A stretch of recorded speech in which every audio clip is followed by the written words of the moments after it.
What's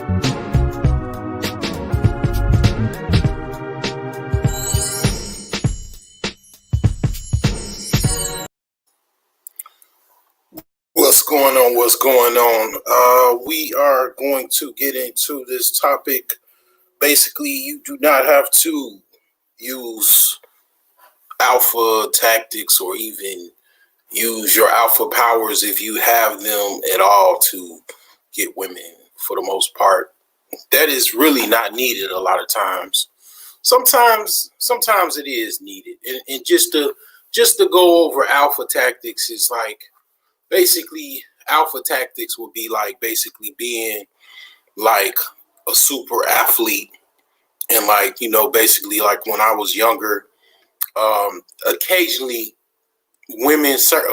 few women would come up to the basketball courts and they would watch the guys play basketball. you know um they didn't do that much where I was from, but certain courts in Chicago they would frequent, but primarily I would say a lot of that activity would probably, you could look at like New York, like Rutgers Park. More people would be at those particular parks, and be a lot of women there looking at the best basketball players playing basketball. Uh, another another example would be basically just high school sports. I mean, when I was going to high school, that's where the women were. Pretty much the young girls will watch the basketball players play varsity, frost soft or whatever. They will watch the guys, pretty much playing basketball. If you were playing basketball, you were, pretty much like one of the chosen few of, men that, young men that women, looked up to or whatever. And if you played football, if you was in a football powerhouse school, the same. Like they would come, see the best football players, and whatnot. And that would be like an alpha tactic. It's just watching you do you know, your activities, your alpha activities, such as sports, and then they basically want to get up with you because you are a very let's say alpha centric individual, such as I'll tell you a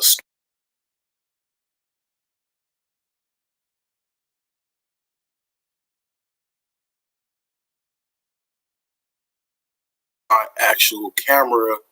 Basically, like I think my mouse went out or something like that. But basically, it was like basically a story where you had I ain't gonna mention no names or whatever, but it was this guy that he was basically one of the touted guys that was going to college. The year was, I'll just say, late '90s, right? Very late '90s. This particular individual, he was playing AAU basketball, and what's going on, Soul Shader? For certain types of women, it would be needed because some chicks is so aggressive, it forces dudes to have to, so they can be more aggressive than the aggressive women. It's goofy though. Yeah. But in this particular situation, this guy, he was, I'll throw some riddles out there. If you were able to figure it out, you're able to figure it out. But he went to a Catholic high school. This particular individual went to a Catholic high school. Pretty much he was one of the top uh, high school basketball recruits in the country at the time in the Chicago area. And I heard scuttlebutts that when they were playing AAU basketball and they were traveling, this particular gentleman had a line of women waiting to get in his hotel room, and he was in high school. Okay, so he had like a whole bunch of women outside his room waiting to get in. I don't even know how he was able to handle all of that, but this is what I heard, and this is in high school. So imagine the stuff that goes on in freaking NBA level or even college level. You know what I'm saying? So now I will say another thing to give another riddle. This particular gentleman, he got older, got done playing in the NBA, and he was going to go get some type of coaching job or something like that. And one of his past love interests, tried to say that he raped her. Which this particular individual, I doubt it, because this dude was like, man, he was like number two, number three player in the nation. Um, should I throw another riddle to damn near pretty much be like, damn, y'all gonna figure it out? Should I do it? Should I do it? Uh, uh, you know what? Fuck it, man. Okay, I'll give you the year. The year is 1998. Okay, there you go. That's all I'm gonna give. But the whole point is basically, you know, it you know, this is the particular alpha basically tactic. He doesn't even have to really do nothing now. Here's the thing though. Me going to school, me being I would say in basketball, I definitely was a lower tier basketball player, but I wanted to play basketball. And most of the alpha males, they not most of them, but well, I'll say yeah, part of wanting to play basketball, wanting to play football, is to wear that jersey while in high school, so you could pick up chicks. That was primarily one of the reasons why guys want to play sports. Even wanting to play basketball, having cheerleaders cheer for you, having women come to see you play basketball, and all of the glit and glamour. That's an alpha tactic. Like, it's just basically your activities, attract women. You know what I'm saying? Another alpha tactic would be, and then I'll say another. I mean, when I wrestled in high school, so my freshman sophomore year, I remember my freshman year I wasn't that good, but I did some amazing things because I was kind of skinny, and I was kind of skinny. I was skinny as hell, and I never forget that when I knew how strong I was, because I literally started wrestling right away, and I was pinning guys that was like varsity level, sophomore level, and I was a freshman. But I'll never forget, like, this dude. I wrestled this dude when I was freshman. He was a muscle bound dude, right? He was like real muscle bound, and I was skinny, and I pinned this guy. And when I did that, my coach was so, man, I could remember the look on my coach's face, because he was surprised he was more surprised than I was. Like, how was I able to pin this dude that was like freaking chiseled muscles and everything like that? Even he was shocked. He was like, God damn, the fuck? Like, but I was like real lanky. But my sophomore year, I read Mike Tyson, a couple passages of Mike Tyson book. He's like, turn your passion into fire, and I was doing all kind of stuff, and I was basically I read Michael Jordan's book, and man, I was like one of the top three players on my wrestling team my sophomore year. I was winning just about every match, but the girls used to come upstairs and watch us wrestle that year. That was what was special about that year, because it was like, man, I mean, these chicks, these were like some of the top chicks in high school. A couple of them, they would come up and watch us wrestle and practice. You know what I'm saying? So, I mean, that's an alpha tactic. But another example of an alpha tactic would be using your sexual prowess to like get other women want to be with you or whatever. And then this is a tactic that pimps actually do. This is one of their, I just got through reading, well, not reading, but listen to Pimp Chronicles with Iceberg Slim, and he calls a man's basically a penis a swipe, like a credit card, like it something of value that women want, But the thing is that that's one tactic. I guess I'd give another alpha tactic would be another example of an alpha tactic would be and it's kind of inadvertently, it has nothing to do with actually even sports or well, it has something to do with it, but it's something that it's not necessarily, you don't really have to do anything. So, having the chiseled abs and, arms that are, biceps big as babies' heads and stuff like that, toddlers' heads, whatever.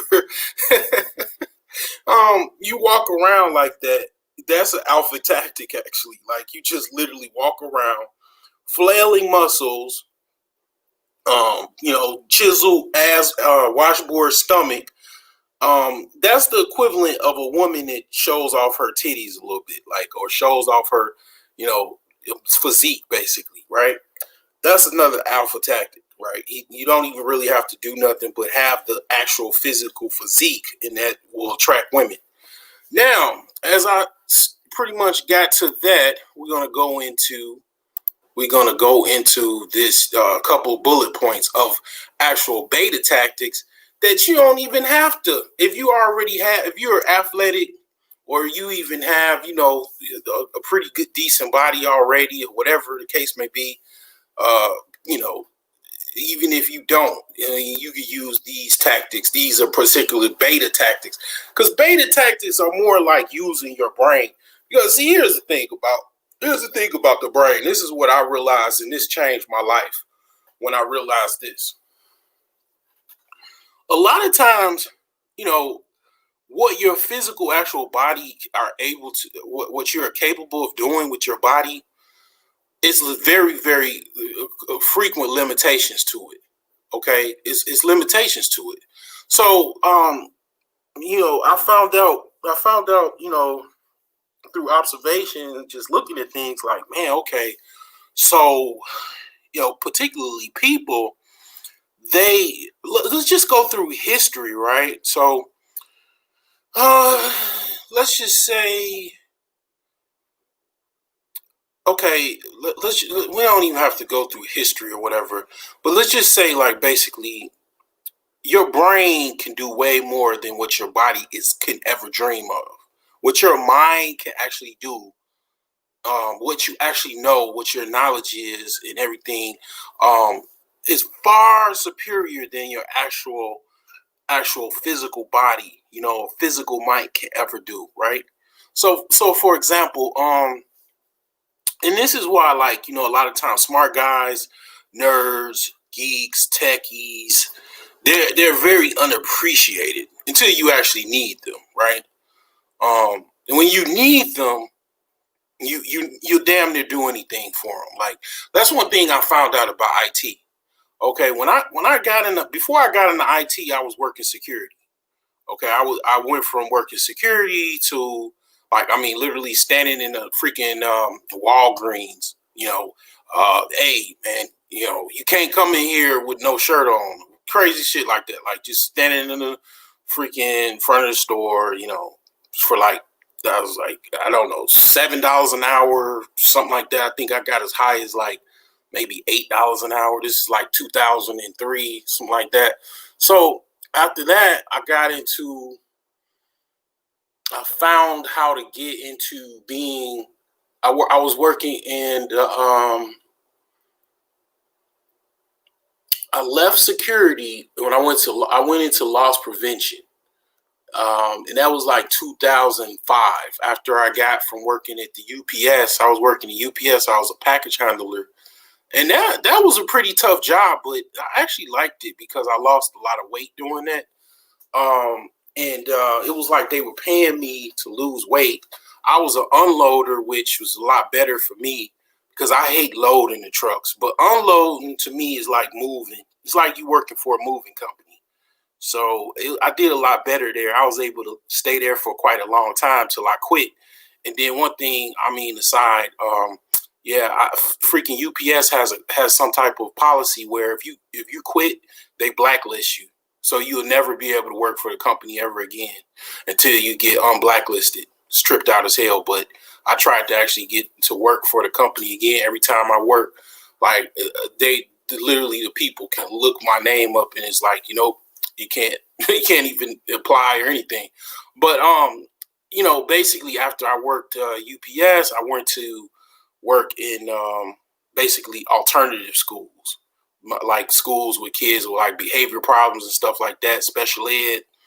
Um, that was messed up, but I did that for like year and a half, and then I was going to school for IT. And you know what? I got tired of like restraining kids because see, this school I worked at, they hire all ex football players, and I know what they were doing. They hire all black, like ex football player, alpha male, big dudes, right? So they can restrain the kids because these kids, man, some of them was so freaking strong, man, and they had so many problems. I used to literally go to school, go to work, and it was like I was going to WWF wrestling, WrestleMania every day for work. The worst day I would have to restrain a kid 5 times. And it got to be so bad that it was like, you know what, you were supposed to have another person come assist you with restraining the kid. Man, I just was like, you know what, man, get your ass on the floor. Just grab him by the arm, and then because I used to wrestle and everything, so it was like and then somebody else would come and hold the other arm down and all that type of stuff. And I just got tired of that, and I was like, you know what, I ain't going to school to be no freaking wrestler in no grammar school. I mean, no high school, or whatever. So I got into IT, and I know you'd be like, damn, this nigga long winded. Goddamn, will you get to the point? But it's like, I mean, it's a lot to be said. But basically, when I got into IT, I learned very, very, very quickly. Back to my previous point that I mentioned about 5-10 minutes ago, that certain skills are valuable. Like what you actually know, like certain like IT skills, or if you know how to, freaking fly a helicopter, whatever the case may be, a pilot. When you need that person, you need them. It's like, it's been situations where companies' entire networks went down, or companies, had a bad virus outbreak or something like that, or even just on a personal level, people need their computer back up and running. They damn near ready, man. When I first got into IT, like my first, couple years, my head got big because it was like I went from a situation where I was like doing whatever I can to get a job, like lifting boxes, working security, working at alternative schools and stuff like that, very low pay, to actually getting people called to beg you to come to work. I've never had nobody call me to beg me to come to work because I couldn't make it, and they begged me to come to work, and they wanted to put a whole bunch of money in my pocket, like $20 an hour. I went from making like $10 an hour. This is like a long time ago, man. So I mean, to like basically they begging me to come in for like $20 an hour or more. It swelled my head up really, really big. But it goes into what the value of the human brain is, and that's what I look at as far as like the whole beta aspect is you're using more of your brain than your might or whatever, your strengths or whatever, as far as like physical strength. So I mean, one tactic I'll say is the advisor, coach, tutor, etc. So for example, like my dear late mom, her ex before my father was a tutor. Okay, my sister's father was a tutor. My mom went to college, and basically she had problems with math. She, basically went to a tutor office and got with some Nigerian dude, and the rest is history. Okay. This typically happens. Like, I mean, it happens. Tutors, like, hey, you need help with your homework. I mean, like, even just the, like, smart guy in high school, the young chick, like, she needs help with her homework, and then next thing you know, I mean, these are cheesy, like, sitcom scenarios that actually do happen. Like, the smart guy that needs, that is very good in class. He's like in the honor society or something. Little pretty little chick or whatever. She needs help with homework. She actually wants to have the best grade, because she has ambitions to go to college and stuff like that. Hires the little nerdy dude or smart dude to come over, and then mom cooks cookies and stuff like that. And he's upstairs helping out with math class or the math homework. But she's she's more on the maybe like alpha side of the game as far as woman, and she's got her hormones are fledgling too. So she's looking into the tutor's eyes, and the tutor kind of somewhat pick it up. And she, next thing you know, they smooching. You know what I'm saying? Yeah. I mean, now my mom's ex-boyfriend, I mean, he pretty much, he had a bad rap because he did my mom a little dirty, man. I mean, a lot, very dirty. But the thing is like, man, I mean, the dude, I can't take nothing away. The dude was very, very smart. He got his degree, and he became a social worker. And dude was cool with me. He used to like give me money and stuff like that. He's a very smart guy.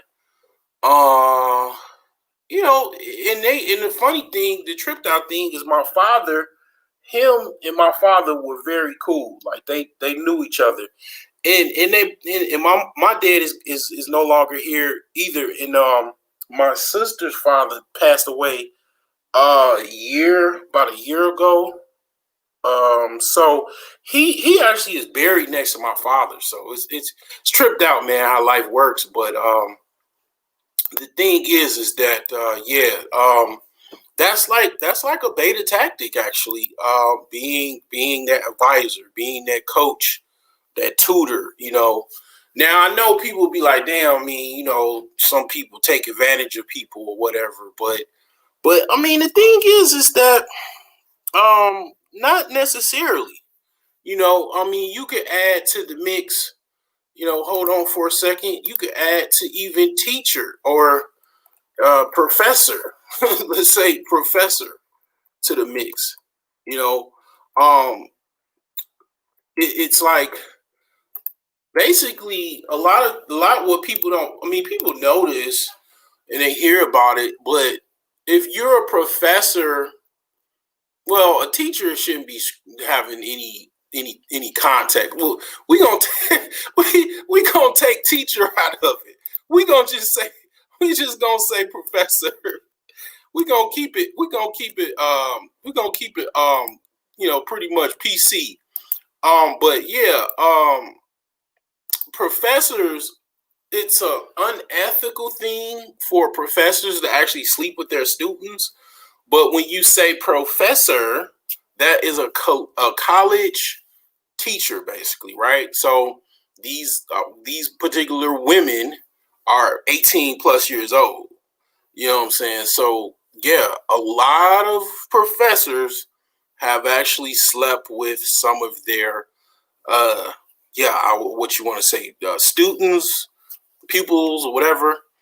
But yeah, man, just being that smart individual that knows a lot, that's intriguing to a lot of women. Now, another side of that is, and my mom used to talk about that because my mom has a degree. I don't have a degree. I got really, really close. But the thing is that My mom used to say that she went to school with quite a few women that she knew that they was actually sleeping with the professor, so they could get a better grade. Because that's one other aspect of that, you know. But that goes into the unethical side of the game. Now let's say I had a homie that was a professor, and he told me, he was like, "Hey, broke genius, man. I ain't gonna lie to you, man. I mean, a couple of chicks, man. They came to me. I ain't come to them. They were like, hey, I know I got a D, Professor Williams, um, but I'm just trying to find out. I really need this class, and it's very, very important to me to pass this class because it's part of my electorate, or my core classes that I have to take for my nursing degree. I am just trying to find out what I have to do to actually get a better grade. I'm trying my hardest to get, and if you hear this dialogue, it probably sounds like a porn intro, but I mean, this actually goes down. I've been to college. My mom told me that, yeah, pretty much that is what went down.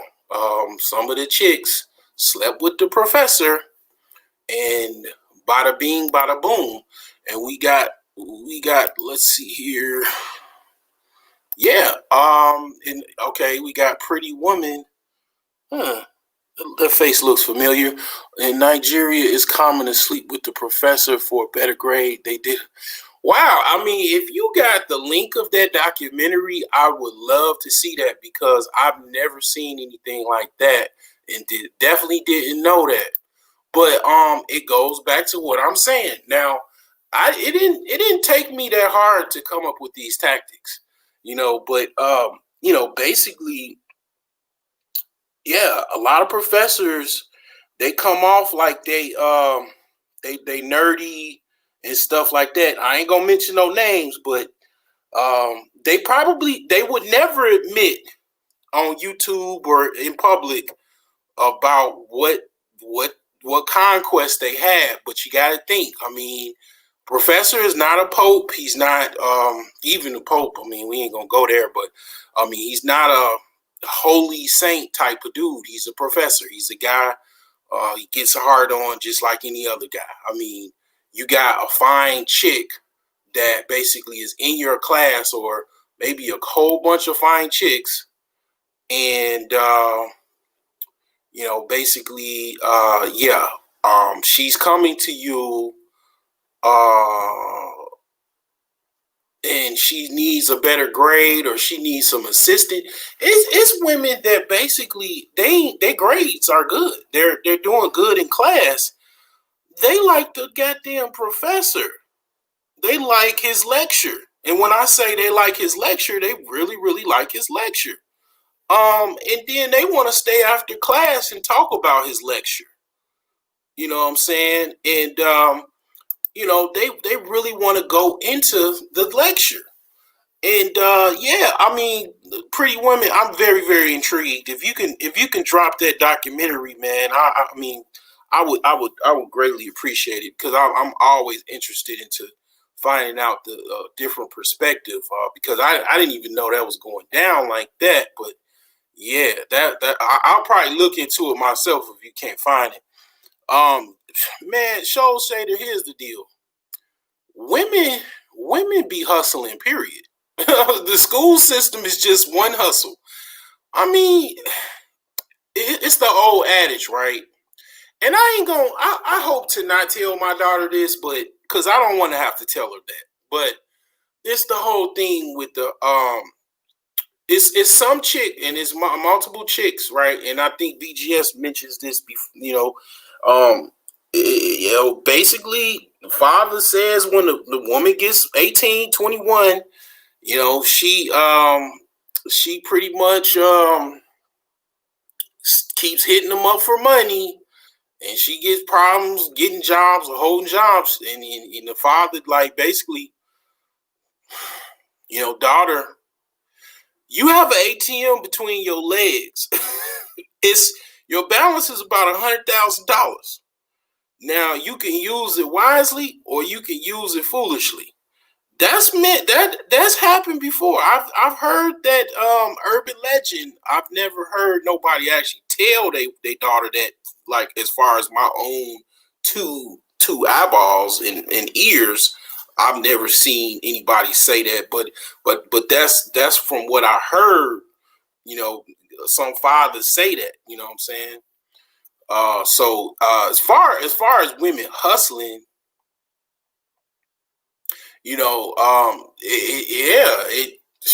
women are some of the best hustlers on God's green earth, man. I mean, they know the shit. They learn at probably about 14. They got everything. They got everything guys want. Right between their legs.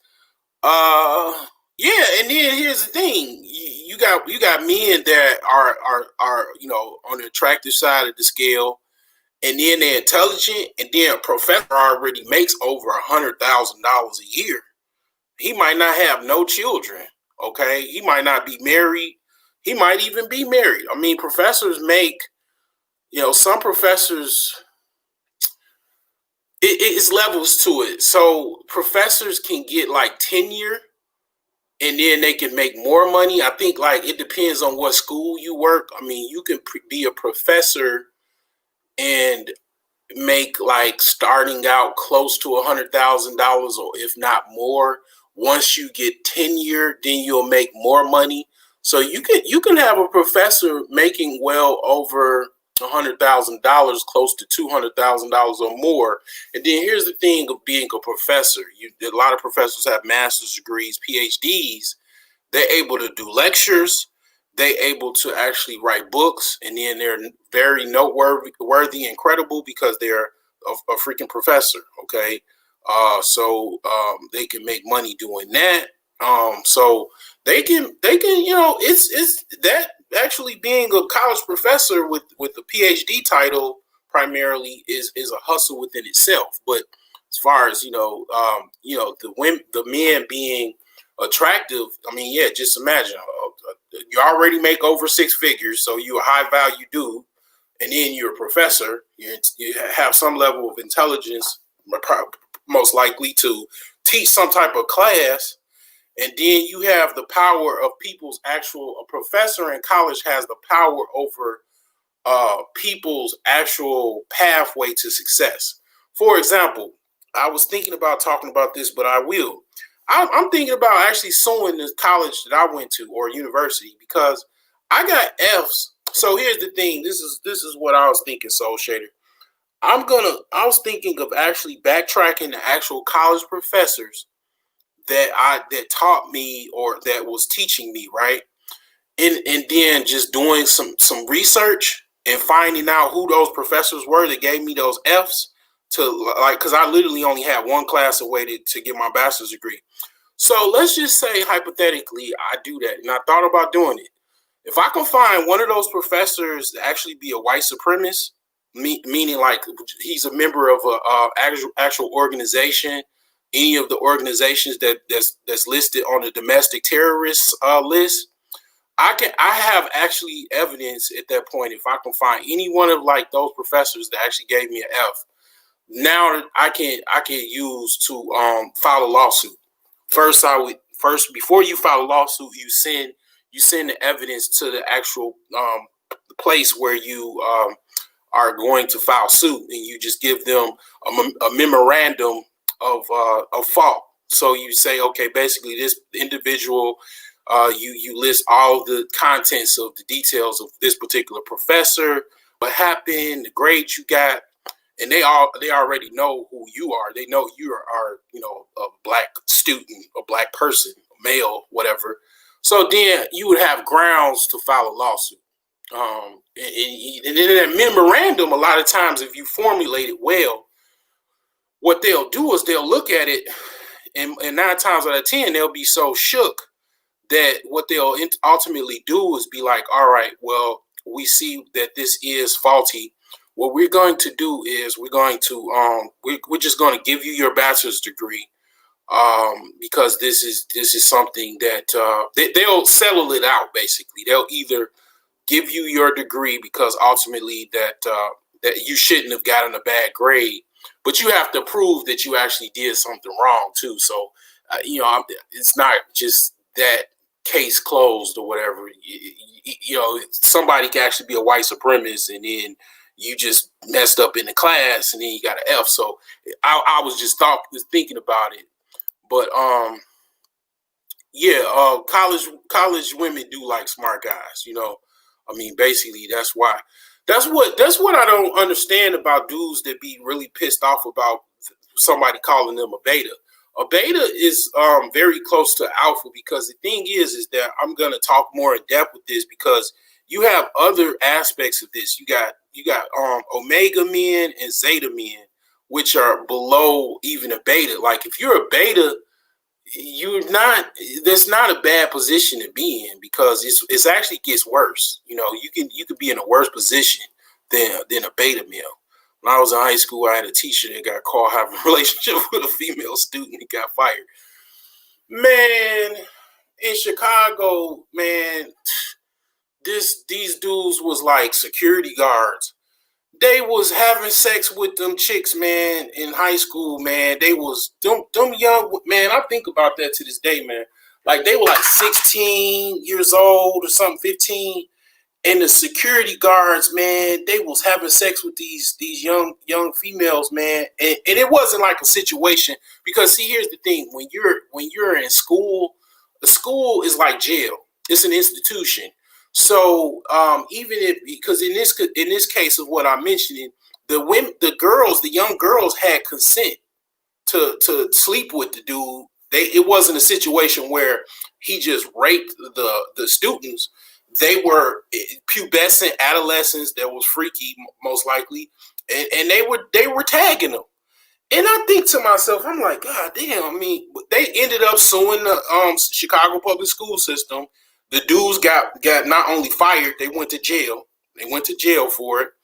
And I was just thinking to myself, like, God damn, these bras today, man, they got to be super freaky because you done been with a whole goddamn 35-year-old man pumping you with all of that penis. Like, I mean, you gotta be like, man, like extremely like advanced as a woman to be able to take all of that, man. I mean, God, dog. I mean, when I was in high school though, it was some security guards, but cause see, when I was younger, I went to high school from 94 to 98.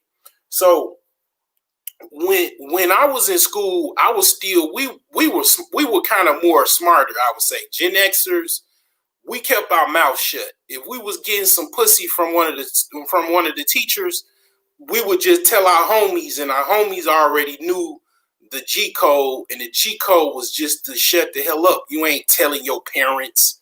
You not telling nobody else. You just having sex with your teacher if you was able to do that, and that was it. Like you just had a relationship with your teacher. The generation that fucked it all up is the millennials.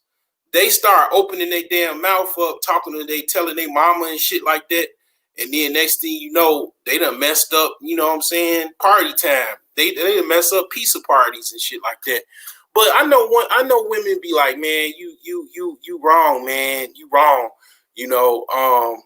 I mean, because it goes into the line of like, it goes into like, because in Abrahamic law, in religious law, that's why Jews, when they when the boy turns 13 and the girl turns 13 or whatever, they have like a bar mitzvah, right? Because you're at that point, you're not a man, but you're biologically a man because you start producing sperm. The girl starts producing an egg. So it goes into the realm of kind of like the whole pedo type of stuff and all of that, and I'm not into young chicks. I think guys that be trying to take advantage of young chicks like that, man, that's kind of wrong. It's very wrong because it's like, dude, you can't get a chick that's older So you try and sleep with a young high school chick and stuff like that. I mean, the professors, that's different. The woman is 18, 19. I don't have any problems with that because it's like at that point, the only thing is it's like an ethics type of morality type issue because basically um, you're going into well it's kind of like it's a lot of gray areas that basically I'm just going in on just this topic. I mean shit, I still have 4 other talking points that I got to talk about. So the dude that invented the lie detector machine had a threesome with his wife and his student. Damn, man, Pretty Woman. I hope you subscribe. I mean, pretty much you definitely one of the smart chicks, man. I like smart chicks. You got a wealth of knowledge, man. I didn't know anything about this. Like I had no idea. But yeah, I mean the PhD guys on YouTube, they call it the academy. The academy, man, is tripped out. I've been to a lot of different colleges and universities, and I haven't had any female professors that tried to come on to me. Most of them were either married or damn quasi feminists or whatever the case may be. So, but in high school, my economics teacher, she definitely used to flirt with me. She was an AKA, um, very, very bountiful, light skinned, well endowed woman. I was 17 and she used to flirt with the little cute guys in high school and shit. And I definitely was like, I would have went, and I definitely wouldn't. I would definitely have not told my mama. You best believe I wouldn't have told my mama. I would have told my homies, but I definitely would have told my mama and blow my cover. But there are plenty of professors that prey on students too. Don't make it seem like women are. Yeah, I mean, I'm sure. I started off with that because here's the thing. Because you're a professor, you have someone's future in your hand. A lot of I wish Art New Style would come on because he's actually he does high school. See, some of professors they do dual classes. They do high school. They're a high school teacher, and they also moonlight as a professor. So you got to think of it like, yeah, you're a professor. You have someone's future in your hands. The part of their future of basically being whatever profession, even like just say for example, my whole life would be different if I had a bachelor's in computer programming like I went to school for. I literally they flunked me out of about 3 classes that I had to like drop because or it messed up my record because I didn't pass it. Had I just passed one class, I wouldn't be the broke genius, the college dropout. I would be broke genius, the bachelor degree holder. I would have been I would have been another person in my family other than my cousin and my mother that actually has a bachelor's degree. These professors have your future in their grasp and they can use that to manipulate the fuck out of you. If somebody got your future in your fucking hands, in their hands, come on, please. That's a bounty. So Miss Miss Johnson, I know you're trying your best. Can you stay after class with me? I just want to go over some things with you to help you better have success in this class because I hate for you to actually fail this class, ma'am.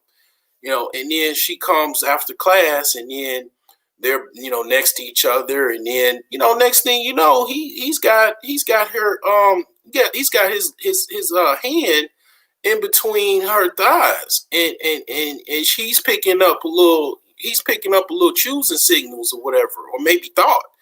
And it's like, next thing you know, he's like, he moves his hand down her thighs, and he's like, we can just make this a lot easier than it has to be, Miss Johnson. And then, next thing you know, boom, bada bang, bada bing. And then, now she goes from a D- to an A+, you know what I'm saying? Because she got A+ pussy. and Mr. Williams is getting it on the regular. Yeah, so my friend got pregnant by a janitor. He set her house on fire. He set her house on fire, killed him and his son. Damn. Are you in America or are you in another country? Damn, that's tripped out, man. That's a video within itself. God dog, that sound like a goddamn Lifetime episode. That's actually a Lifetime movie right there. Shoot. I bet you, man, Lifetime producers and shit, like these little network producers and cable shows, they be just on YouTube and watching videos and shit just to get ideas. They don't never donate, comment, or nothing. They just like fucking shadow surf and watch YouTube videos of ideas for actually like shows that'll make the network millions and millions of dollars. Might even make a hit show, and make billions off of it. Like just watching somebody's content on YouTube. That shit tripped me out, man. Dang, he killed himself and the baby and the girl gave birth to. Yeah.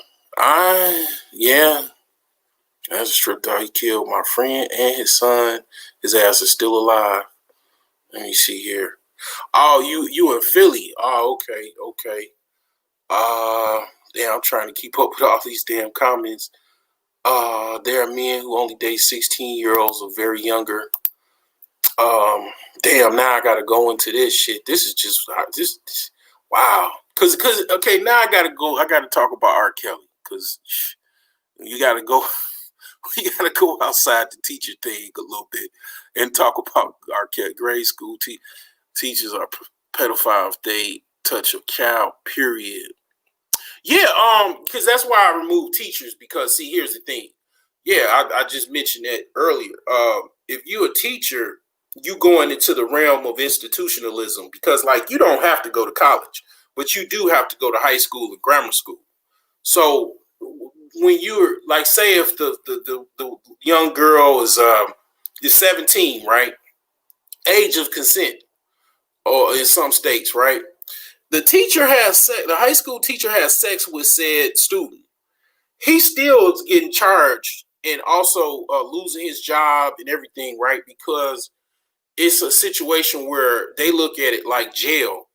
You can't, like, if you watch Orange is the New Black, they go into that because one of the like light-skinned little Puerto Rican chicks, she got pregnant by the guard.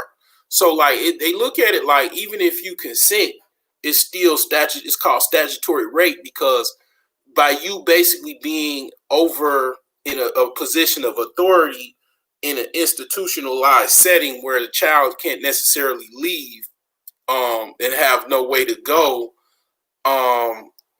yeah, you can't necessarily say that it's not. They say it's statutory rape because basically because I'm not laughing at that. I'm laughing at what you said as far as you said. I'm checking the comments late. But yeah, they call it statutory rape because the child or the young individual cannot leave that setting, their position of authority, like such as a person even in prison. They can't leave. They're in a state where they're in a situation where they can't leave. So that's considered statutory rape. And then also, in the worst sense, you're a teacher messing with a minor. That is a no-go zone, So there are men who only date 16-year-olds or very younger. So that's where I was trying to go into. Basically, when I was in high school, right? We didn't really we wanted the chicks to ourselves, But unfortunately, being 15, 16, 17, whatever, 14, it was competition. So the competition was these dudes, right, that used to come up after high school. They was, 19, 18, 20, 21 or older, and they had cars. All like they was regular dudes, but they had cars, right? And they would pick these young chicks up because, man, some of these chicks used to have to walk 2-3 miles. Like from my high school to my house, it was about 2.5, 3 miles. They ain't want to just walk. They like, man, fuck this shit. I'd rather get in the car with this dude, and then now I got a free ride. Maybe he let me drive his car. He give me some, he buy me some Jordans. Get my hair done and my nails done. They like, man, I'm gonna go with this older dude. And then next thing you know what I'm saying, they got an older little boyfriend or whatever. I mean, this what went down when I was in high school. So, as far as the R. Kelly thing, like, I mean, yeah, you got some dudes that they like young chicks, man. I mean, that's what they into for whatever reason. Now, I don't know too much more into that, but yeah, it is definitely. Hello. Oh yeah, yeah. Man, you wouldn't believe it be people that be millionaires, man, watching your channel. They just won't subscribe. They just be lurking, shadow in the shadows. I found out, Pretty Woman, by I was watching this one dude that he was like he paid basically a rich Pookie or a rich reformed Pookie. And I saw him actually talking about on his live the next day.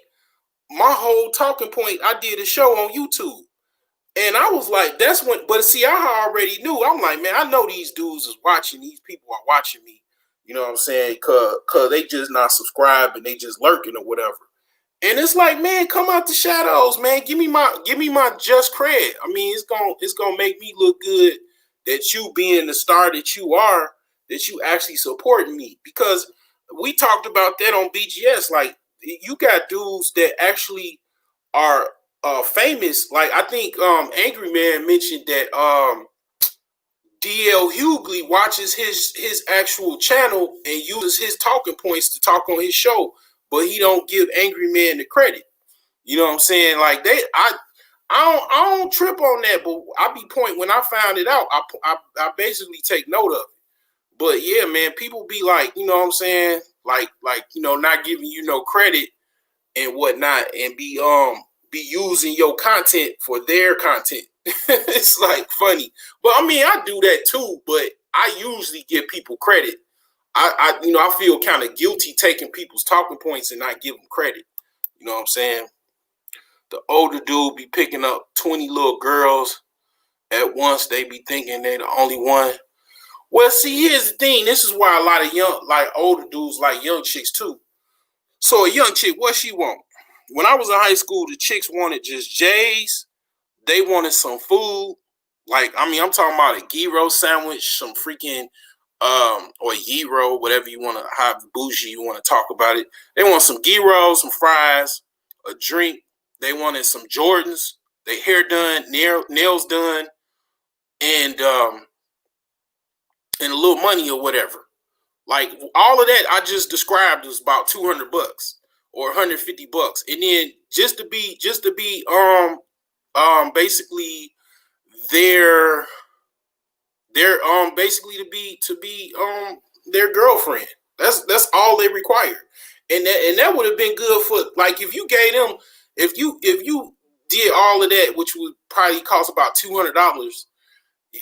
They'll be good with you for a good 2 weeks to a month.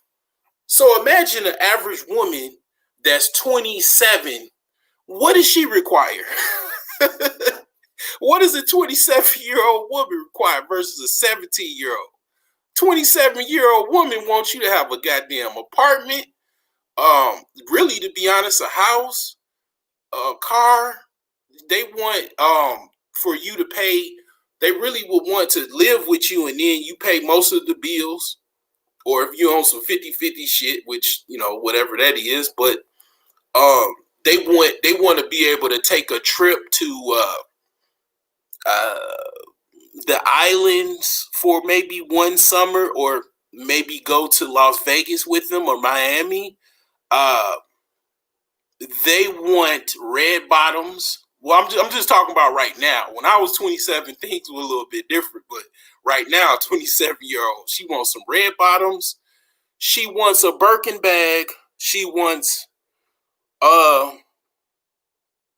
what does she want? She wants some Yaki number 5 or some shit like that. Some like expensive extension hairs if she's into that. What else does a 27-year-old female want nowadays? A lot more money basically than a 17-year-old. That's why, older dudes, they be, what I'm saying, digging them younger chicks because they don't really want that much. The internet laws are not airtight yet. Fair Use Act. Oh yeah, well, I use that. I use fair use, but like I say, I give the person credit. I mention their names and all of that, you know. So that makes sense. Women are today are spoiled than in the past. She wants to give you also. Right, yeah, but yeah, the 27-year-old versus the 17-year-old, she wants way more than basically a 17-year-old. That's one reason I think why dudes be liking them. I remember when I was 18, I picked up, me and my friend, we picked up 16-year-old chicks. I was 18 though. I mean, I didn't do nothing. Only thing I did was lick on some titties. I spelled this wrong. But yeah, she was definitely 16. Analytics.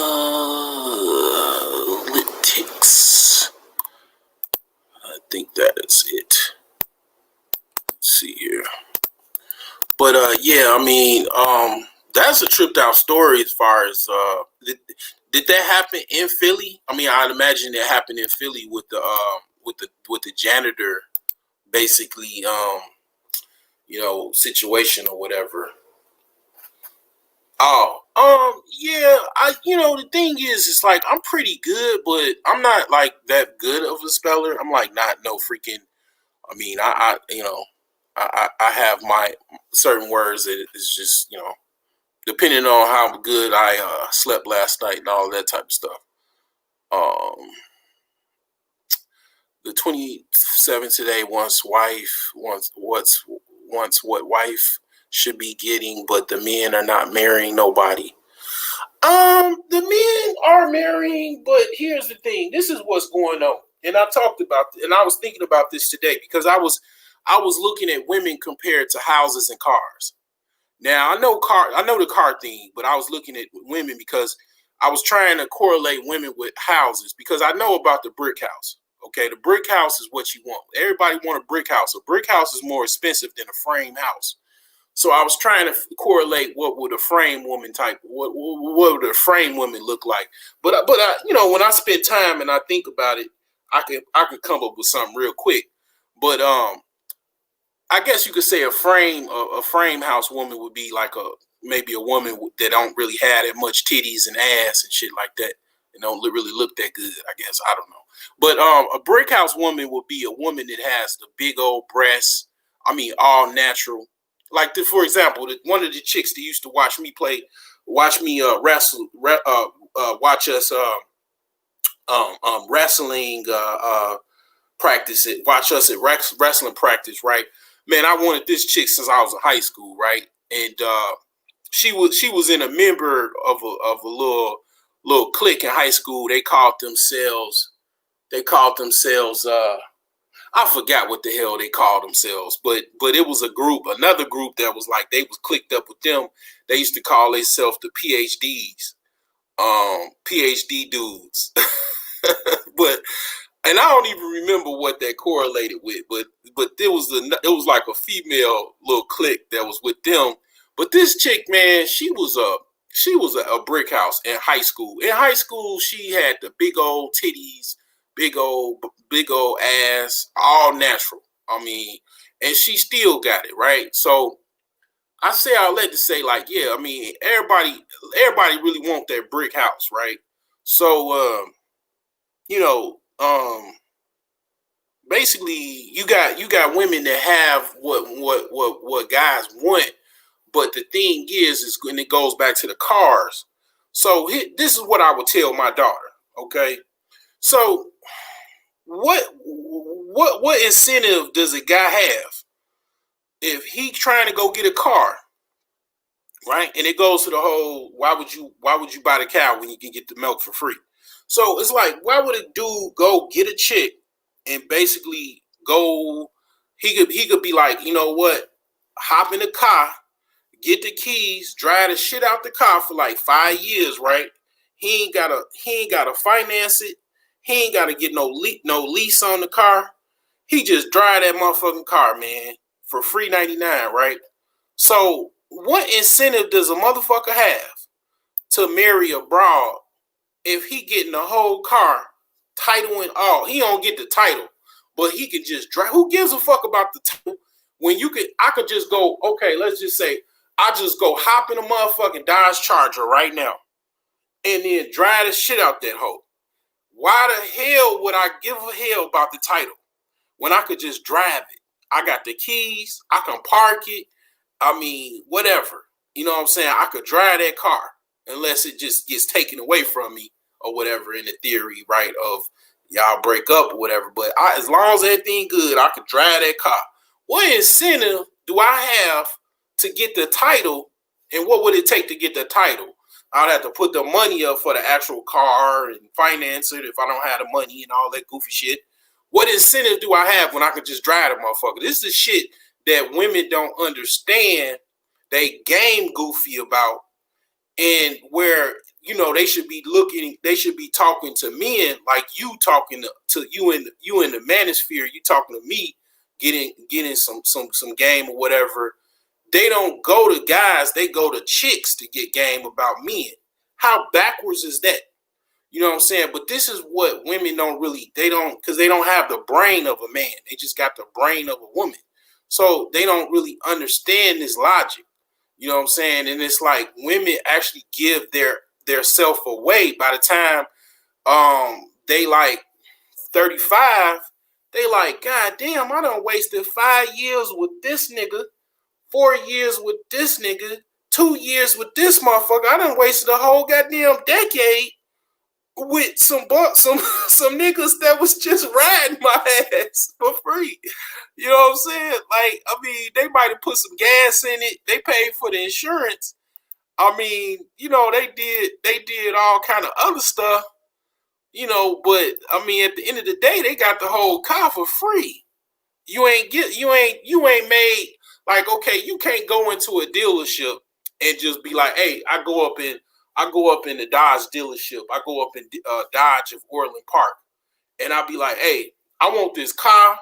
I want and I want the keys right now. You know, or let's just say it like this: you go in the Dodge dealership, and I talk to or whatever. You know, hey baby, hey, can I get your keys? You know, and then you get her number, like, can I get your number so I can get them keys? Because I want them keys. And she be like, yeah, okay, I'll give you the number. And then y'all talk on the phone for a day or two, like, baby, I'm trying to do this and this and this because I want, you know, but I do want your keys, baby. And then eventually, a week later, you just give him the keys, right? So he driving the shit out this motherfucking Dodge Charger. I mean, goddamn, I was thinking about buying my friend's Dodge Charger, man. I've been wanting a Dodge Charger for probably about 10 years. So I get in this Dodge Charger, man. I go get me a motherfucking I get me a radar detector because I know I'm gonna be speeding in this car, and other cars gonna be racing me. So I'm speeding the hell out this car. I'm drilling it, right? Damn near every night. I ain't got no car note. I ain't got no lease. I just got this Charger, right? man, why would I want to go buy it? I got it for free already. You know what I'm saying? That's the logic that men that women miss. You know what I'm saying? And that's why they don't get married, because they don't understand that shit. They either got a man, they father don't got no game, or they, you know, whatever the case may be, they get it late. And then the women don't know because they getting used and abused and they don't know what the fuck to do. You know, and it's like they don't listen to men because, you know, for whatever reason, they might be having like a self-hating type of, you know, feminist view of men, and they don't want to talk to them. And it's like, you know, you know, if you don't know, you don't know. The men want to get married to a woman with low standards. They always pick a female they can boss around and be submissive. Well, here's the thing. You know, some women just, and it's nothing against them, because see, this is why I learned about astrology. You know, like for example, Aquarius women, they love challenges. They love challenging their men. They love being in challenging situations. They just love challenges. My mother was Aquarius. You know, certain women that just are kind of like that. Well, it's not all guys are cool with that. You know what I'm saying? You get you an Aries man, like my father was, he might be able to deal with that. But you know, me myself being a Virgo, I can't. I don't like dealing with women that gotta challenge me and shit like that. Because if I like I mentioned this on another video, a man's job is to answer that door. And when he answer that door, he got to take whatever hard hell is on the other side of that door. And not only do he have to answer that door, he got to go outside that door into the world and handle whatever's hell is on the other side of that door. So he shouldn't have to deal with hell inside on the other side of the door. He should have peace and harmony in his own household. You know what I'm saying? Like, you know, that's another thing that women don't understand, because they mama was toxic, and they grandma was toxic, and they aunties is toxic. It had no game. You know what I'm saying? And ran they you know, significant other away with they you know, bad, you know, behavior with their men, and then they just passing on the same goofy ass logic. And it's like, basically, it's not that does not every dude can wants that or can handle that. You know, typically, you know, men like submissive women because they want to come home and have peace. They don't want to be arguing, fussing, and fighting all the time. Yeah, because those women don't ask for a lot. So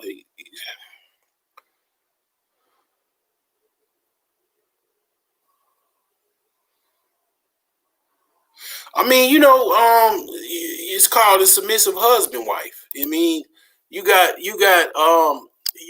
submissive husband wives and all that type of stuff. Oh yeah, definitely. It's women having problems and men having problems. I mean, I was in a situation where I had problems. You know, my ex wife, she had mental problems. So it wasn't necessarily every dude she get with she have a problem with him, because she got long standing traumatic mental problems, and just, you know, problems in general. So in her mind, she thinks she could boss a dude around, but she can't. But she understands when she gets insane. I mean, when she gets sane enough to, like, you know, and then she start feeling sad about things and depressed. She realized the problem she has, and she knows that um she gonna have issues with men, but she want men to overlook certain shit, and it's not right. You know, it's not gonna happen. And it's like she even wants me back, and it's like, nah, I'm not going down that road. You know, the thing about it is, one of the reasons why I don't want to go down that road is because I know where that road ends, and I don't want my daughters to see, um, you know, us actually how we were before, fussing and fighting and all of that type of stuff. If they see another dude doing that, I don't really want them to see that either. But if they see daddy doing it, they're gonna feel a certain type of way. You know what I'm saying? Like I ain't going down that road no more.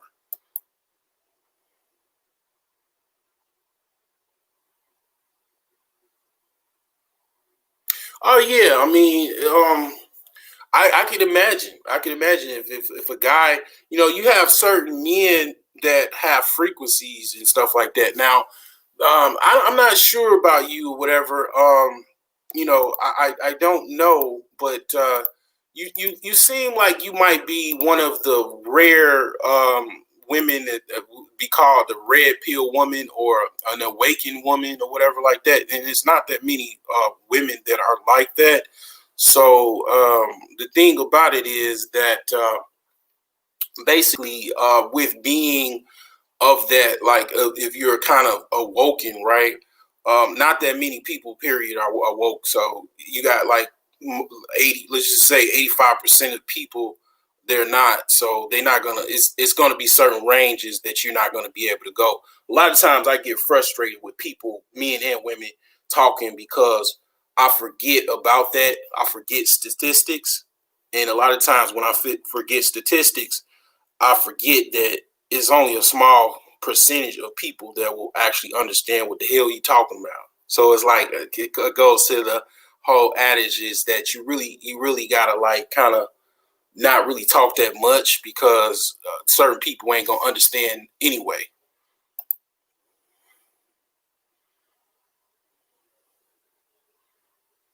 Are you not taking your clothes off for no movie and popcorn?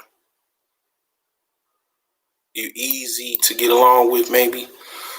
I play video games, laser tag, paintball, travel the world. Man, one is fast pussy and money. Shit, man, I wish I could get that. The only time, well, I ain't going.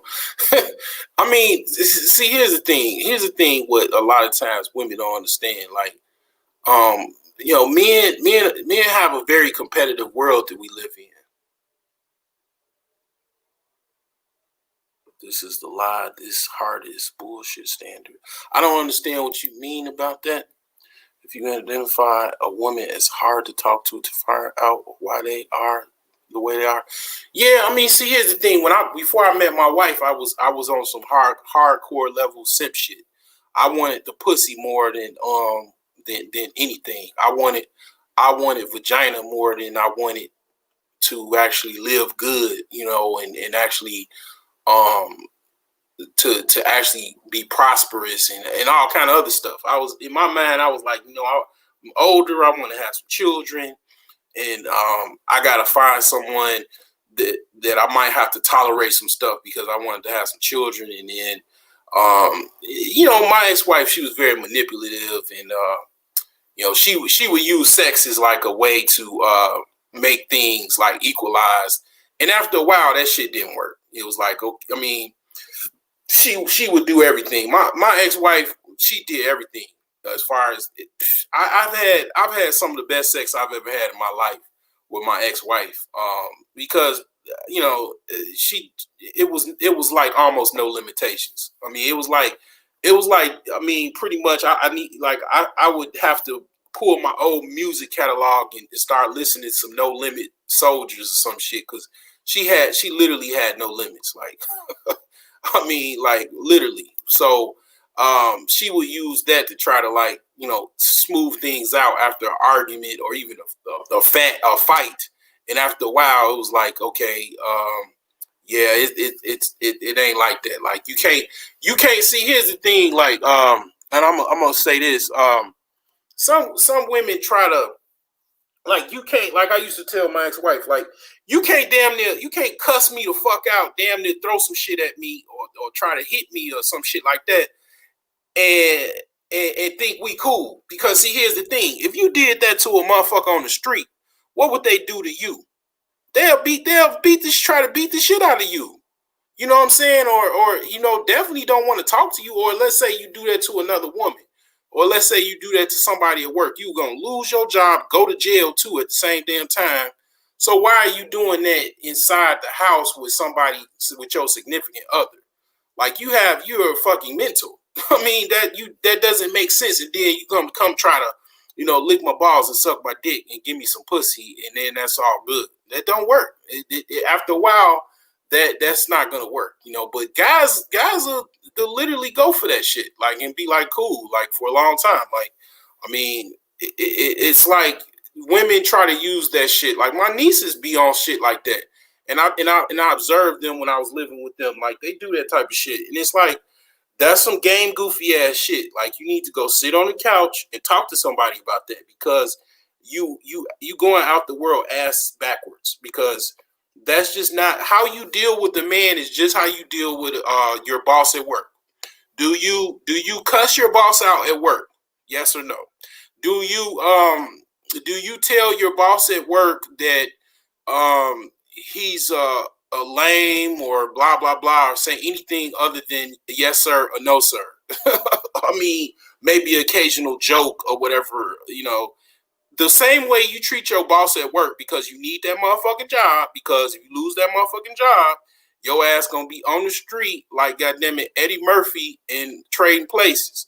So you gonna need that motherfucking job. So when women think like their boss at work, that they need their boss at work to please him to keep their job, then they'll have better, households, better relationships with men. The women that have problems with that. The juice is not worth the squeeze come from. Don't want to be too easy, but don't want to be ridiculously hard either. Want to be right in the middle ground. I've never heard of this hardest woman in the room bullshit in my life. Yeah, I don't really know what you mean by that, but if a dude thinks women are hard to talk to, I dropped the link, Pretty Women. If you're able to explain yourself a little bit better, I really don't know what you mean by that. But if dude thinks women are hard to talk to, then they're trying to. If a dude thinks women are hard to talk to, then they're trying too hard. They need to just treat women like people. I don't really understand. I don't understand what you mean by that. I don't be understanding what y'all be talking about, man. I mean, I be reading it, but the way I read it, maybe I'm not getting it. But yeah, I mean, basically, where I was at, I was going to go into data crunching analytics. So another beta tactic is actually analytics. And what I used to talk to with my cousins. I had, my younger cousins. One of them got shot back in like 2008, and they were like brothers. And there's one brother still left. My youngest cousin, one of my youngest cousins. I used to tell them, like, because I used to kind of mentor them. They used to come help me, because before I had my computer store, I had a booth in a flea market. And they used to help me out. I used to pay them money every week or whatever, and then they make a little extra money.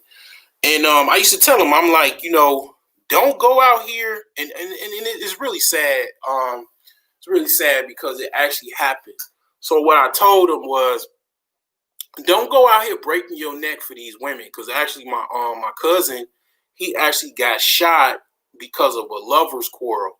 So a chick that he was with, they broke up, and somebody thought that he broke the window of this chick's house. I don't know what actually happened. I would have to talk to my cousin actually maybe he would tell me really what happened or whatever. But I think at the time he said they didn't have nothing to do with it. But they basically, because of a bitch, a young ass hoe, bitch, slut, cum bucket, they shot up, they killed my cousin over this broad. I mean, some old Helen of Troy ass bullshit in the hood, in the suburbs of Chicago.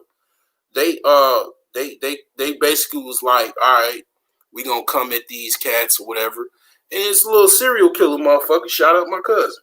Okay, so I say all that to say basically what I told my cousins were, don't do nothing for none of these broads. I mean, at the time I was 28, 27. I told them, I said, I mean, they were like 15, 16. I was like, don't go bending your head over backwards for these broads, man. Because see, here's the thing, it's a numbers thing. and you being a young black male in America, you have about 10 women for each one of y'all have 10 women to choose from.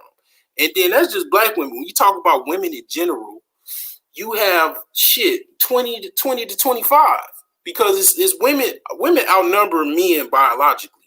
When I was in college, when I took biology, I realized, I was like, God damn. So for every one male egg, it's probably close to 3 female eggs.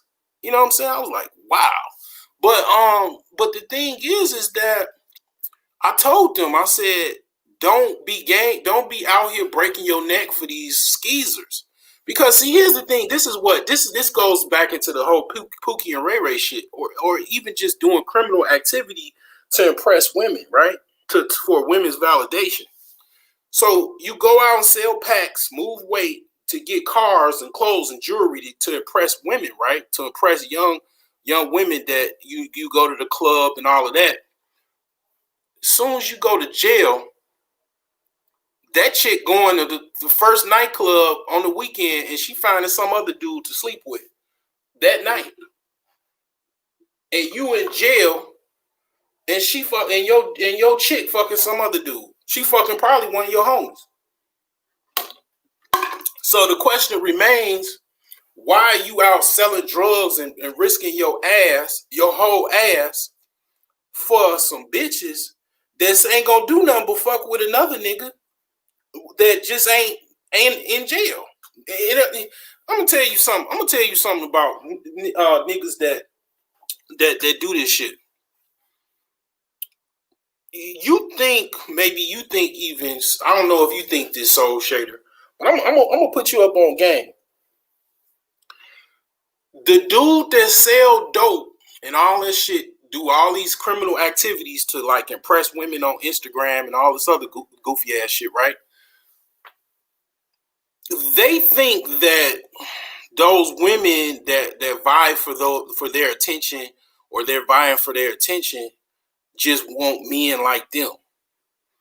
When that women just like men. They want all kind of different types of dudes. They're attracted to all kind of dudes.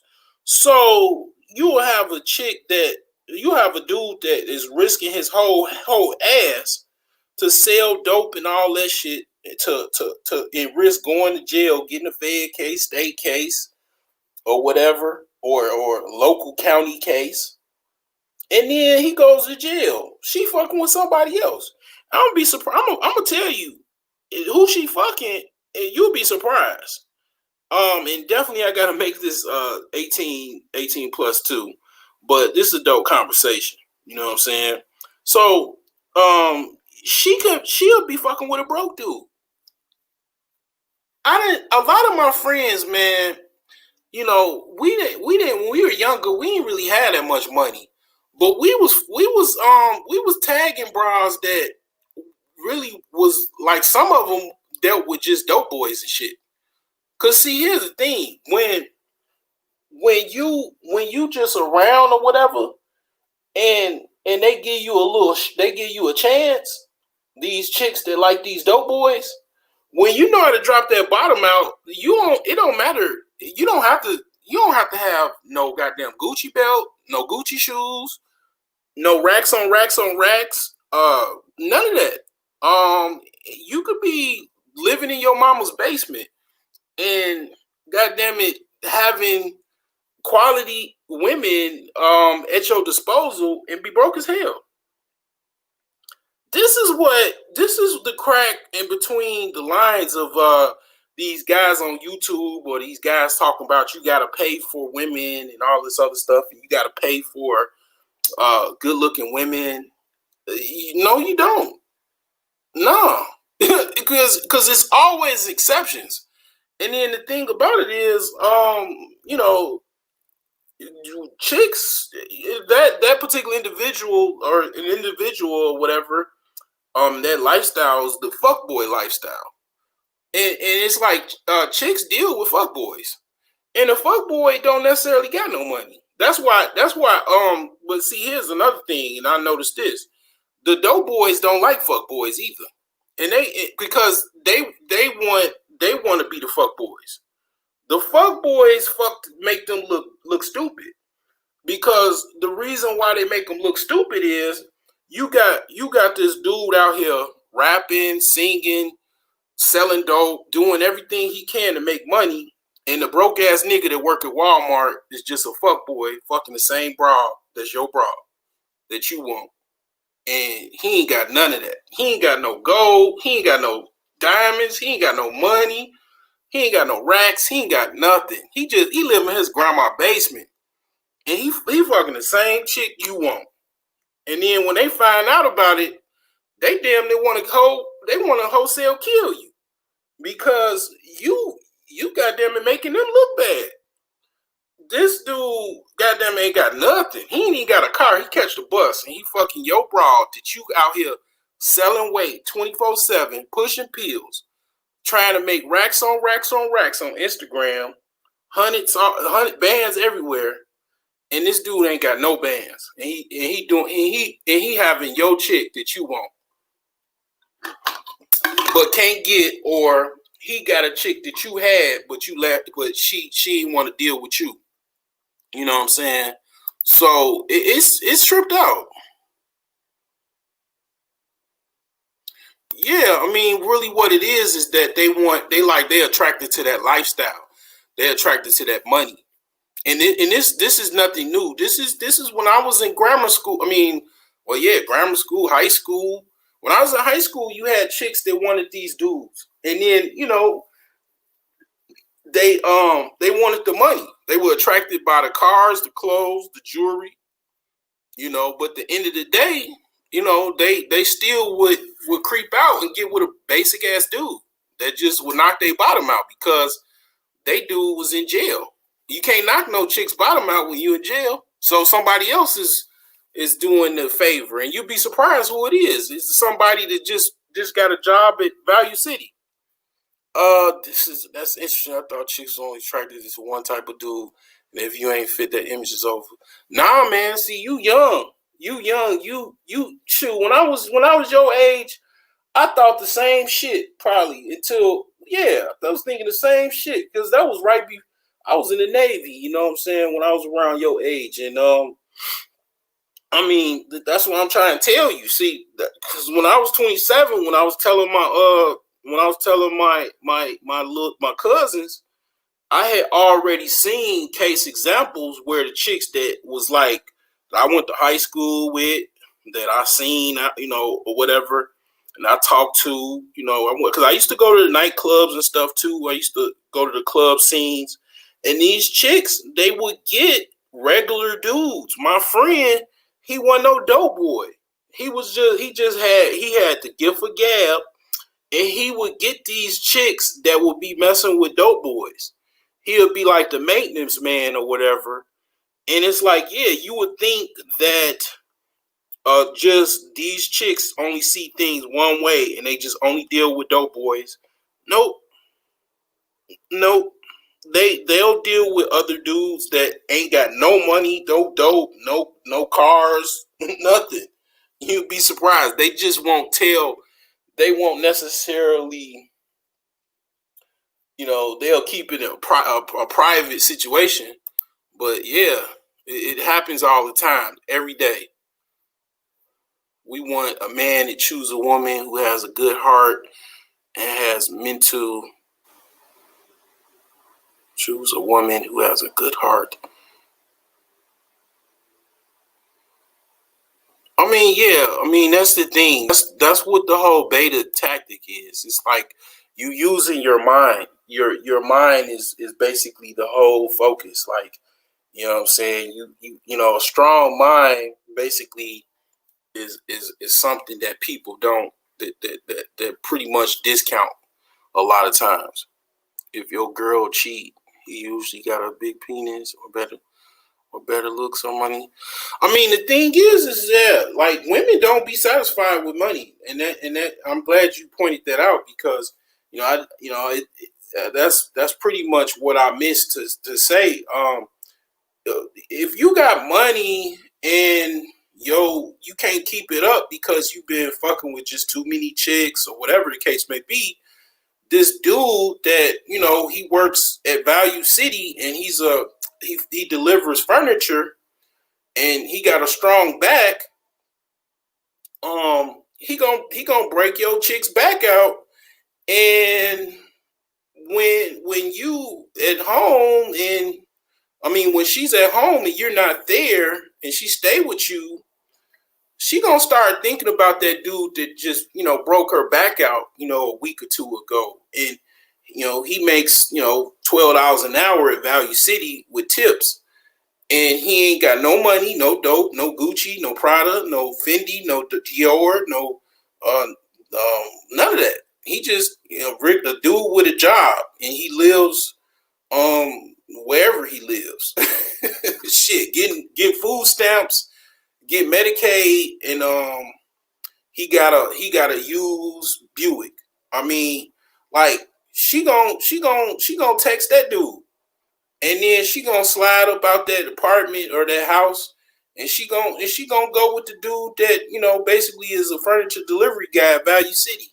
You know what I'm saying? So this is what I'm be trying to tell y'all. Like, it's, you know, I'm 40 years old, man. I done been around, man. You know, I done been around, man, the block, you know, a couple times.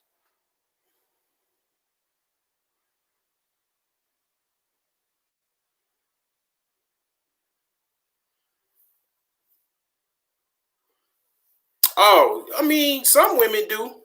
Some women do. My niece, I saw she man, she talks about that shit for hours about what her baby daddy is doing with another woman, like what another woman that her baby daddy is with and shit like that. I mean, they do. They do, I guess. I mean, I'm pretty sure they do. If Drake said today he like a girl with blue hair, blue eyes, blue nails, blue teeth, women be sticking up blue wigs tomorrow. I bet. Shit, you best believe it. Women do what men want. All these fake hair. No, I think that's not true. Women do that to impress other women. The freaking the wigs, the extensions, the sew-ins, the nails, the eyebrows. They trying to one up other women, man. In my opinion, they're trying to impress other women to get like, hey girl, yeah, that looks so cute, yeah. Where you get your eyebrows at? Where you get your hair at? Like they doing that for that type of shit. Women don't wear waist trainers for herself or to look better than the next chicks. Waist trainers for men attention. I mean, that's the double-edged sword. They want everything, so they want to get that for the men, but they also want to one up their other chicks too. They want the impression. So to challenge what I'm saying is basically all you got to do is go on Facebook. Go on Facebook on under a chick's post after she shows a selfie with her hair done for the first time, or for the, you know, her, she just got her hair done. She posts a selfie. About 75% of those comments are from other women. Okay, so I mean, yeah, they doing that for chicks, and they're also doing that for likes for women too. So the thing is, it's like back to the analytics. What I told my cousins is basically like this. Yeah, I mean, basically you have the numbers. The numbers are it's no different. It's probably even more in as far as in men's favor. It's probably more like 15-1. Because this was 2008 when I told them that. So it's like 15-1, right? So the thing is that, you know, you got a lot of women that are single. You know, you don't have to break your. Basically, what I'm getting at here is that you don't have to sell. You don't have to do shit as far as no money. You know, all you got to do is keep yourself, you know, looking good as you possibly can for yourself, not only women. And then yeah, keep your dick game up. Keep your, you know, keep, if you're healthy, if you have a healthy body, your dick is supposed to work. I mean, it's not rocket science. And know how to, you know, please women as far as, you know, in the bedroom, and then know how to talk to women.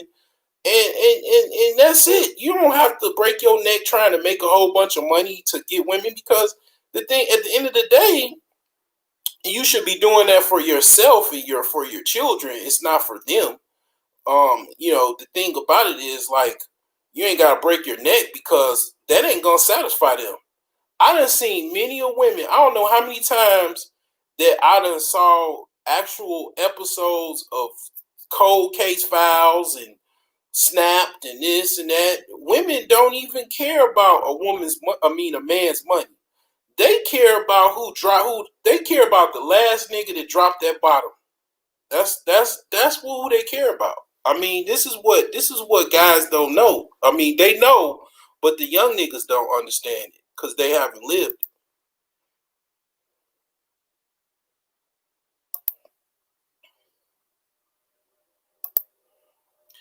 I mean, here's the thing. Like, I'm the whole cheating thing. I'm not monogamous anymore. I don't even claim to be monogamous. To be honest with you, I never really been monogamous. I think I just was kind of more or less didn't really know how to stick my chest out and actually just be like, you know what, I'm not monogamous. I'm more polygamous. It is what it is. You either down with it or you could bounce. You know what I'm saying? So I mean, this is what I say. I mean, and it's like basically, I mean, I really get nothing. My sexual life is dry as hell. But I tell people that because I tell women because it's basically, I mean, it's the truth. I basically would rather tell the truth to let you go your way, and then I lose, but rather than lying to you, because here's the thing, I ain't never got my car key. I ain't never got nobody throw nothing on my clothes, throw my shit out, none of that. Because the thing is, I'd rather tell your ass the truth, because the truth will pretty much let you put yourself in a position to understand. Cause see here, when I say I ain't monogamous, I'm polygamous. You can't be like, oh, he cheating on me. I already told you I'm not monogamous, so it's gonna be other women involved. You know what I'm saying? And then if you go along with it and you try to be like on some old, well, I'm gonna try to make this nigga monogamous, but I know he polygamous. Well, that's on you. But I told you what I tell you when we met. That conversation comes up. What I tell you when we met, I told you I'm polygamous. You know what I'm saying? I mean, so what is you talking about? I'm cheating. Ain't no cheating. I done already told you the setup. I told you what I'm on. So you trying to flim flam me, you know. Here's the thing. Like, I don't know what's going on. I guess it's diet, but I sell herbs. You know what I'm saying? I sell herbs, and it helps with that. But it's a lot of stuff going on. So here's the thing. Here's the thing with sex. So and you know what? I had problems in that department too. But the thing with sex is blood flow. Okay, so a lot of men have blood flow problems because they're eating a lot of high caloric foods and very like a lot of red meats, a lot of meat, period. So when it goes in the body, and women have issues too. It's a whole shitload of women that have fertility issues, have fibroids and stuff like that. And the thing about it is, you have all of this like dead animal tissue that you're eating, and it's clogging the arteries, and now your arteries are have plaque in them, and then you next thing you know, you 35 and you can't keep your dick up because your arteries are clogged. And then it's gonna take more than even my herbs to unclog it. You're gonna have to take, goddamn it, probably my ultimate detox and my sex god product. And then you're gonna also have to walk, you're gonna have to sleep, make sure you have adequate sleep, and then you have to drink a lot of water, and you're gonna have to fast. You're gonna primarily gonna need to fast because you're gonna need to get your body, get all of that fucking shit out of your body, and that's clogging you up where you can't keep your dick up. And then for women, the same thing. So you can get all of that poison out of your body, all of that toxic shit out your body, and then that leads into your behavior too. Probably that's why probably a lot of women aren't toxic because their bodies are toxic. It's impossible to keep men with looks alone, though. It's all in their personality and skill set.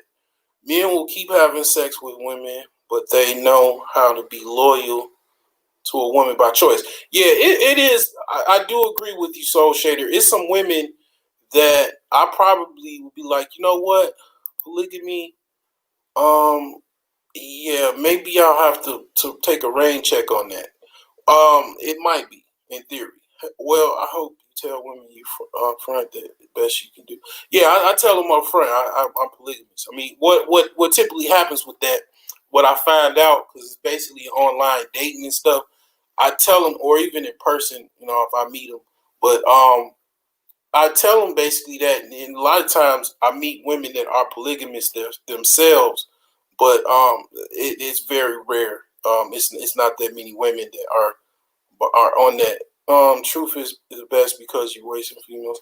Yeah, I mean, see, here's the thing: women will actually be polygamous. You can flip them into polygamy because what they'll find out is it's not as bad as they thought, and a lot of women already are in polygamous relationships because they with a dude that they know have another girlfriend. Um, yeah, some are lazy lovers. You know, oh, that's good. That's good for you. You're a vegetarian. And yeah, but other countries, man, in their 70s, getting women pregnant have no problem getting her. Yeah, it's the diet. It's the diet and exercise and stuff like that. You know, it's that type of stuff. I mean, yeah, I mean, ideally, but here's the thing, like, let's say Drake, right? You mentioned Drake. Drake called you up. Drake, he says on his songs that he is definitely not monogamous. So you gonna turn down Drake? You know what I'm saying? Basically, um, if he slid in your DMs and offered to fly you out from Philly to wherever he is at the time, it's like I say, analytics. You basically go by the numbers, and then that's a beta tactic because you could be like, all right, well, here's the thing, right? Let's say I had the means or whatever. I can use analytics and I can use like something like, I don't know, let's just say Nielsen. Where do black people live? Where does the most black people live? Like, and then I could just find out where black people live if that's what I want. If I want a black woman in America, I'll be like, all right, well, I'm gonna fly somewhere and then where black women are, and I'm gonna pick the best location I possibly can by also doing some research, like looking, I don't know, YouTube at certain like people and locations or whatever, and how they talk and the surroundings and stuff like that. And then I go there, or maybe I don't know, create a Tinder account or whatever, Bumble, and then I just put that I'm in the particular area that I am in. This is some nerd, high level beta fucking dating type shit, right? This is some shit that I just thought about just tonight. I've never did this shit, but I wouldn't mind trying to like experiment to find this shit to see if it works. And then you could like basically like be like, all right, well, you could actually meet some chicks that are in that location, and then you can let them know like you're gonna be flying in this weekend or whatever the case may be. Arrange something, and it pretty much that's using analytics and using some super high level beta nerd type fucking dating and actually come up. You know, these are beta tactics. You know what I'm saying? This is what I was talking about. So um, says a lot of chemicals and pesticide in our food. Yeah, the water too. Water is fucking motherfuckers up, man. Water is fucking motherfuckers up. You gotta learn how to purify your own water. You said you would turn down Drake. You say that. Shit. Oh, okay. It's another. What chick? What dude do you like? Oh yeah, Mississippi too. But what dudes do you like? What's your favorite, celebrity or whatever? who is your favorite celebrity crush? You know, that can get it. You know, but I'm gonna move on to the other little beta strategy or whatever. So, this is like another little beta tactic, right? And I actually found this out, man. I actually listening to Ramil, I kind of like figured this out, right? So he was mentioning this, and this is a fucking excellent idea, actually. So he was like, basically, he just get a whole bunch of chicks' numbers, right? And then he'll just send a fucking text blast out to like whatever, how many women or whatever. Let's just say on your Rolodex you got 100 women. You just send them all 100 at one time. Send them all each one text. That's a beta tactic, and it's actually not half bad. And then out of those 100 women that you talk to, maybe like I don't know, 25 of them hit you back. You know what I'm saying? So it's like basically that's you said these celebrities for herpes they have. Yeah, man, it's like it's you said much looking Future. Are you talking about like Future the rapper? But I mean, yeah, like what you talking about? Yeah, I heard a lot about that. And a lot of cats like that's what they said about R. Kelly. I mean, Usher is notorious. That was a really big deal with him. With that fat chick that he was with. Like, here's the thing, right? It's kind of sad, right? And it's a wake up call. When I was in high school, man, Usher was like the man as far as I'm concerned because he came out with that song.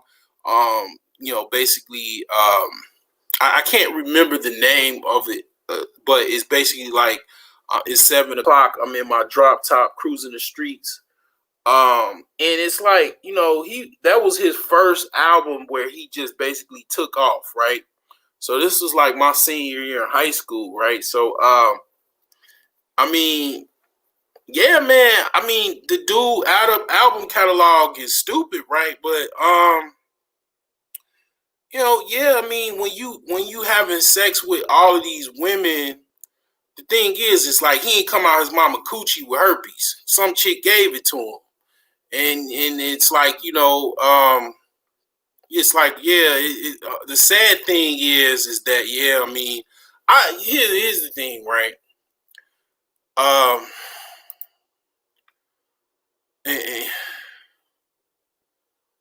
Okay, you're not affected by these celebrities.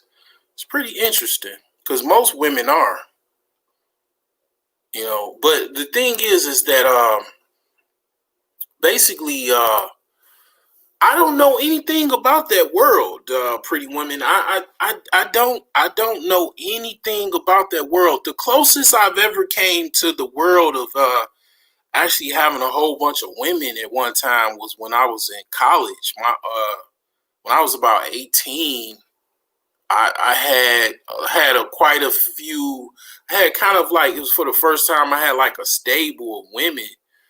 And it's like I don't know what that world consists of, Pretty Woman. I've never had any type of like.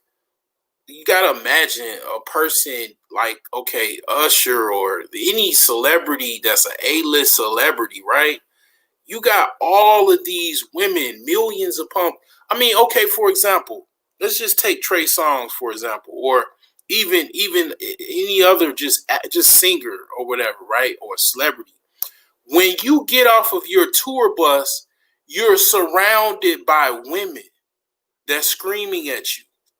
Okay, it's so bad, Pretty Woman, that they have to get cops and security guard to disperse these. A lot of them are young, but some of them are older women, of age women, right? That are surrounding you.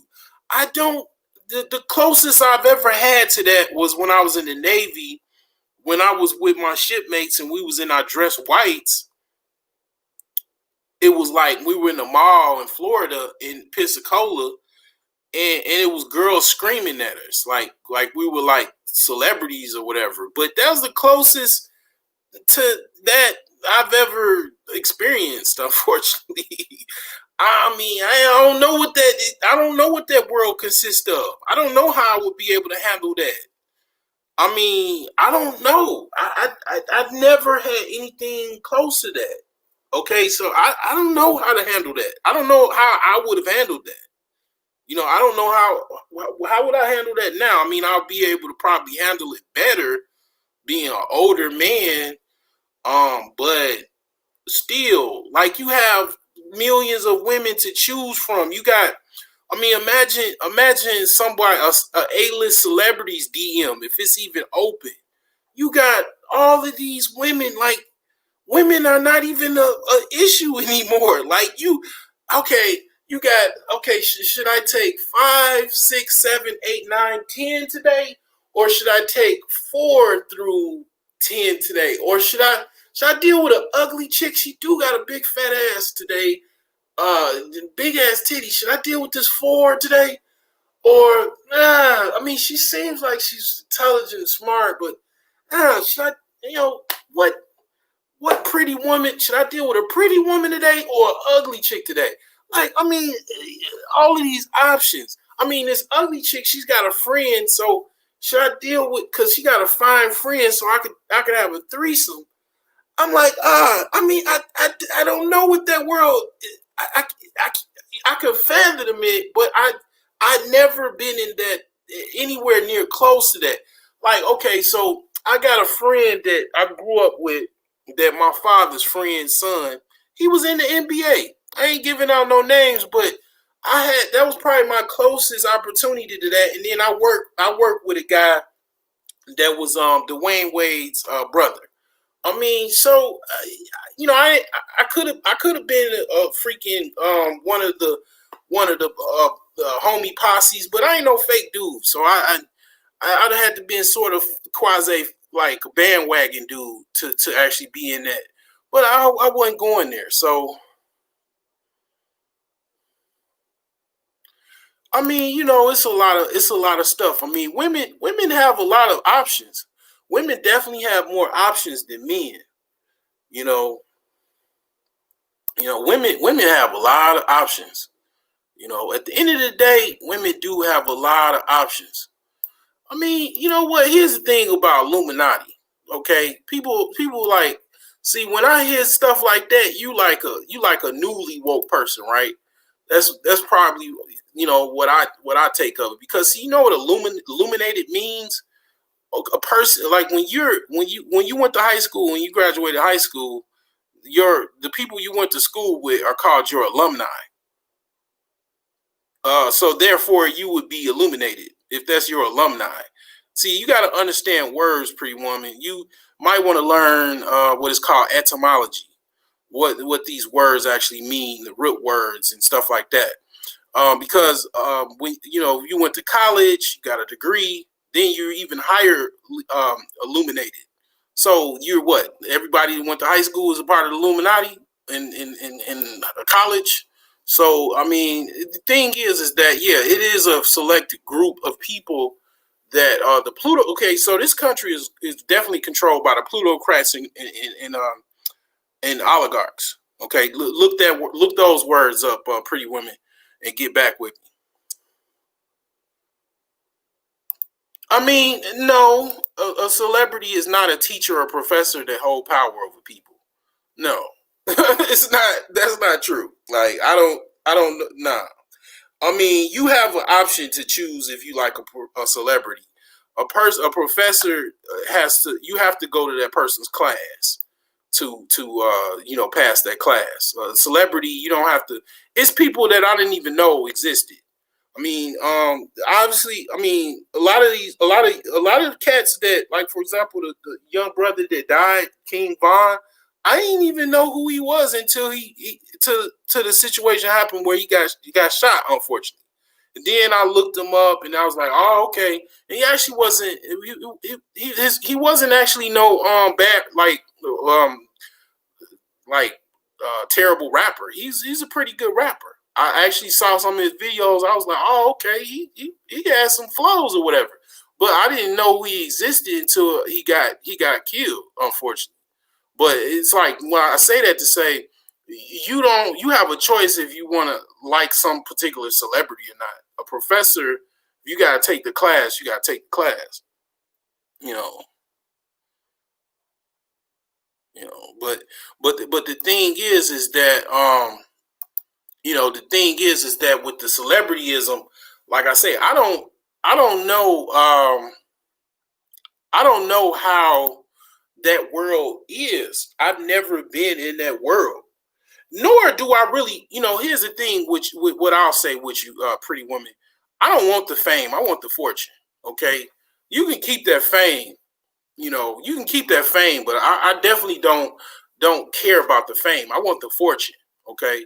Now, back to the fame. I don't know what that world. I can't fathom what that world consists of. I mean, because me and Soul Shader, we up and coming, stock millionaires. Like we ain't there yet. You know what I'm saying? And then we ain't trying to be famous and be stock millionaires. Well, I would be. All I got to do is hit my Robin Hood, and then I definitely will. I think that will give me a little fame or notoriety. But the thing is that like I don't know what that world consists of. I've never been nowhere clear. I mean, nowhere near that world. I mean, I've been near it because I went to a party that Dwayne Wade threw, and I saw a glimpse of that world. I saw these models, at the party, and they were looking at who was who, and then seeing who was who, and all of that. I mean, um, yeah, I heard that her ex boyfriend is a sex offender or whatever. I don't I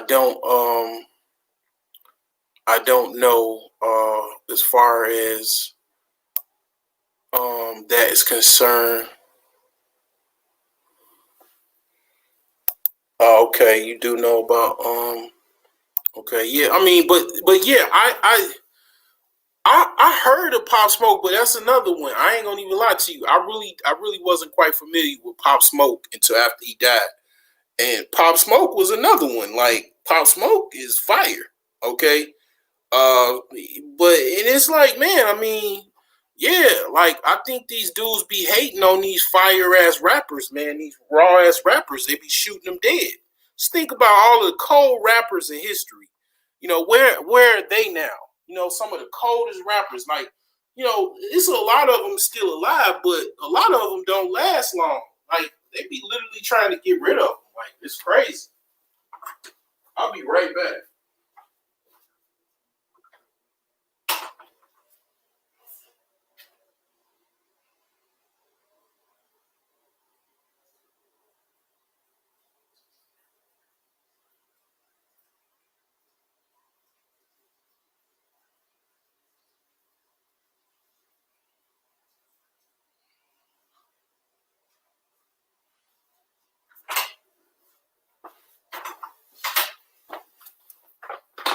But yeah, I didn't know. I didn't know who Pop Smoke was until after he got shot.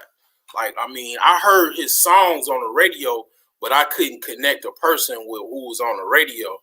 You know what I'm saying? Because I just didn't know. A lot of young rappers, I really don't really be too much knowing too much about them. Like somebody had to put me up on game. Like my friend, who I'm gonna be talking about, later in one of my talking points is, I mean, he put me up on Roddy Ricch. You know, what did I read out of context, Pretty Woman? I mean, I dropped the link, and you don't wanna expound upon what I miss. You know what I'm saying? I mean, you know, don't be too shy. You know what I'm saying? I won't bite. I won't cuss you out as long as you don't cuss me out. Her husband is a sex offender. She married him. Oh yeah, yeah. I heard about that. I heard that he was. Now, what did he actually do though? You know, what was his offense or whatever? You know, but yeah, I talked about the text blast. Yeah, I mean, this talking point right here is what we actually already talked about. So what it's kind of I'm kind of helping. I'm kind of throwing you an alley oop, pretty woman. And it kind of what you said about the professors and the teachers. Um, with the celebrities, I don't correlate, but this with the celebrityism, it correlates. So you know, another beta tactic is using your position and strategy to using your success to, to your advantage. For example, you a beta tactic will be using your money, using the fact that you're a millionaire to get women. You know, that's a beta tactic. You know, alpha fucks beta bucks. That's a tactic.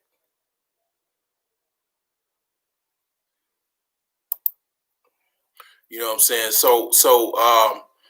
Basically, using your success to take advantage. So say let me paint a picture here. Let me paint a picture here. I got a nice mansion around where I'm at right now. I'm in the western suburbs. I got a nice mansion. I got one of the mansions that I showed on my videos on my video archive or whatever. So I got a G wagon, right? And I'm just a nerdy beta male, right? So I wear contacts, but my glasses at home. I just got my contacts on. So I'm in my G wagon, and I got my nice little clothes on, and I go to the mall, and I'm getting chicks because basically, they see me around or whatever, or I just go to a club. I go to a upper tier type of club or whatever, right? And I'm pulling up to the valet with my G wagon. I mean, that's you. You're not a celebrity. They don't know you. You using your success to your advantage. That's a beta tactic, and you getting like chicks, right? You getting some nice looking chicks, right? Because you pulling up to the club with a G wagon, with some Gucci shoes on, with some leather pants and a leather shirt. You know what I'm saying? Like with a gold chain on or whatever. Like that's a beta tactic to use your advantage of your success. And that's what celebrities do. That's literally what celebrities do. I mean, because a lot of celebrities do have money, and then when the money fades, a lot of the stardom fades too. Then it's less crowds. It's like, okay, it's a whole bunch of crowd of women outside. Then, you know, you're not so famous anymore. And then you get off the bus, and then it's maybe a few people around. So they're not. The fan base shrunk, right? It's not. It happens to a lot of people. I remember the rapper B.O.B. He got on social media and he cussed his following out, cause he like, you phony motherfuckers. You don't buy my album. You don't support me. You just coming on here for what? Like, I mean, what are you doing? Like, you motherfuckers, like, you was pissed off because he like, okay, back when I was famous and I was doing all these videos and I had all these hit songs, y'all all on my dick, y'all. I'm able to make all this money and I was selling out and all this other stuff, but now y'all still trying to low key jock ride me, but y'all ain't even buying my album. Y'all ain't even streaming my videos. You know what I'm saying? And he was kind of a little bit bitter about that. Well, he was pretty bitter about it. You know what I'm saying? But yeah, it's tripped out. I mean, it is a thing. It's nothing wrong with looking up to people, in my opinion. But I don't know what do you Okay, I dropped the link. The link is this link is actually to StreamYard. It's for you to be able to talk to me. You know what I'm saying? Like that is what I'm talking about, the link. Like I dropped it again. I mean, you can explain yourself. I mean, you ain't got to. You ain't got to. You know, I can still read your comments. It's all right. But that's what I meant by the link. Oh, her husband had sex with a child. Oh, okay, damn, that's fucked up. The thing about that type of stuff, like in Pakistan, you will get stoned to death if that's what you did. They won't be no trial, nothing. The village just come out, put you in the center of a circle, they'll start throwing pellet stones at you if they found out you did something like that. They don't play. All I got to do is to strike fear in people's heart is mention Pakistan. If I really want to go there, I go to Saudi Arabia with the swords. They have actual executioners that get paid a salary, and their job is basically to wait by the phone and actually wait for the next person that they got to chop the head off. What's going on? Oh, I can't hear you. You muted. I was opening the window. Oh, okay. What's going on? I'm in Turkey right now. I'm from Philly, but I'm in Turkey. Yeah, Oh, that's why it's daylight. okay. Wow, you tripped me out because I did see light. I'm like, God damn, where the fuck are you at? Because it's like nighttime here. So wow. So what brings you to Turkey? How did you get there? Honestly. Yeah. So I've been traveling since before the virus, since August 2019. So I work in real estate. In the last couple of years, I've noticed that real estate markets in other countries have been extremely like when it comes to housing, the market doesn't move more than 2 to 4% a year, right? In America and mostly around the world. But from 2017 to 2019, places where it was like 30,000 for a house in, let's say, Morocco on the water, like on the beach, it's now like $500,000. And it was so quick. And I was like, wait a minute, why are all these properties in these beachside countries and these seaside countries, like, why is the properties going up so quickly? So last year I left to go explore that. So I lived in Malta last August, and I volunteered for children with autism while I was there doing my research. Then I went to Egypt, got stuck in Egypt because of Corona. Yeah. Yep. And then as soon as the lockdown for Egypt was up, I ran to Turkey. Turkey is 86 degrees today. I'm in the southern part of Turkey near Greece. The rent that I pay is $200 a month. Okay. And I'm in a brand new apartment, security, 2-bedroom, 2-bath. The water bill is $1 a month. The electric bill is $6 a month. So I wanted to I'm waiting right now for India to open up, and then I'll come back to the US, but I'm slowly gonna transition back to the US because I really am not happy with the presidential election. I really, really don't want to be mandatory vaccinated by Biden. I am very pissed about that. So I'm probably going to transition out of America when I get back. Wow. I mean, I'm wild too, like Soldier, because I'm like, you see, you talking about something that I kind of talked about, but not really, because see, I'm in the real estate, in my particular area, which is the Chicagoland, Northwest Indiana area. So I just, yeah. So I just, my little brother lives in Chicago. He lives in Hyde Park. He's the IT director at University of Illinois, Chicago. Oh, okay, that's what's up. So I've just bought a property in Northwest Indiana, but I talk about a lot of times real estate, and what I talked about in one of my videos as far as how to start real estate, how to like go from scale from 0 to 1 million.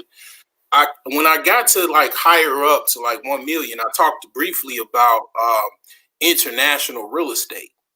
And it's kind of I'm wild out because basically I talked briefly about the fact that once you make enough money, you got the whole world at your feet. Well, not the whole world, but you got places you can go to buy international real estate. You know what I'm saying? You can actually have a portfolio of real estate outside of the United States. For example, um, uh, Tina Turner actually, as far as my best of my knowledge, she lives in France, I believe, or she did at one time. She and her husband live in Europe. You know what I'm saying? So, I know she uh, lives in Europe, but I think it's Switzerland. I think it's oh, Zurich. okay, She lives in a oh, castle though with her husband.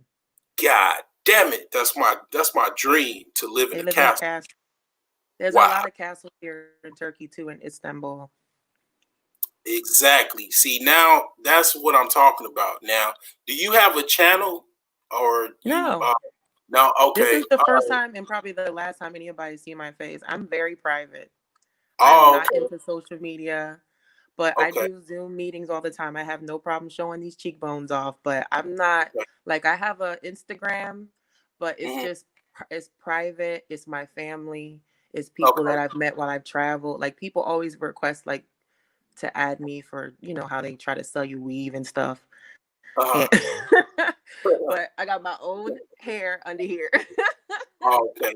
Yeah. So, and I have long hair. I just, here in Turkey, I respect the Muslim culture and I don't dress, I dress appropriately. Even in America, I'm covered. But I went outside before I saw, when you went to the restroom, I went outside.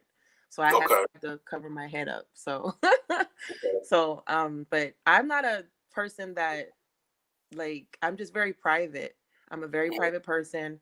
I don't My circle is small. When I try to help people, family and friends, they're so jealous by my knowledge. They think it's arrogance. They think I'm looking down upon them, or they want me to do the work myself. Like, oh, you buy me a house and then you show me how to maintain it, or you you do it first. Like they don't want to do the work. People are so lazy. Everybody Yeah. wants a quick answer to everything. I hate social media because people think they can receive information quickly, they can do it quickly. I hate that about social media. I just think that people are lazy. Their minds are lazy. My friend said he has 2 kids and he's like, all they do is play video games. I said, well, you used to play soccer. Why don't you have them playing soccer? He was like, I'm divorced now. My wife is not into that with them. She just lets them play the video games. And I'm just like, this is why, people are just so small minded. They don't expand their minds. They don't take the time to meditate. Mhm. They don't take the time to read a book.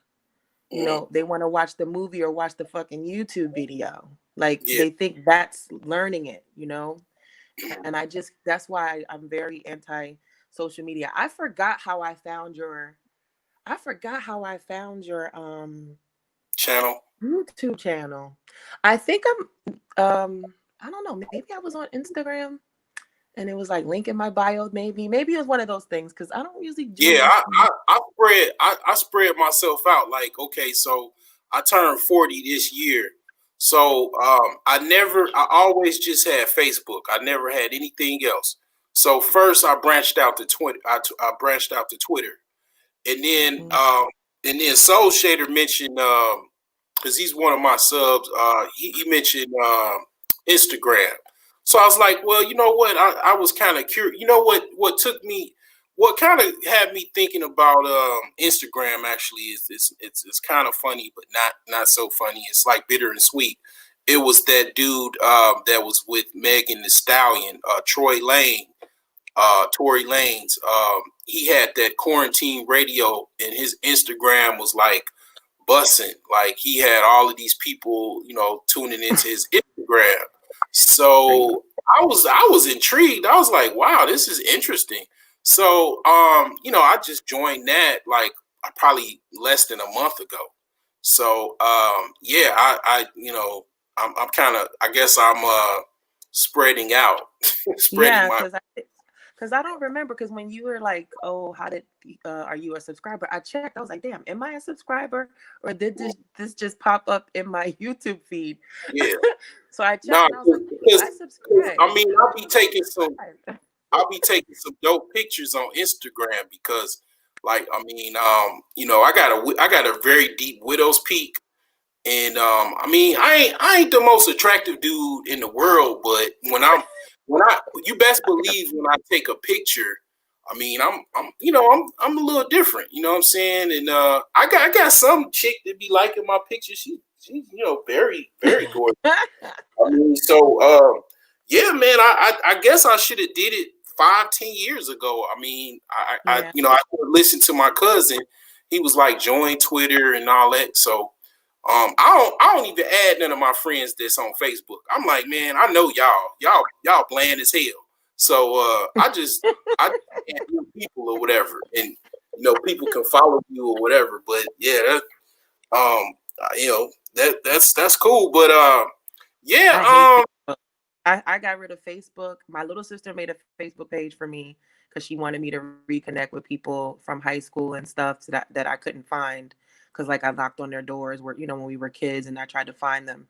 And then in 2011, Facebook announced that all of your data was their property. So I got mhm, off of Facebook in 2011. Me and my brother and my brother's best friend, we removed ourselves from Facebook. So mhm. the you can't delete your account. You can like put it on hold. So it's literally like pictures from 2011 on my Facebook that I don't use, that I'm not logging into or logged into.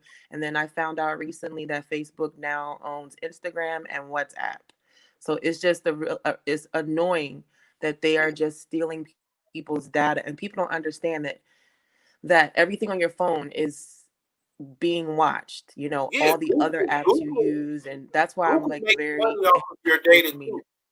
They make more money Mhm. than Facebook off of your data. Yeah. Uh, the Yeah. average the average person on Google is worth to Google about $26. Your data is Yeah. worth about $26. Yeah. That's why they now have to like you have to they ask permission now to share your data or your cookies, or and I just try to stay off. I go by my middle name when I make purchases. I just don't want anybody tracking anything. I rather have a credit card that says Luke Skywalker than use my own credit card. Like I Mm, will get my credit card with Chase, and then you know how you can add a person as another card holder. Just add a different person. It's this guy on YouTube named Kit Boga. He goes undercover and he gets the scammers. Like he tries to figure out why they're scamming old people for their bank accounts and stuff. And he was saying like how to protect yourself online is get another email account that you don't really use and just use it specifically for purchases. Don't put your name in the email. Get a second card with your bank with a fictitious name like Luke Skywalker, and just make purchases that way, yeah, because they're tracking everything with your name, And my first name is very unique, only 6 letters, very easy to say, very easy to spell. But if you type it in, you'll see everything. So I'm like, I go by my middle name. So, and I'm not a person that I just like my privacy. I think the internet is very intrusive. I saw a guy on Instagram the other day teaching people how to hack into people's private Instagram accounts. And I'm like, what about kids? What about rapists and pedophiles? Like, why are you telling people for free how to hack into people's private accounts? What if they work for the military? What if they work for the government? And I was just like, why does he think it's okay to be intrusive like this? That's well, so rude. here's the thing with that, right? And I'm gonna talk about Eric Snowden, right? People look at Eric Snowden like he's this high level hacker or whatever. Eric Snowden was not no high level hacker. He was just a regular one in the mill IT dude. Like, and they tout him as this like hero, this just this awesome white list, white hat hacker. I mean, the tools that Eric Snowden used when I saw the movie and everything, it's like shit I know and I knew for years and years. I mean, basic shit. Like it's not like he's like some, like the movie Hackers back in like the early 90s, where you doing some like high level hacking type stuff where you like getting inside a network. He used basic tools and got the information or whatever. But the thing is that No, he yeah, wasn't a hacker. No, that his story is being told wrong. I think it was Obama who called him a hacker. Ed Snowden never considered himself a hacker. What it was that he was recruited in college, like most CIA agent white males. That's who they prefer, And I have a family member in the CIA, so I know who they prefer. His name is Edward Snowden, and his thing, he didn't hack anything. He made a computer system that was to monitor our enemies in other countries like Iraq and Syria. It was a drone system. He's the guy who designed the software they use for the drones that were blowing Syria up the whole time Obama was the president, which was wrong. But he wasn't a hacker. He saw that they were using his software to spy on all of America and not the enemies of America. That's why he did it. He said, this is not right. I was told this was for people we deemed a threat, not our own selves, not our own country. So he felt stupid. I was naive to believe that, like most scientists and most inventors, their inventions are abused. Look at Nikola Tesla. He wanted to make energy, electric free for everyone. So it's not, Obama's the one who called him a hacker. Obama was like, oh, he's a computer hacker. He's never claimed to be that. He's never hacked anybody since that. He wasn't hacking people before that. He leaked the documents that showed that our government was spying on us. That's it. Yeah, like every he's a CIA agent. Yeah, I've been in IT for 14 years, and in order to be in IT, you have to be a computer hacker because part of your job is to actually hack a computer. Like for example, just yesterday I had to hack a computer. Okay, that's part of my job. The BitLocker, if it's a BitLocker key, I have to hack it. Like that's if it's like I can't get inside Windows, I it's ways I can get past. Like on the personal side, I can get past the password and all of that stuff. Like it's part of the job. You have to be a hacker. Now it's some that are high level. Hacker is a person that doesn't have any rules. That's what I'm saying. He's never hacked anything before this data leak, and it wasn't anything he hacked after. You got black hat hackers, you got white hat hackers, and red hat hackers. So a white hat hacker, in your case, if that's true, Edward Snowden, that's what he is. Now, a red hat hacker is someone that does it for money, and a black hat hacker is somebody that does it for malicious, evil purposes. So, but yeah, it's part of IT. You have to.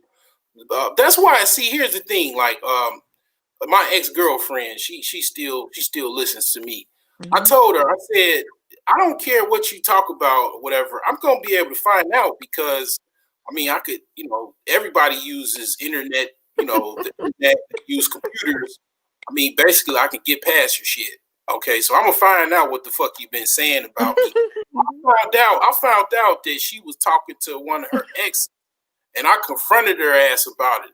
And I didn't even have to hack her computer. I just pulled her laptop up under the bed that she had. She had some old ass netbook that I just pulled that motherfucker out. And I was like, okay, because I was trying to investigate who the fuck, little, intimate details about her that I probably didn't know. So, I mean, I pulled it back out and I found out that she was actually talking to one of her exes. And I'm like, okay, what is this about? You know what I'm saying? But that was back in my days where I was on that monogamy. I was trying monogamy out. You know what I'm saying? But that's a whole nother story. But it's some people doing some crazy stuff, man. It's some wild stuff, man. And I'm gonna tell you this: you don't want to be nowhere near them. You don't want to be on their list or none of that. You know, I'm trying to tell you, you don't want. I've been in the military, and people don't know what the military is. Like they don't know what all is included. Even I don't know, but I've seen some things that people have never seen, and it's mind blowing. You know, and that's all I will say. But yeah, I mean, you don't want to mess with the federal government of the United States. I mean, Ice Cube would tell you that. Ice T, well, Ice T, yeah, because when he said "f the police" or something about the cops or whatever, I mean, Yeah. he had the actual federal Mm-hmm. government coming after him. You know what I'm saying? And wasn't that nice? You know, and that you don't want to be on that side of the game. But yeah, you know, yeah, it's very interesting going back to Tina Turner and the Castle. I'm definitely going to be looking into that because, see, that's my thing. Like, I'm very much into Castle. So part of so my goal is to get a mansion, but after the mansion, I want a castle. You know, that's what I want. So it's this white dude. Scotland, Ireland, Mm, Scotland, Ireland, Albania. Go to the Balkan countries, the Bulgarias, the Romania, the Albania, the Kosovo. Those countries have God castles damn, too, you and trying to they're have the me? cheaper side of Europe. You Hey, know? are you trying to have me, goddamn it, fight the Russians, man? I'm not about. You trying to put me on the front lines of a war with Russia? No, I don't want, Armenia is the one that's at war right now. man. No, that's Nobody's fighting Russia and Albania and Ukraine. Kosovo. Ukraine is actually The Russians still are in Turkey. they still going at it in Ukraine, right? I don't want to be nowhere near Ukraine, to be honest with you. I mean, I'm just saying, like, I'm in Turkey. You know, uh, next to Turkey is Romania, Bulgaria, Albania, Kosovo. They're all next to yeah, Turkey. They all border Turkey. uh, Bulgaria, Romania, Kosovo, Macedonia, Albania. It's like an hour flight for me to get to any of these countries. Greece is Turkey owns half of Cyprus, which is part of Greece. You know, like that's why I picked it here because you can get to all the European countries very cheap and very quickly. I can get to Dubai very quickly. Turkey is in the middle. That's why they have the biggest airport in Europe. That's why I picked it because I could get to the parts of the world faster. But there's no Ukraine wars going. Albania, Kosovo, Montenegro.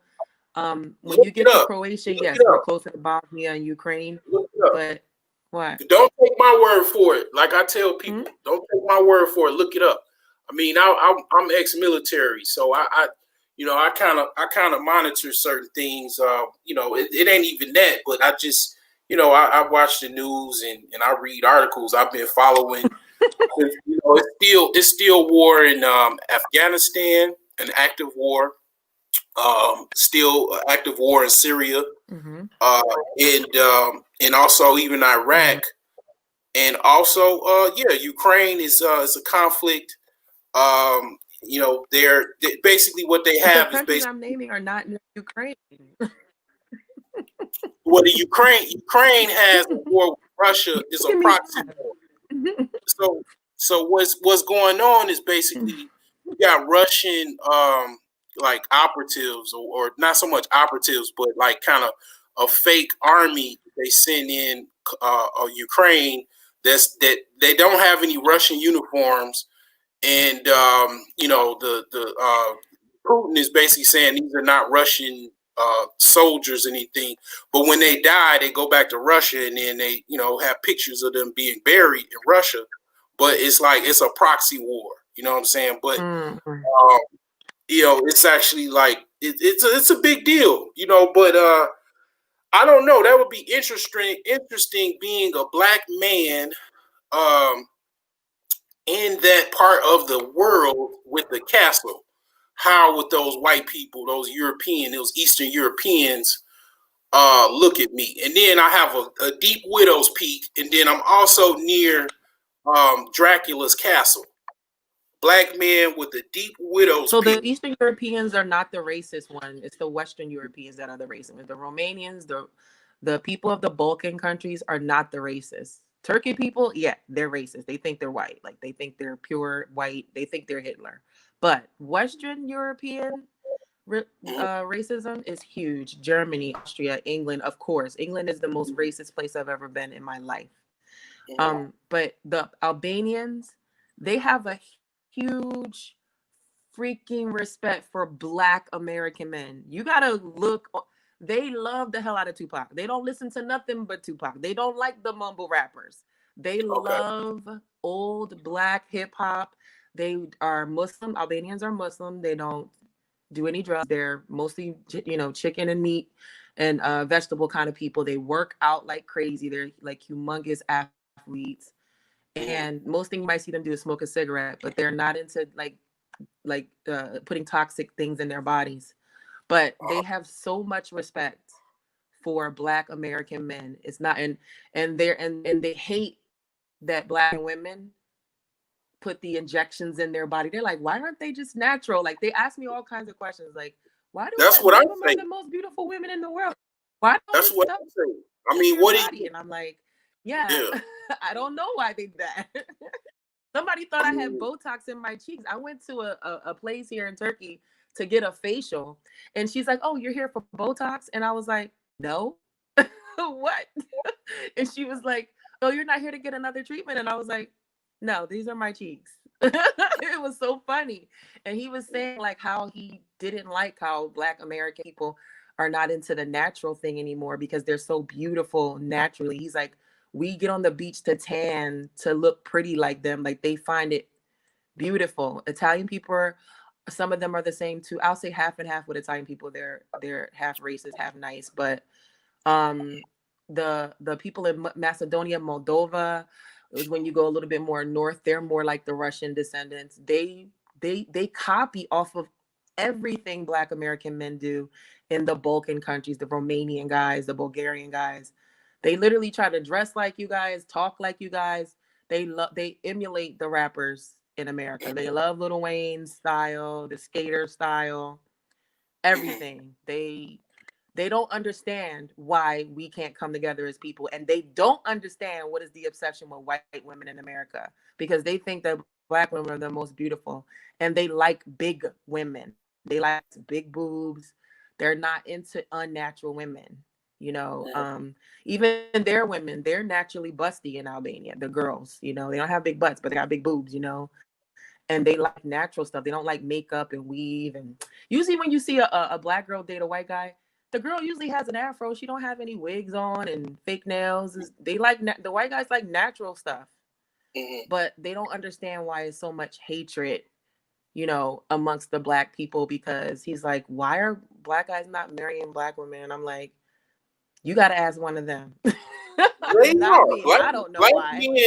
Okay, interracial statistics in the United States, only about 10% of Black men actually date interracially.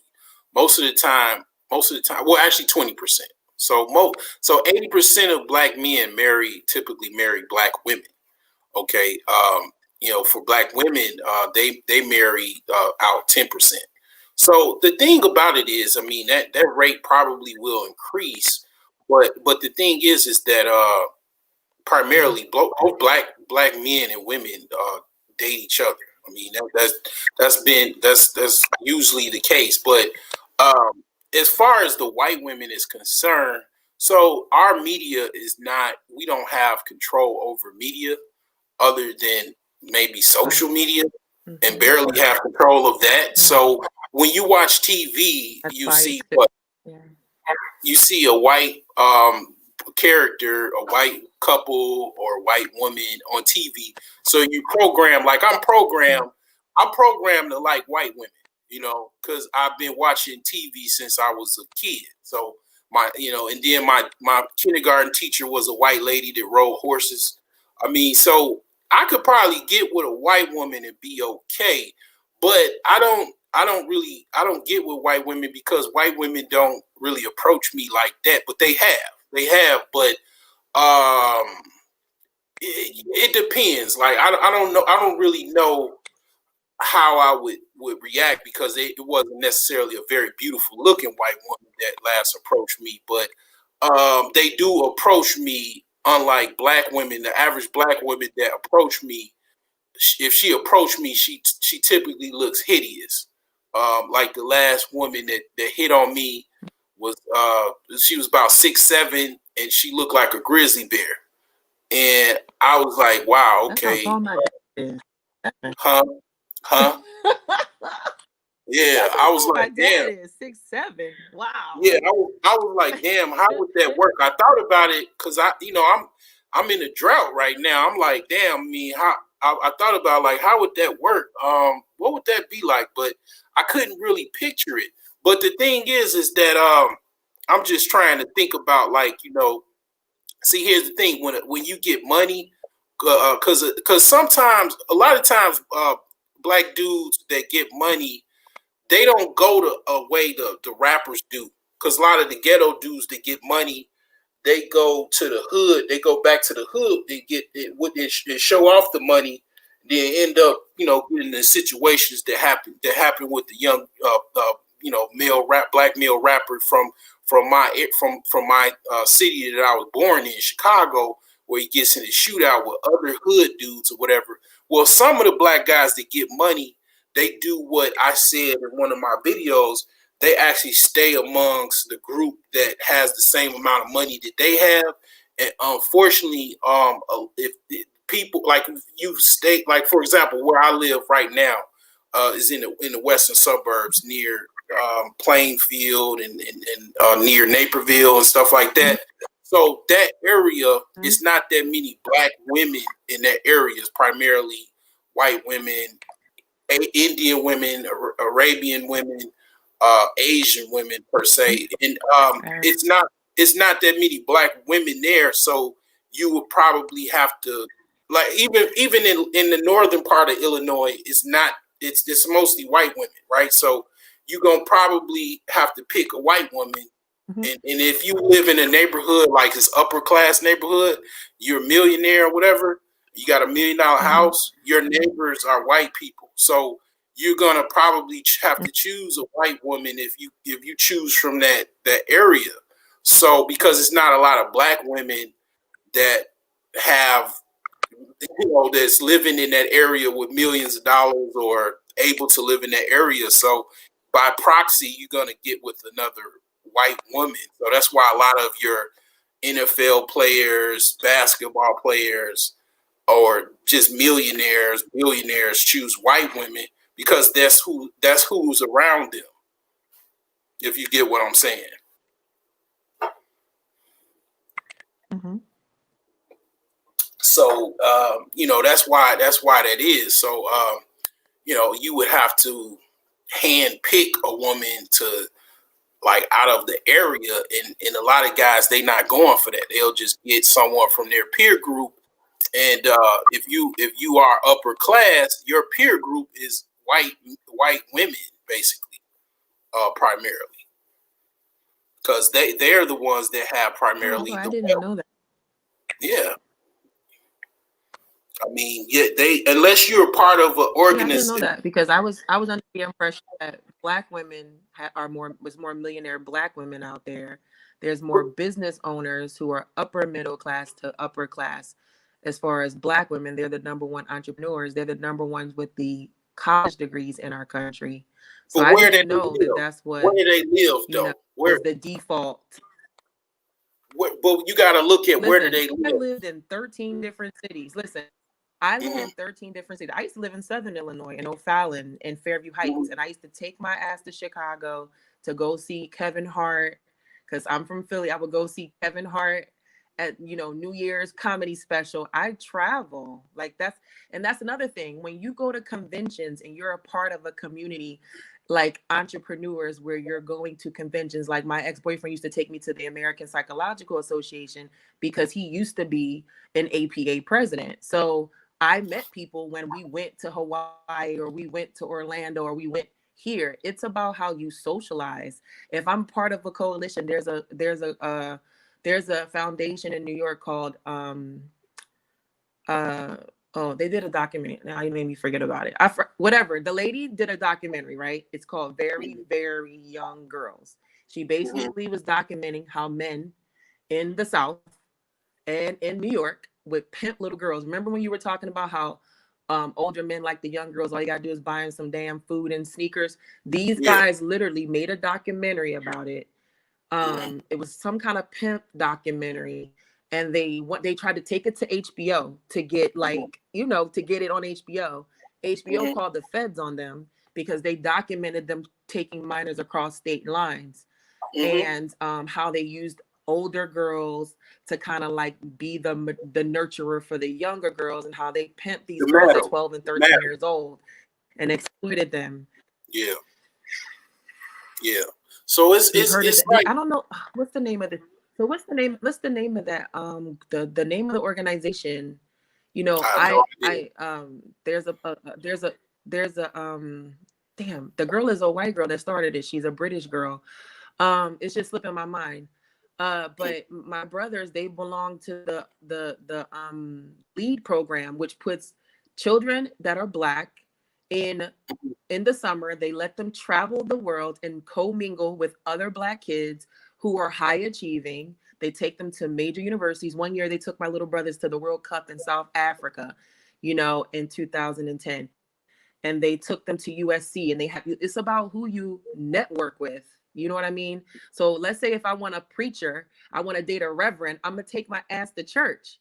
If I want to meet a Black woman, I'm going to take my ass where they want to be. If I'm a lesbo, So I don't know. I think that when you have a preference, people will find it. Just like pedophiles take their ass to Africa, to countries where the people are selling their kids, and they go get themselves a little girl or a little boy to play with.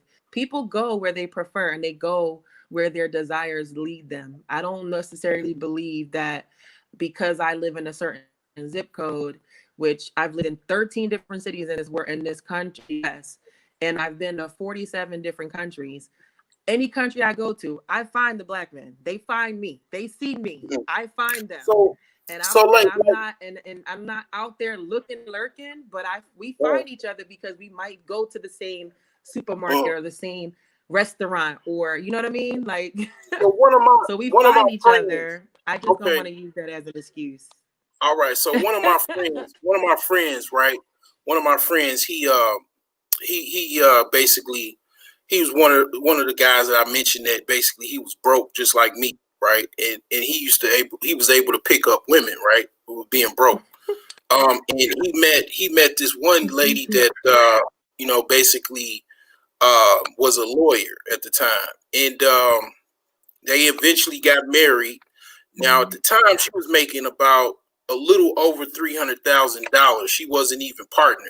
So this was over 10 years ago. So she probably is partner now, probably making close to $1 million, or if not $500,000 or better.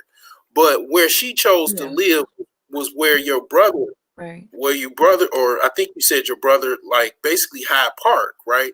She could have lived where I'm talking about, like she could have lived, let's say in she could have afforded to live near Evanston or some shit like that, or like Glencoe or something like that, right? Yeah, because she had the money. Yeah. Huh?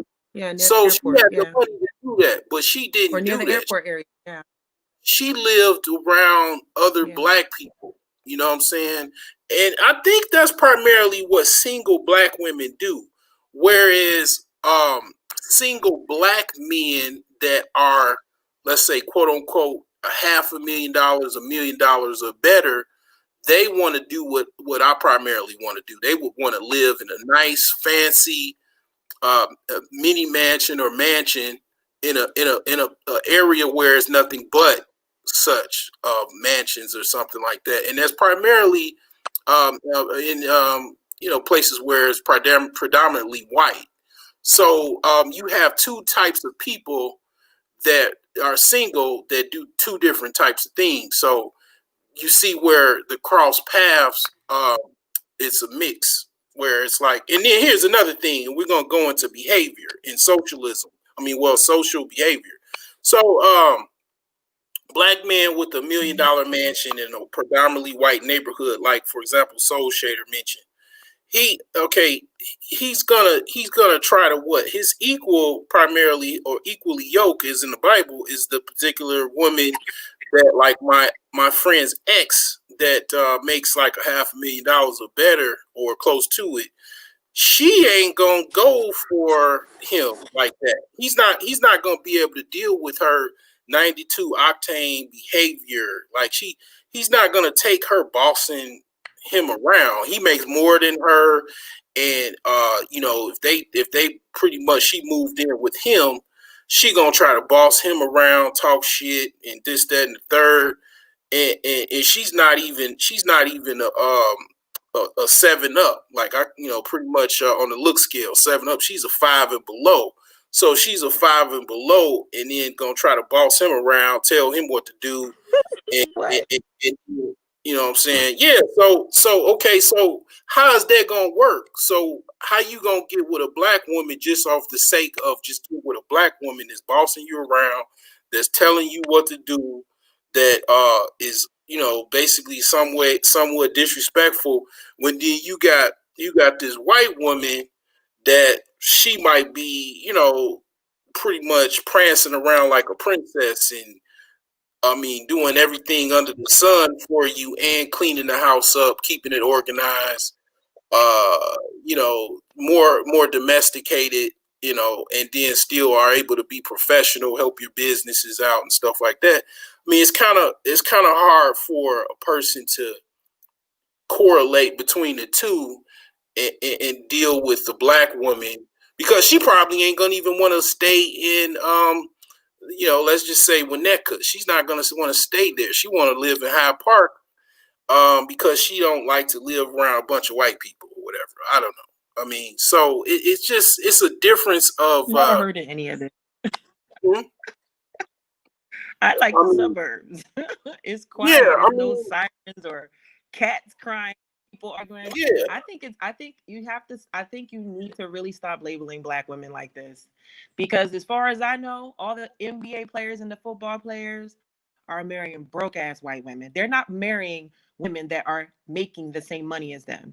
And when it comes to white women and what they think about black men and what their families think about black men, they are marrying down when they marry a black man. My niece just sent me a video of a woman having a conversation with a black man, it's telling not him me. when It's not me because white I'm women not a get ready to millionaire. marry a black man, they're considered It's not marrying me down. because it's It's not like me their because family I'm are not. like, Wait, and hold even on, if hold you on, hold let's on, just hold use on, like a hold on. basketball player, Hold on, Kobe, hold on, hold on, right? hold on. Let's use Hold Kobe on, because he's from hold Philly. on, hold Let's on, use Kobe hold on, because he's hold from on, Philly, hold right? on, hold on, wait, Kobe's hold on. wife was a teenager married, and they are not millionaires. Hold on now. I mean, you said I need to. I ain't no millionaire. Okay. I first off, I'm just speaking as far as what I see, in as far as in the Chicagoland area, or just men in general that are millionaires. What was in their pool? You know what I'm saying? I'm definitely. I mean, I'm just speaking in perspective of what I see. This is not how I look at it, because I'm not even a millionaire. I'm just some guy just trying to struggle and survive, you know. But go ahead. You act like gold diggers don't go after black men. You act like white women are not the number one gold diggers. You act like they Oh, are there hell with their no! I never own said. money, I never and said that. these black men are happening to meet these women in white neighborhoods. That's not true. White women marry white men. Rich white women marry rich white men. It is forbidden in as far as wealthy. So this is the problem. Wealth is not a millionaire to white women. A guy with $1 million or even $5 million, a multimillionaire is over 10 million.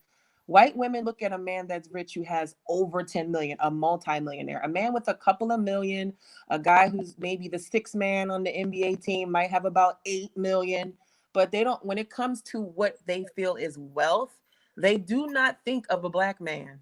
They go like, look at Scottie Pippen. As soon as his money ran out, where Mhm, did his girl go? Away. Like mhm, people act these NBA players, black men think that they are, I'm in a area where there's $1 million homes. mhm. So that doesn't mean that there's $1 million millionaire people living in $1 million homes. Women could just be a homemaker living with their rich ass husband or their rich ass parents. They're not the ones with the wealth. So that's what I'm saying. Like, the mindset is that you think because you finally made it to this area that you consider upper crest. Like Kobe grew up in King of Prussia. Lower Marion Township High School was where he went because his dad played for the Sixers, so they had a little bit more money than he did.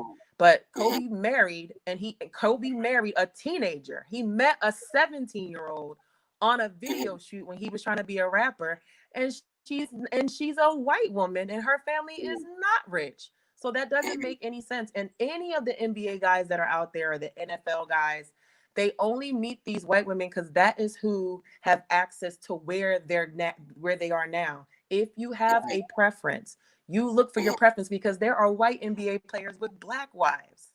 So it does not, and it has nothing to do with, Tawanda being in Hyde Park. My brother's in Hyde Park because he used to work for Obama. And my brother used to work in the White House with Obama. And he wanted to be near the school, so he didn't have to commute that far.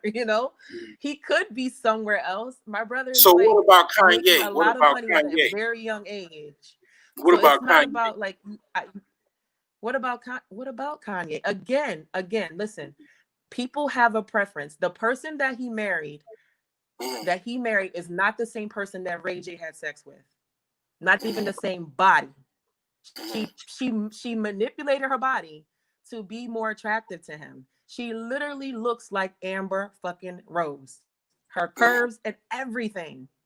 She emulated the people she envies, like all white women do. They are jealous.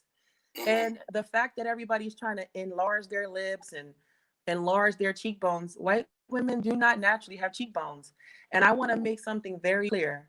Kim Kardashian is a white woman. When people say, oh, she's not white, she's from Armenia. Armenia is going to war right now with Uzbekistan. Armenia is part of Caucasus Mountains. They are Caucasians.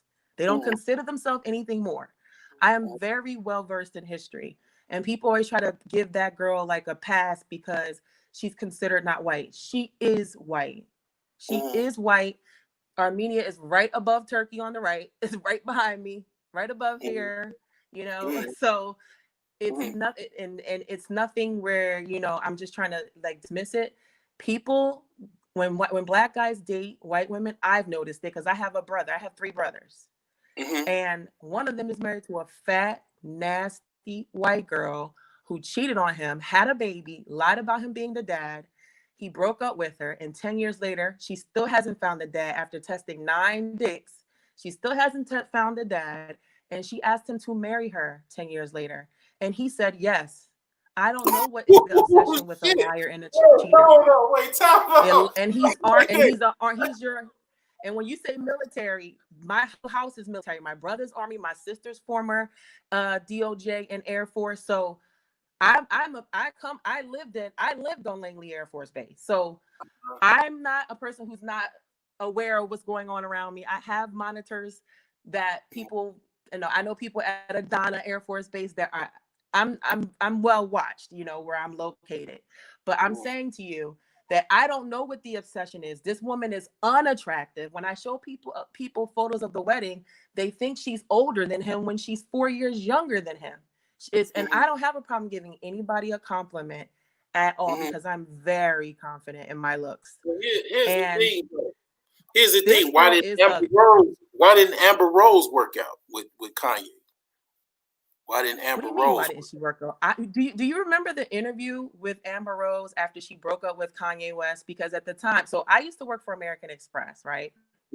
And I used to get calls from celebrities because they had black cards. And I used to get calls from Kim Kardashian's ex. I'm not going to say who he is, but he's the guy before Kanye, right? Okay. And he was a perfect gentleman. Yes, ma'am. No, ma'am. I'll wait, ma'am. No problem, ma'am. Because he will always book tickets from Dallas to Miami to go like visit her house in Miami. And he was so sweet, so kind, so considerate, would have me book like, can you get me a first class ticket here? Or can you call the concierge desk and like have this in the room for her? I don't know why she cheated on her ex with Kanye. I don't know why Kanye cheated on Amber. Amber said she didn't know. They had no clue. When she spoke to Kim Kardashian's ex, when she spoke to him, she didn't reveal too much in her interview with Wendy Williams. She just said that they mutually were confused. They did not know that either of their partners were unhappy. And then when you watch Love and Hip Hop, the third season with Conscience on there, with his horse face baby mama, Jen the Pen, they talk about that, Kanye was sneaking around with Kim for years. So I don't know, like, you know what I'm saying? I don't know what goes on in that head of his, of Kanye's, but that's what I'm saying. So it's like, I don't know. I wasn't there. So Kanye is a billionaire. I think his wife is a billionaire too. I think so. So, I don't know. It's kind of it's a toxic. I'll give it. It's a toxic relationship, but he's a billionaire. He's got children by her. They got a bunch of surrogates and stuff like that. But the thing is like, I don't know what, this is the woman that he was with that propelled him to be a billionaire. I mean, I can't take that away from her. But I mean, Amber Rose, who is she with that she propelled him to be a billionaire? Or okay, here's the thing with women and anybody, you're either giving or you're taking. So, or you're adding to or you're taking away, right? So, in my opinion, I believe Amber Rose is somebody that she takes away from her significant others. Whereas, you might get with someone else and they're adding to your value, right? So, for whatever reason, Kim, people talk about Kim and blah blah blah. I really don't. I'm impartial because I don't watch Keeping Up to the Kardashians like that. I don't really focus too much on Kim. Kim is kind of weird to me. I do admit, but she's added to Kanye as far as the wealth is concerned, because she does know wealth. She's from a wealthy family, historically wealthy family. But she might have decreased the mother wasn't wealthy. The father was. You're right. Again, so the mother wasn't wealthy. The father was. The father was a lawyer, just like my dad was a lawyer. Mm-hmm. So it doesn't matter. That's what I'm saying to you. Like, you say that the white women come with it does to a sense, because if the wife was married to a lawyer, she knows about what her husband makes and what he actually does as far as. Yeah. She's the manager. She's the business manager. The mom is their business manager. She's a very good businesswoman. Yeah. So I mean, she's a Scorpio, and the thing is that I'm just saying. I mean, now I will give you this. I'll give you alley-oop. His sanity decreased with her, but his wealth increased with Amber Rose. That definitely it was no value as far as his value. It wasn't about money. It was about love. Kanye West pursued Amber Rose. She didn't pursue him. He found her. He saw her and flew her out. It wasn't her chasing after him or being in the same circle. I really feel like they loved each other. Money isn't everything. Being married to someone is not about changing your status. That's the problem with men. You believe you're supposed to have a trophy or something to show off for when you make money. That's why when you refer to Black women living in the hood, even though they have the wealth not to, it could be I'm living in the hood because I want to be near my grandmother who doesn't want to leave her family home that she inherited. I could be living in the hood because my favorite gym, my trainer lives over here, and I want to be close to here. It could be other reasons. It doesn't mean that they don't have the money, they shouldn't spend it. And the worst thing you can do is spend the money you just made. My ex-boyfriend is a multimillionaire. He lives in a house that he paid $100,000 for, and he is not leaving that house. The thing about Pretty Woman, very nice neighborhood outside of Philadelphia. Pretty Woman. This is the thing about love. Sorry. Love can have you on a park bench, outside Hyde Park, with a little wool blanket on. That's the value of love to me. Because see, here's the thing. Let me break down entomology for you. Love backwards is evolve. So my evolution requires me to have sustenance and actually have abundance, right? So for me to evolve, for my children to evolve, they're going to need the same thing. So that actually is love to me. Love, eh, having my heart feel good because someone sucked me off really good and made me bust a nice juicy fat load. I mean, yeah, it feels good. And then, prancing around with roses and rose petals and hot, cocoa butter and coconut oil. It's lovely. I did all of that and then some with my wife. But at the end of the day, I still was sleeping in a bando with no heat because I was in love per se, which I really wasn't really in love, but I played along. Okay, I played the love game, Right. right? And the love game had me sleeping in a bando with no heat on, with no heat on. I mean, I eventually fixed the house up and got all of that fixed, but that's what love got me. Okay, so yeah, I'm not really pro love like that. But I mean, I get what you're saying.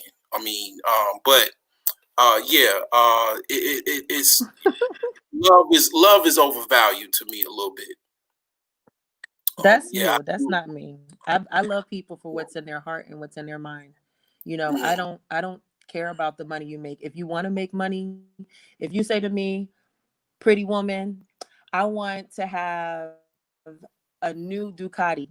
And I'll be like, okay, if you can't afford it, how about the next 3 months you save all your paychecks and I pay all the bills?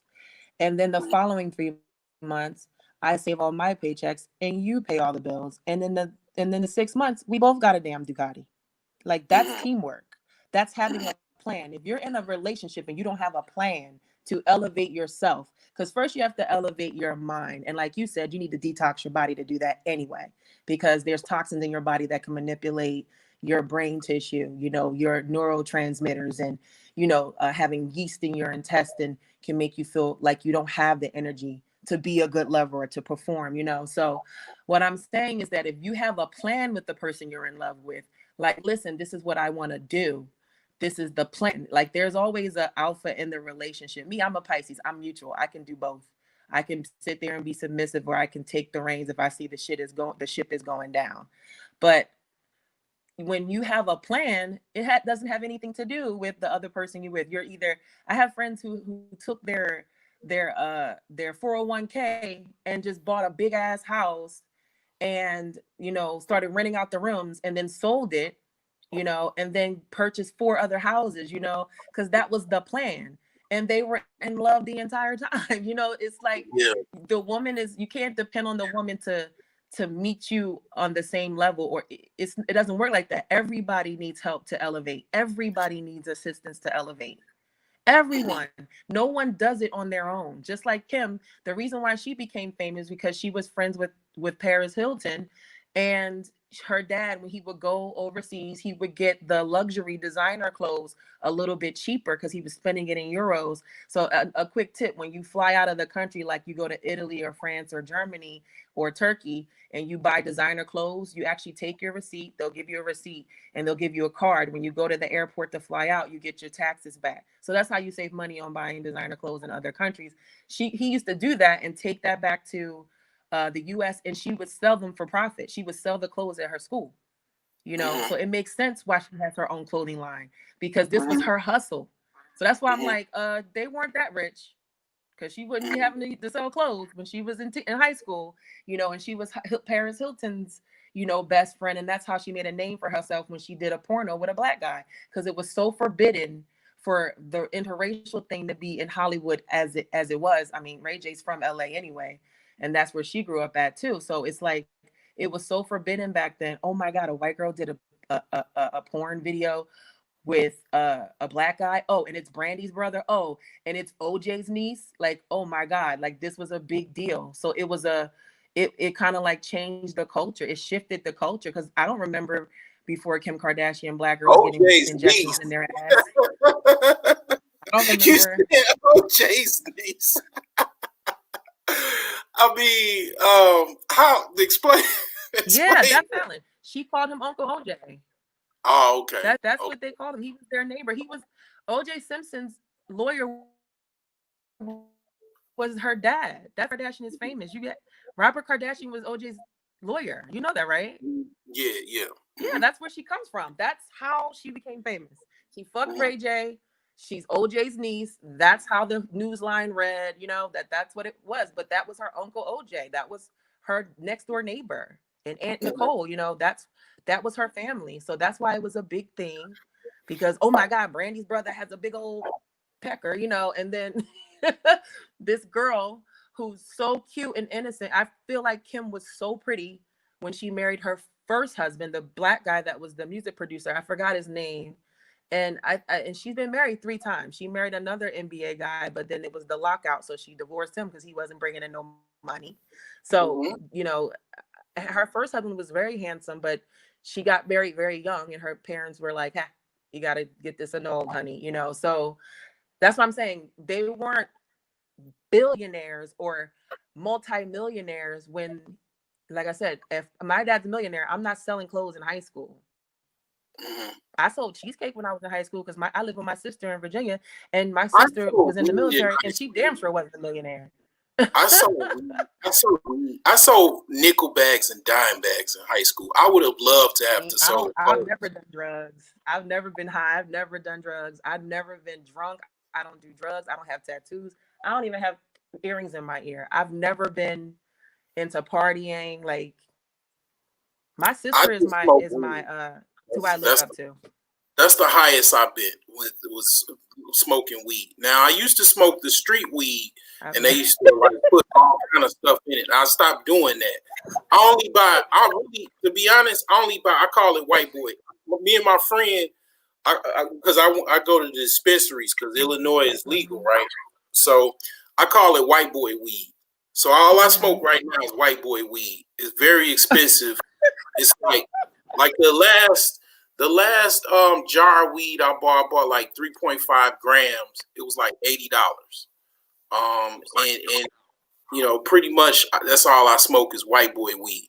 But I actually really just take I primarily just use CBD oil, but I start putting THC gel in it, and then I put some other stuff in it, but I ain't gonna even talk about it because last time I talked about it, somebody else was making a big fuss about it. But let's just say it was very potent, but and very dangerous because, like for example, if I was with you, I wouldn't give you that when I first meet you because you'll basically pass out, and it'd be like kind of like some date rape type stuff. So that would be something that I would give I would give my significant other that after we've already established and everything like that, because basically it's very, very potent. But you know, that all that aside, you know, it I don't was anything that I don't anything like that. Any chemical that alters your brain chemistry. I want to keep what I was born with.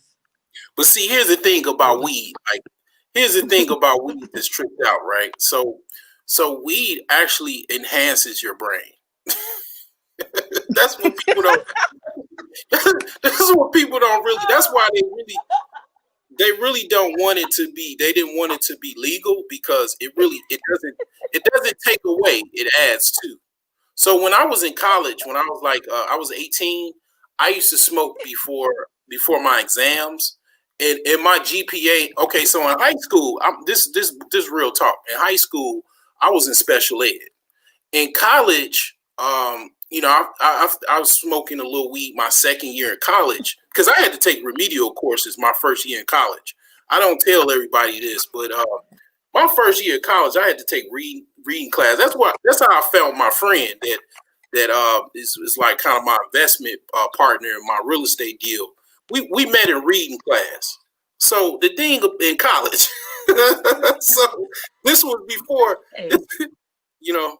So the thing is, my second year, that's when I got into the actual classes. So my my second year, I was, actually getting into my scholarship, right? So I was actually turning into a college scholar, collegiate scholar. So I had like a 2 point something, 2.5 or 2.7 GPA, and I was used to smoke weed before my before doing my homework and or studying for the exams, and I did pretty well. I mean, this was black dudes selling weed out their apartments. I used to, what I'm saying, but the thing is, now weed, as long as it doesn't have any impurities or chemicals in it, because see, this is what they do. They're like, the black, evil weed. I mean, drug dealers. They'll put all kind of stuff in the weed. Like they'll put um, Synthetic. yeah, they'll put embalming fluid. They'll put crack in there. They'll put heroin in there. So you don't know what you're smoking, and the next thing you know, you smoking weed. Me and my friend one time, we was in high school. We smoked weed, and we like, why are we just walking? why, why are we walking fast like this for no reason? And why is the sky purple? You know what I'm saying? Like, I mean, like, I literally had to stop smoking street weed because it's like, dude, I mean, they trying to make future crackheads. That's what they were trying to do. They trying to make, like, future drug addicts. So I'm like, you know what? Forget that. But I mean, I smoke. I smoke here and there. I use it to calm me down, help me sleep. Right now I'm smoking something called Black Afghan, and it was like $80 for 3.5 That grams. sounds scary. Yeah, hey, I ain't gonna even lie. Before I bought it, I was scared as hell. I'm like, what the hell is this? This shit sounds scary. A Black Afghan. Um, so, and I'm sure it's some Black Afghans too. You gotta believe it. I mean, everywhere is black. It is. So it's some Black Afghans. Matter of fact, it was They Muslim look like because they're Asian. Yeah. when I grew up in an Islamic, based household. Like my mom, she was kind of in the Nation of Islam, and then she converted into Orthodox. My father was Orthodox, so I know all about it. So the thing is during the '80s when they were fighting the Russians, or in the '70s and in the early '80s when they were fighting the Russians, Yeah. the Mujahideen, the Muslim community is connected, right? So they had Africans that was coming up there to help the Mujahideen. They had black people that were Muslims in America. A couple of them, they would go over there and travel and help. So yeah, it's you best believe it's some black Afghans over there. You know what I'm saying? So, but yeah, this actual strain of weed was scary as hell. Black. Before I started smoking it, I was like, yeah, damn, I don't think I'm ready for this one. But it's all right. It's actually, I had before that, it was something I was smoking called Pillow. It was called Pillow or whatever.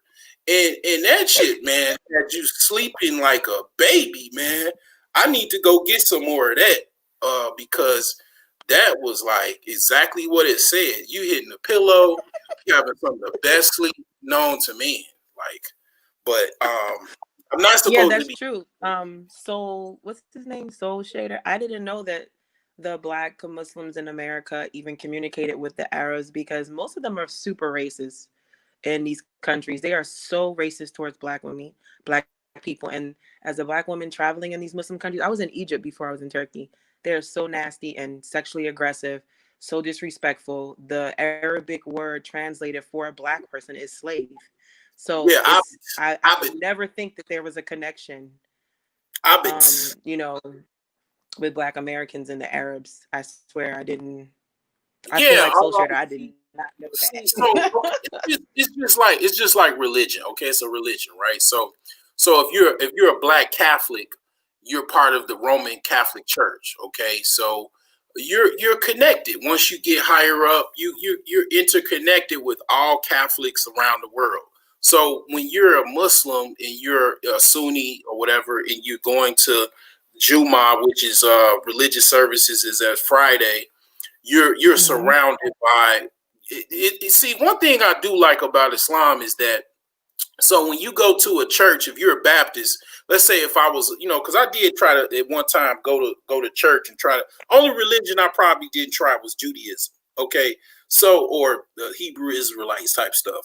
So the thing is like, all right, when you go to a black church like I did, it's in the hood. It's a black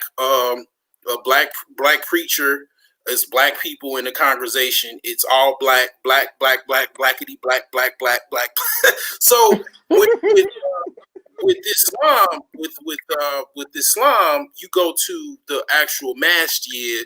It's a dude from Bengali next to you, another dude from Pakistan, another dude from India, a dude from Yemen, another dude from Palestine, another dude from Saudi Arabia, another dude from Egypt, another dude from Nigeria, another dude from Mali, an African American from Chicago, another African American from the suburbs, maybe one white dude that it looks odd as hell amongst Yeah, all, there's usually one of them.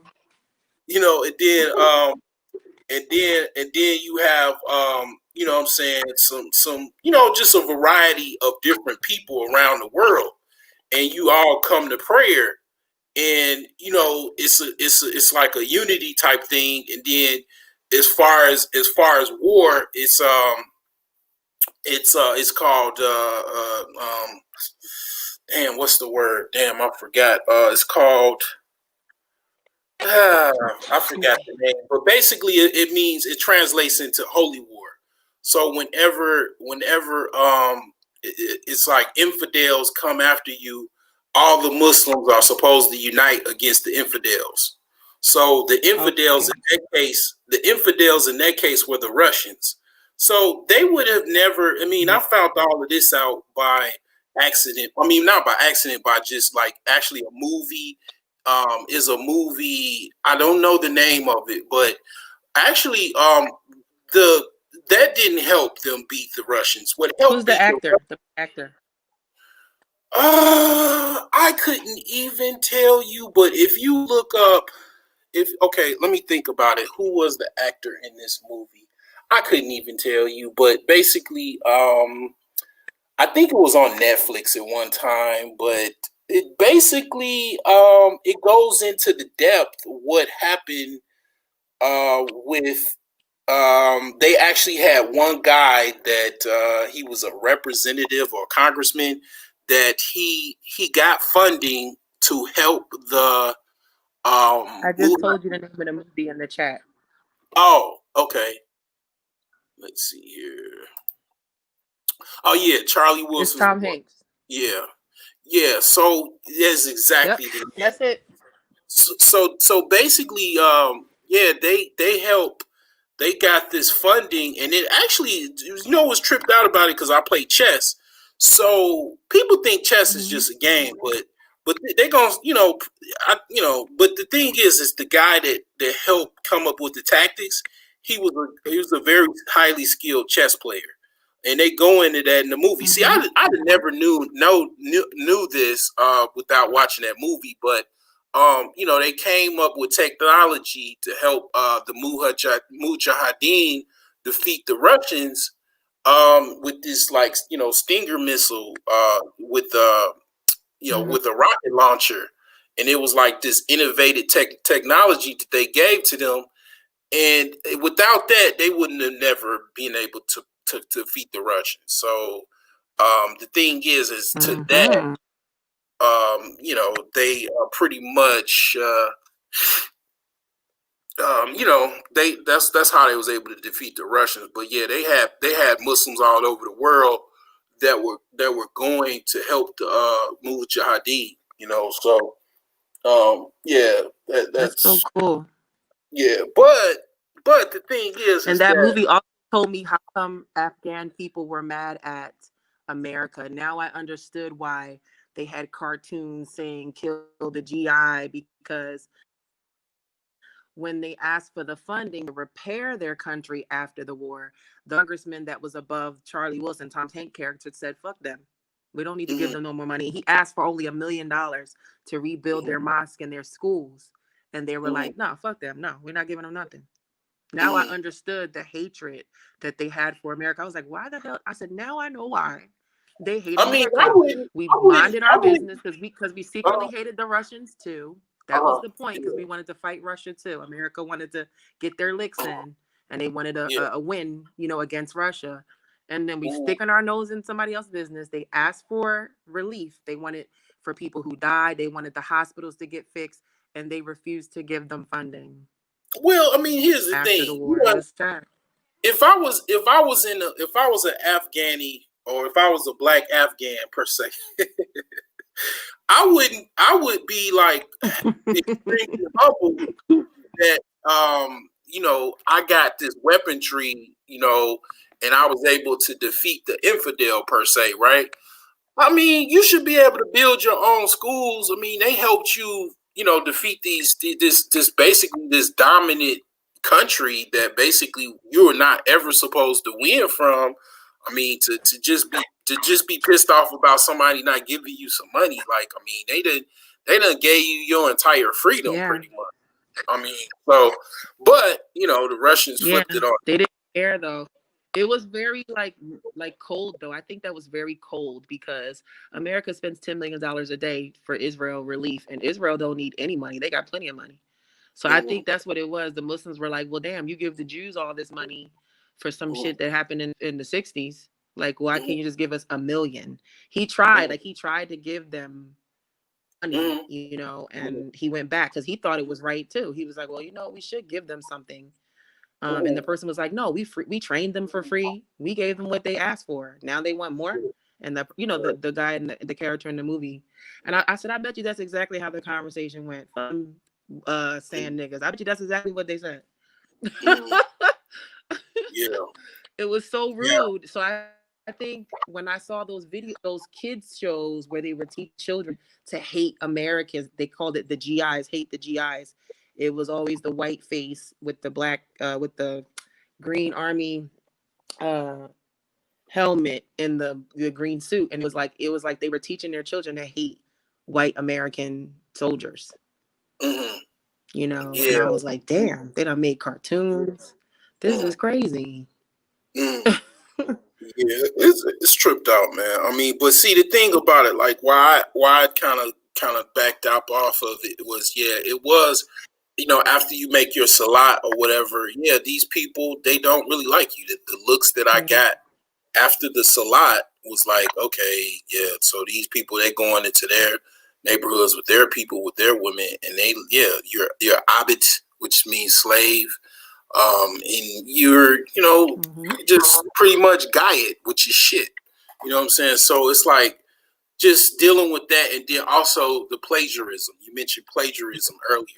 Well, all of those Abrahamic religions plagiarized Egypt, okay? The African rulers, the pharaohs in Egypt, that's where they got all of this, the holy trinity of religions, Judaism, Islam, Christianity. They all came from Egypt.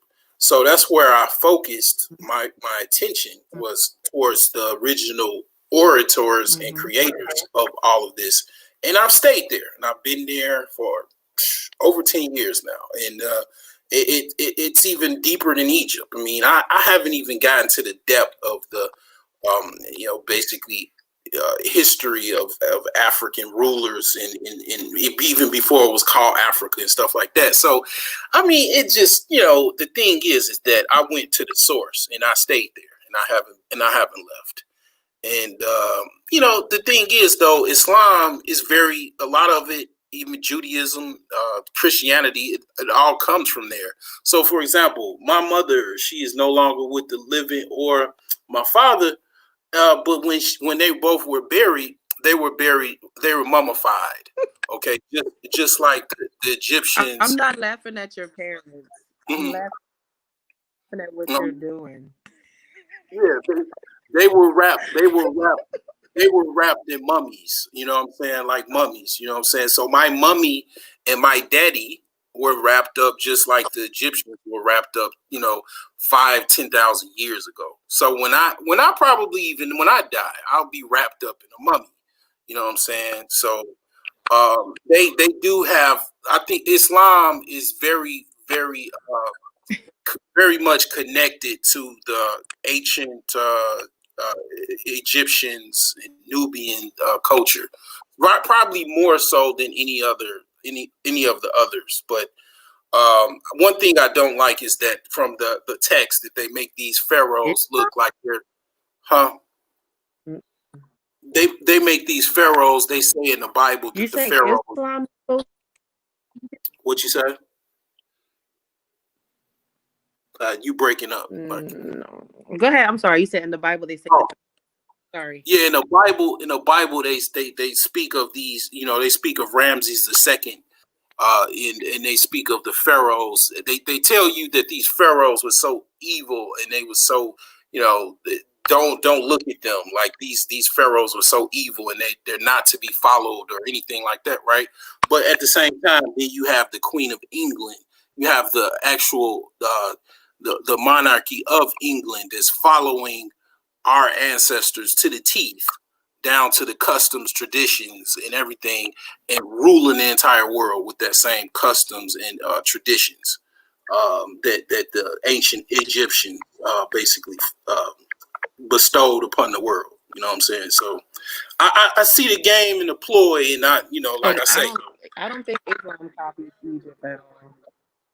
You say what now? I don't think Islam follows Egypt at all. I feel like Islam is the opposite of Egypt. I don't feel like it follows Egypt at all. Well, I mean, according to Islam does not respect women. Egyptians, they held women in regard than Muslims. Muslims treat women like shit. And I've been traveling for 14 months, living in Egypt for 7 months, and they are so nasty. I can't even ask a question without someone yelling at me or looking at me like they're about to blow me the fuck up with a bomb they got attached to their backpack. They are so nasty. It's borderline gay, like how much hatred towards women. And Egypt was not like that. You could not be a king unless your mother was a queen when it came to the royal bloodline. And women were held in a higher regard. When I went to Egypt myself, not using any Wikipedia bullshit, I had a tour of the Pyramid of Giza. That's where I spent my 40th birthday on February 2nd this year. And when I went there, they told me that a totally different story. It was about the females. Those 3 pyramids buried next to the king were his mother, his wife, and his sister. Those are the 3 pyramids next to the Pyramid of Giza, and there was no pyramid for his father. There was no tribute to the dad because you are not royalty unless your mother is royalty. So I feel like that Egypt held women in a higher regard because they are the giver, the bearers of life, give life to the men. And I feel like Islam flipped it. I feel like all the Masonic driven, religions like the Torah, the Kabbalah, the Bible, and the Quran, I feel like they are all similar. All try to make it seem like men are before women, and that is the opposite of what Egypt is. Even in my Native American ancestry, Atabe was what you would call Mother Nature, and that's who people prayed to. She was the goddess of fertility because it was about women giving life. So I don't know why, I would never compare Islam to ancient Egyptian traditions, ancient, Somalian Egyptian traditions, ancient Sudanese Egyptian traditions, because it wasn't the same. It was about men being the protectors and the providers and keeping the women safe. That's not what the Quran is about. It does teach peace. The Quran is a very peaceful book. Even when they say hello, salam alaikum, peace unto you. Like, it's about peace, but the lessons, it's not about making you nurture your women, nurture your daughters. It's not about that. And that's what Egypt was about. The true Egypt. Yes. So the thing is, you are correct. That's like I say, It's the same thing. Like they tell you, they take the custom, they take it, right, and then they tell you that it's bad or it's not for you, or these you shouldn't look at these people. But the thing is that from the Bible, from the Quran, because the Torah, this is what I learned from taking religious class in college, being so broke and just constantly trying to go to school to get Pell Grant money, and then my VA money or whatever to go to school. I took a religious class, and the Torah is just the first 5 books of the Bible. I didn't even know that. So the Bible. So a Christian, I have a joke basically. A Christian is nothing but a Jew that just likes to read too much. So I mean, the thing is that I heard that before. so the thing is that basically these books, they're very, if you read the Bible and the Quran as I did, you have it's no other exception other than you to be highly intelligent, because a lot of these books, if you're able to decipher from them, you have a certain manuscript of examples to live by to a certain extent. But the thing is that the Quran also, if you read the Quran, you'll be absolute scientifical genius. In addition with the Bible, which is called the El Kitab Budabedifi, which is basically the people of the Bible. But the thing is that that book with the Quran is a lot of stuff in it. For example, when you talked about weed, what I interpret when I used to read the Quran, I still have my Quran that my mom bought me that I told her to buy me.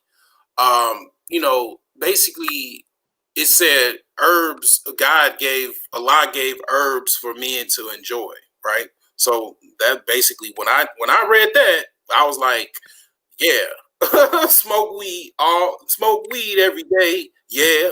But okay, but when I talk to my friends in the mass, when we conversating in the mass year about it, they like, no, it don't mean that. See, that's what people do. See, you lead on to your interpretation. Yeah, so it's like I interpret that, and it's clear as day. It's English. It was not. I don't know how to read Arabic, so it was English translation. So the thing is like somebody will tell you, nah, man, nah, that mean this, and this. But you reading it as it is, and it's like you taking their word for it. Nah, it's exactly what it said. It said Allah gave man the plants and all of that to enjoy. So what is a marijuana plant? Something to enjoy. Now I ain't saying you should go. I ain't saying. Now here's the thing: the Afghani people, the people in Afghanistan, they take it further than that. They enjoy the opium plant. So I ain't trying to enjoy the opium plant. Only, they like the opium. Yep.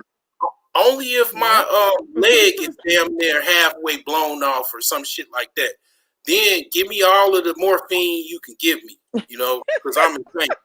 But I ain't trying to, man, shoot up no damn heroin or sniffing no opium, because nah. I mean, I ain't trying to go through all that. Nah.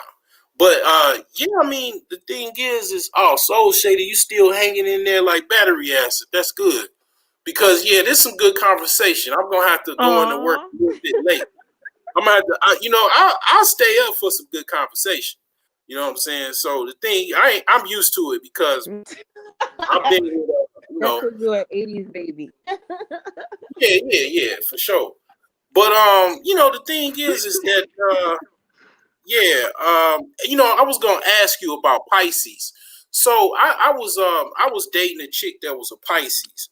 And she was like basically saying that she doesn't like to move too fast or whatever. And then okay, so the first day we went jogging. Daydreamers. The first day we went jogging, and then the next day we went to go have a drink. It's okay if I get sexually explicit, right? I mean, you're not offended or whatever, because I mean, this is I have a dope. We're the same age. Huh? Okay. All right. So the thing is, second date. We're the The same second. age. Okay. Okay. Cool. Okay. Because the second date we had a couple drinks. We had a couple drinks. It was outside. This was COVID. This was like yeah, July, I want to say. So we got, we was having good conversation, right? And because see, I'm a Virgo, and they say I'm supposed to be with a Pisces, but I can't really understand why. But maybe I understand because she was in the real estate too, by the way. So and I'm in the real estate pretty heavy. So the thing is that we were in a car.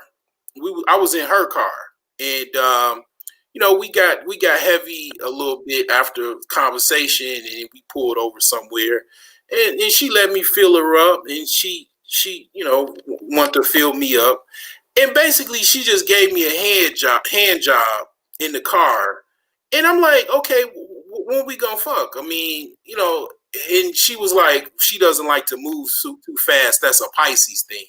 But okay, I don't know that much about Pisces. Pisces is one of those signs that I really don't know that much about. But go ahead. Pisces is the opposite of you. Whatever Um, you like, they don't like. oh, they just play head games like that. They just like doing head games or something. Like they No, just. on the zodiac calendar, they're opposite signs. They're opposites attract. They're opposite signs on the calendar. Pisces is the first sign of the zodiac, right? Okay.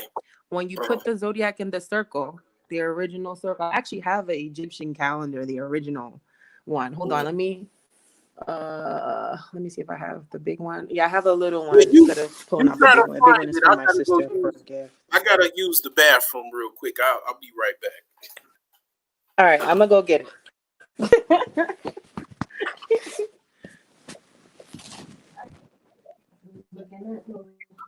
me see if I can find it.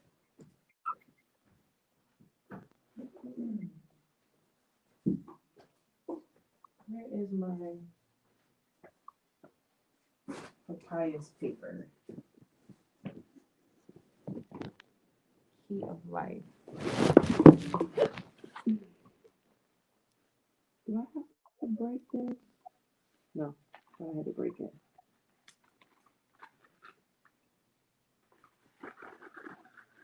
No, it's not this one. It's this one. Damn it. I haven't opened this thing since February. I opened up the wrong one.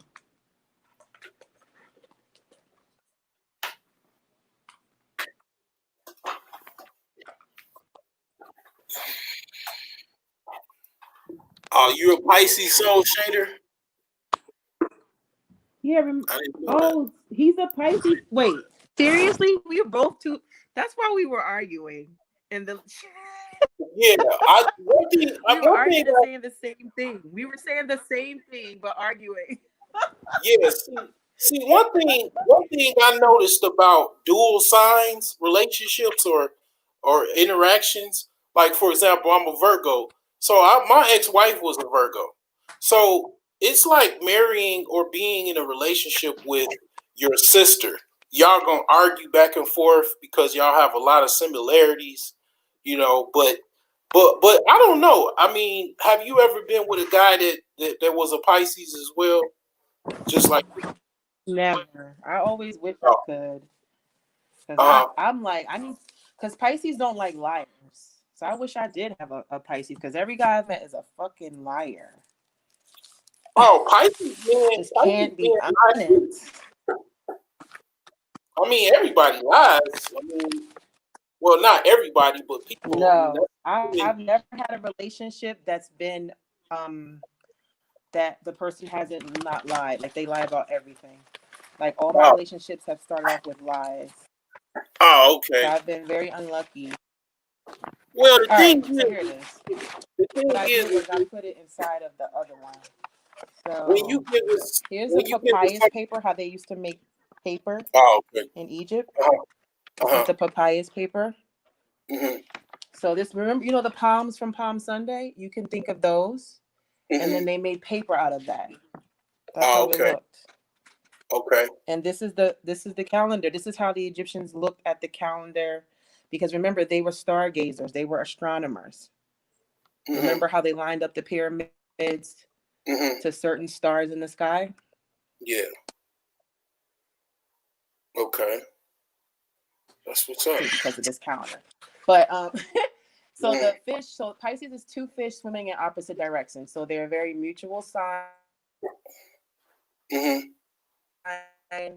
big sign. So I have to make a decision in my life. I have to plan it. I hate not having a plan A, a plan B, a plan C.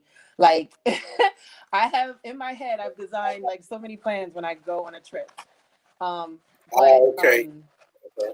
when the plan fails, when the plan fails, we don't get ourselves beat up about it. We don't take it hard because we look at life as just life. It's just that we can do it again. We've learned from this mistake, and we're very optimistic. A lot of psychics are Pisces. A lot of actors are Pisces. A lot of artists are Pisces. So daydreamers, procrastinators, lazy, Mm-hmm. carefree, free Mm-hmm. spirited, Mm-hmm. so.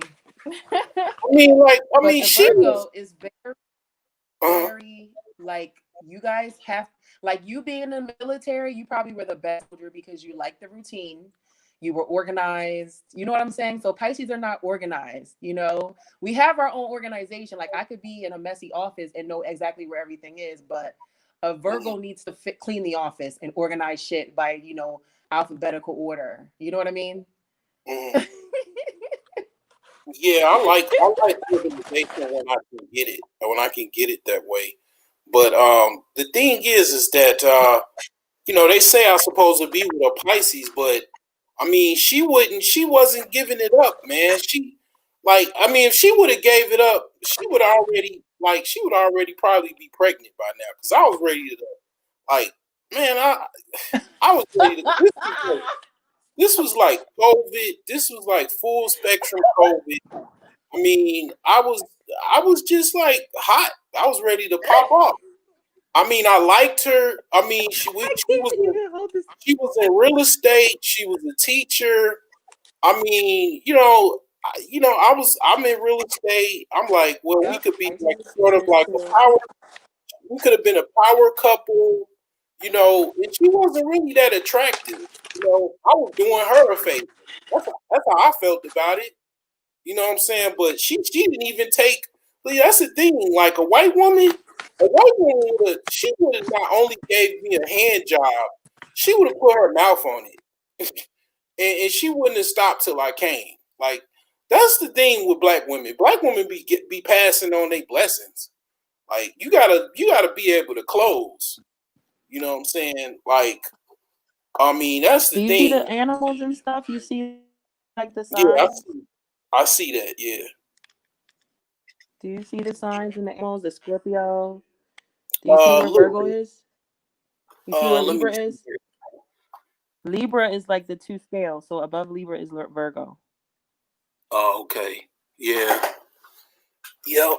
Yep. That's cool. So depending on when you were born, what time you were born, like if it was a certain moon out there, like right now we're ending the age of Pisces right now. So Piscean people need to be on their money. Okay. What did Soul Shader say just now? Hold on. Did he say zooming in? He said that's awesome. He said that's awesome. Oh. Yeah, I've had it. I have not even touched it since February. It's been in the little. It comes in this little container because in the Egyptian, the ministry has to approve and like stamp your papyrus papers because there's so many people that do the fake ones. So you have to have like a government approved like artists paint the photos for you. But Mm-hmm. you just heard yourself saying that she was everything, but because she hesitated on sex, you didn't take her seriously. This is what I was telling Soul Shader. You have to get to know why a person is this way. When she said, "Oh, it's a Pisces thing," You should have said all people are not the same, as they say in here in the Muslim countries, all fingers are not the same. You should have said there has to be something deeper. Can you tell me why you're You know hesitant? Did what it something is? happen? Someone do something? You know, people have trauma. You know what I think it was? I think because Well, she was in a sorority, right? I think she was fucking somebody else. In hindsight, I thought about it like maybe a couple months ago. I think she was. You see, women are like, I call them five. There's five types of women. Okay, you got one type is is an incel. I mean, no, actually, lesbian, bisexual. Okay, then you have an incel is the fourth. And then after the fourth, you have a monogamous woman that she just wants one guy. That's it. She wants to have a boyfriend, possibly have a husband and a family or no family or whatever. That's it. She just want monogamy. that's me. And then you I don't have want kids, but I want a husband. then you have monogamous pretenders. Monogamous pretenders are basically women that they just they're like open chicks. They're like open chicks. An open chick is like basically a woman. You got a couple types of open chicks, right? You got the goddess feminine type that basically she's into like yoga and spiritualism and stuff like that. But she likes to have sex. She likes to have sex with whoever that she likes as far as a guy, and she's very open. Some people will call her a hoe, but she's open. Her sexuality is open. And then you have the like OnlyFans, like street hood rat type shit, and she's also open. So and then, but see the monogamous pretender is one or two of those chicks, but she's pretending to be monogamous for whatever reason, for it to just get so she can keep one dude and have an actual harem of dudes. So, a lot of I think she was a monogamous pretender. I think she was actively dating another guy. Like, that's my opinion. I never verified it, but I'm not new to this. Like, I've been around. It told you a lie. Huh? What'd you say? You broke up. She told you a lie. She's a liar. Pisces are good Yeah. liars. Yeah, I think she was seeing some other dude. Some dude was They're good actors. some dude was rocking her back out, and she was just dating me, because she didn't really answer the phone that much. She was late answering the phone or late texting back. I think she had either another guy or multiple guys. I don't know, but I definitely think she had another guy. She was just trying to see what was up with me. Very free when it comes to sex. Like they're the ones who want to fall in love quickly. They don't have limits with sex. Like Pisces girls, they like to do everything. They like to be your dream woman, your fantasy. Oh, she was hell of a freak. If I was a guy, I would marry Pisces. Huh? Oh yeah, that's right up my alley. I love women that I would marry a Pisces. Oh yeah, that's right up my alley. I mean, I like women that are open sexuality. Like I like women that are okay with who they are. If they want to be, whatever they want to be, I like that. You know what I'm saying? Like I don't like women that are uncomfortable with their sexuality. That's kind of shallow to me. Because you have these profiles, dating profiles of women that they'll say like, don't even talk about sex, or I'm not for a hookup or whatever or something. I don't know, but it's like the thing is, it's like, okay, you're not a virgin, so you know what I'm saying, cut the crap, and then you got kids. I mean, you didn't have them through immaculate. You know what I'm saying? Like, you're not gonna re-virginize yourself. Like, women think that they can re-virginize themselves. Like, that's like really goofy. But anyway, I mean, that's what the thing is that that's my theory of her per se. I think she had another dude, you know, or multiple dudes. And then I know them sorority chicks are notorious, you know, for having like orgies and, you know, because they're in the Greek culture. You know what I'm saying? On the low type scale.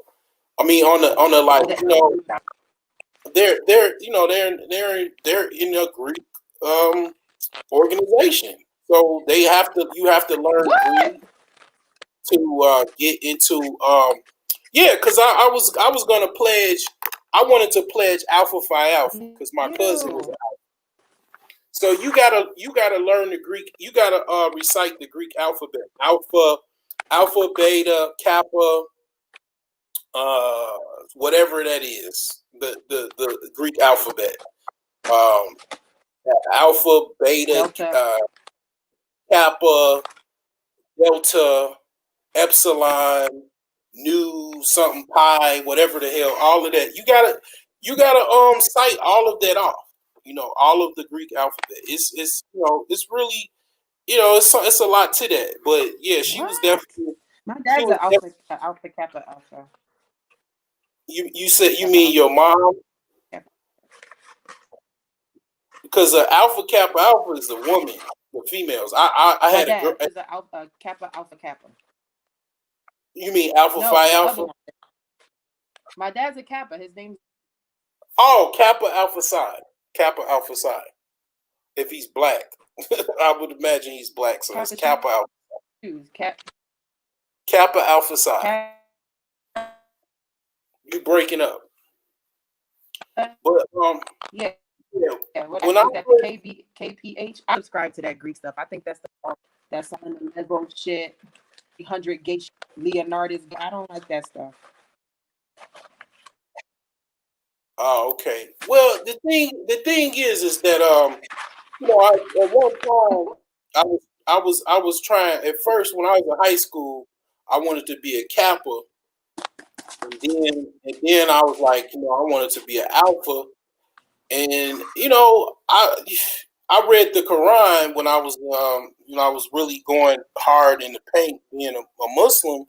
It said be aware, be um don't basically avoid basically secret societies. Basically, I mean that's basically what it said in the Quran. But I mean, you know, the thing is that yeah, I was at one time trying to get into that, but um that world is cut off to a lot of people. If you're not a Kappa, Alpha, or whatever, you're not in those meetings. You're not in that inner circle, you know. So you don't know what goes on, but they'll tell you. I mean, it's people that's as was members of that, and they'll give you the inside information because they're not really involved anymore, or whatever the case may be. But one of my exes was an Alpha Kappa Alpha, and she was a judge. She's a judge right now, you know. But I didn't sleep with her. I didn't have sex with her. We just dry humped. That was about it. Like, I mean, but the thing is that yeah, you know, that was my closest, I guess, escapade. And then the chick that was the sorority chick, I could say what chapter she was in, cause I mean, or not so much chapter, but I could say the organization, because ain't nobody gonna know who she was. But basically, she was Zeta, not Zeta. She was a Sigma Gamma Rho. Sigma Gamma Rho. But yeah, they all go to little parties, and you know they be linking up with each other and getting their back blown out and all that, you know. But I don't know what I mean, Soul Shader. I don't know what her motive was, but I definitely think she was fucking somebody else. I mean, I you know I just have to say, Yeah. like, basically, you know. Cause women have what guys want. So you gotta admit, you gotta Listen to imagine. your intuition. Listen to your gut. How, That makes sense. you broken up. I couldn't get what your last transmission was, but what you say? I said, listen to your gut. Listen to your gut. What you were saying about her fucking Sunny. Listen to your gut. She probably was. Yeah, yeah, and it's all right. That's nothing. It's nothing bad about that because see, here's the thing. This is what I told her. I'm into polygamy because we were talking. We were having that, like first level as far as what you want. Because she was talking about some guys is like gay and shit like that. I was like, you ain't got to worry about that with me. The only thing with me, it might be a problem to you, is that I want more than one woman. That is probably the only thing that could be a deal breaker or whatever, and that might have turned her off too. But I mean, the thing is that you know um, that was what we were talking about. But yeah, she knew a lot. She actually knew like men's like you know like where they spot is and all kind of shit. So she definitely was a freak, but but yeah, my gut intuition after the fact in hindsight was yeah, she's probably with some other dude or whatever. Mm-hmm. You know, she was a monogamous pretender. You know what I'm saying? Because she was cool with the idea of me being polygamous. Like it wasn't a deal breaker. Like you know what I'm saying? It was like she was still jerking me off after I said I wanted to be in a polygamous relationship. So that wasn't something that turned her off. So she was already with somebody else. You know what I'm saying? That's but I mean everything happens for a reason. Yeah. But she was cool as hell. I told her, I was like, I want to be your friend no matter what. But I mean, that ain't work.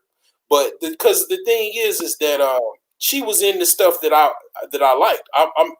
Yeah. Her parents was in the real estate, so her parents were active investors, and she helped them renovate their properties. Oh. And then she renovated a property of her own in Chicago. And I mean, she was very intriguing, you know what I'm saying? Because a lot of chicks ain't into no real estate and shit like that. And I was trying to show her about stocks and stuff like that. And she was intrigued by that. But, I mean, she had a lot of interest that I also had. But, hey, I offered her shit, everything. She even wanted a baby. You know what I'm saying? I mean, I already got 2 children. Like, it's nothing for me to bust off, like, and make a baby because I've already done it. I mean, I'm not gonna do it with any woman, but I mean, it's like I ain't gonna lie. I mean, once I made life and when I created life and I saw life shoot out of me and form into a baby and come out. I actually had a reverse of like somebody was a serial killer. Like I like to make babies. Like I like life. Like I like to create What? somebody who's like me. Like What's that it's movie? like I'm the opposite of a serial killer. Like I like to actually create The life. movie where the Not guy kill. fucks. Huh? Now I don't have baby mamas everywhere now, but I mean, What is the name where the guy he gives up? oh, you talking about She Hate Me? You talking about She Hate Me? It's a You Spice. breaking up a little bit. Yeah.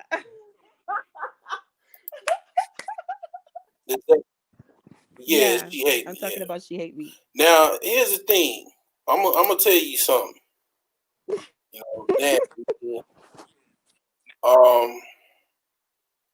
I'll just say it in the back chat. I'll just say it in the back chat. Okay. I'll say it in the back chat. Okay. It says, yeah, other dudes had to be trying to get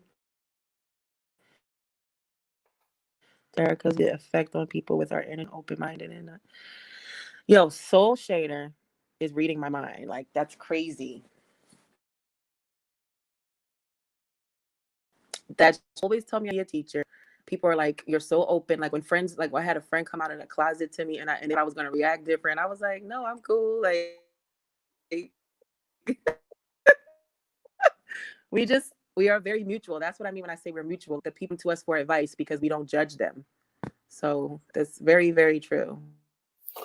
So you Oh, had your girl. You had one of like a your. suggest because everybody always asks me for advice. So you had one of your. You said you had one of your friends, your female friends, come out to you.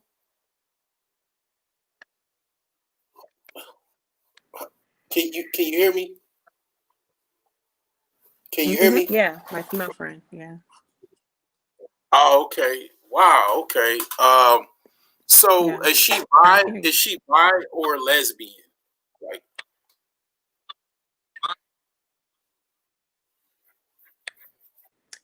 She's the man. So I didn't know that. So she was a virgin all those years. And then what happened was, so I don't think she's been with men. So let me explain. And I spoke to a family member who is a lesbian too recently. And we spoke about how the masculine lesbians are different from the feminine ones. So the ones that are masculine, like the tomboy, they call them studs.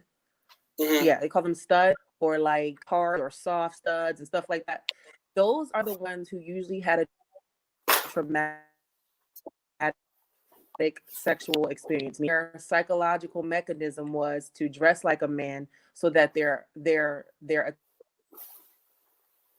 Attacker would be turned off. attacker be attracted to them. Because lesbians that are hardcore, it was a family or somebody close.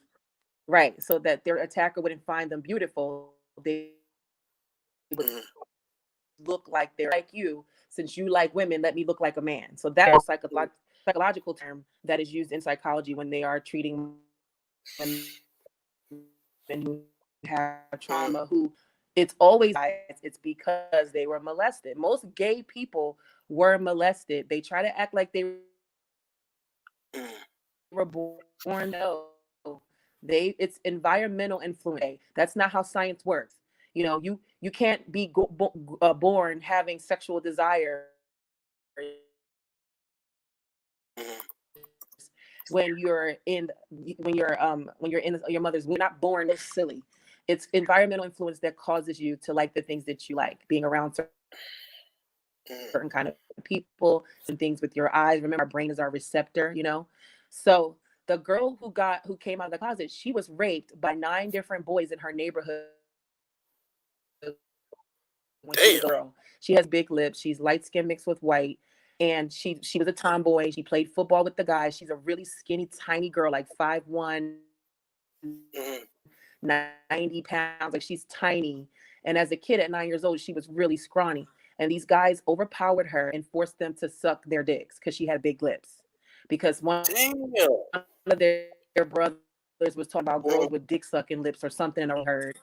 And they forced her to do that. And you know, she grew up around these guys, kept the secret all these years. All those boys were still friends. I met them before, like, and then graduated from high school. He was young. I'll say we were 25 and 24, and this guy was 18 graduating, and he went up to her on his graduation day and he apologized to her. He said, I want to apologize for what we did to you back then. Damn. You know what? When I was in high school, my senior year, and of his apology, she came out the closet. She had some trauma, and I mean, yeah, you kind of Borging a little bit. You kind of Borging a little bit, but you know, when I was in high school, you know, you said she had trauma, but I'll let you finish. But I can come. When I'm gonna come out. Go ahead. But when I was in high school, okay. Yeah, when I was in high school, okay. When I was in high school, it was a guy that we ain't really he would be cool, and then we'd be at odds with each other or whatever. But we were shooting dice in somebody's house, and basically I don't know how it got to this, but he was in the bedroom with this chick, right? She was like, I think, a freshman in high school, and he had her in the bed, and he was damn near trying to rape the broad. Like he was trying to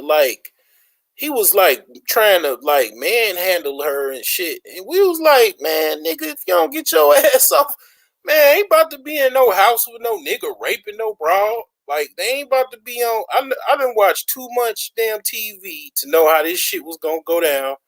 Too many news stories and movies and shit like that.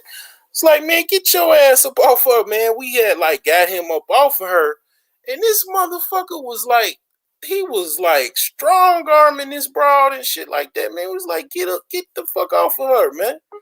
And basically, she left up out of that motherfucking house, and shit. I wonder what she think about that today, because it's like, we saved her from actually getting raped, because it's like, man, I mean, please.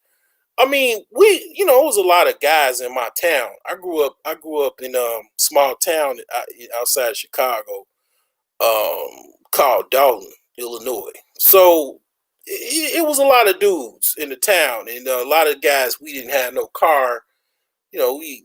High school seniors, juniors. Not everybody had a car, so we was stuck in this town. A lot of times we would have fights and stuff like that. It wasn't that many women, but it was like, it was kind of dudes was kind of like, I don't know, like my neighborhood I grew up in, it was like Friday. It was like the movie Friday every day. Like that was how my town was. And it was like, the thing was is we we was hoping to get up out of there because it was kind of really boring. Wasn't that many women around, young women. So we just couldn't wait to get up out of there anytime we could, because just a bunch of hard legs and hardly any women. So but it wasn't enough to be like, oh, you gotta rape a chick. So this dude, man, he's crazy. But I mean, actually, he's my friend on Facebook, but I'm kind of leery of reaching out to that dude, because it's like, he might have those same ways about himself, and I'm like, nah, I'm a little bit leery. But he got a whole family, children, everything or whatever. He might have calmed down, but goddamn, me.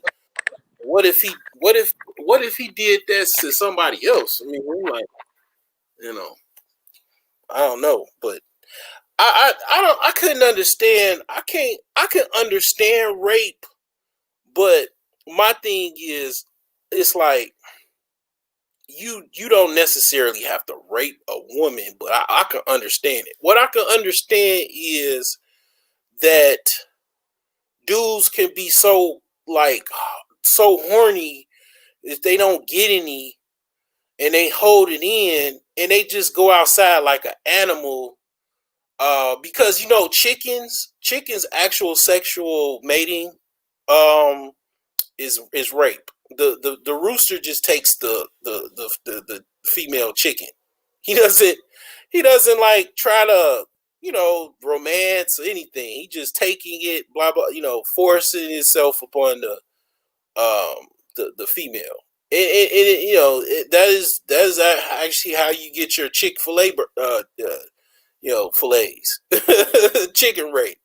So you literally eating rape sandwiches, and rape half white, quarter whites with mild sauce. Yeah,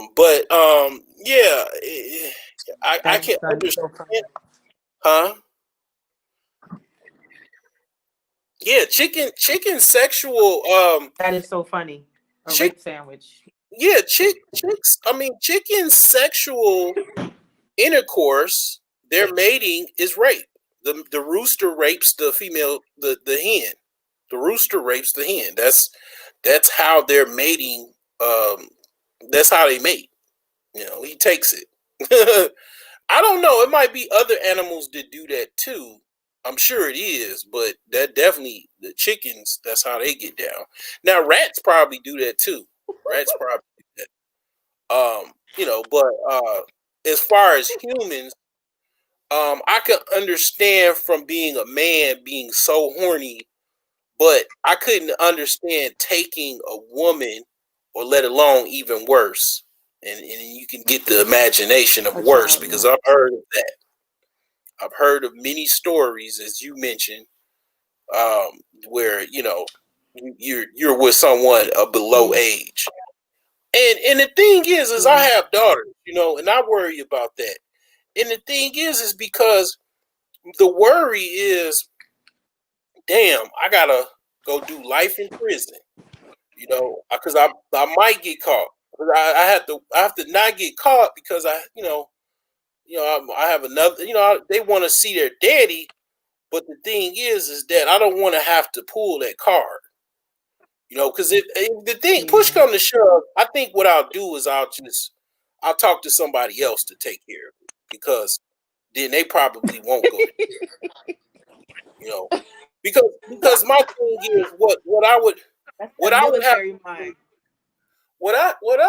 to do. This is what I would have to do.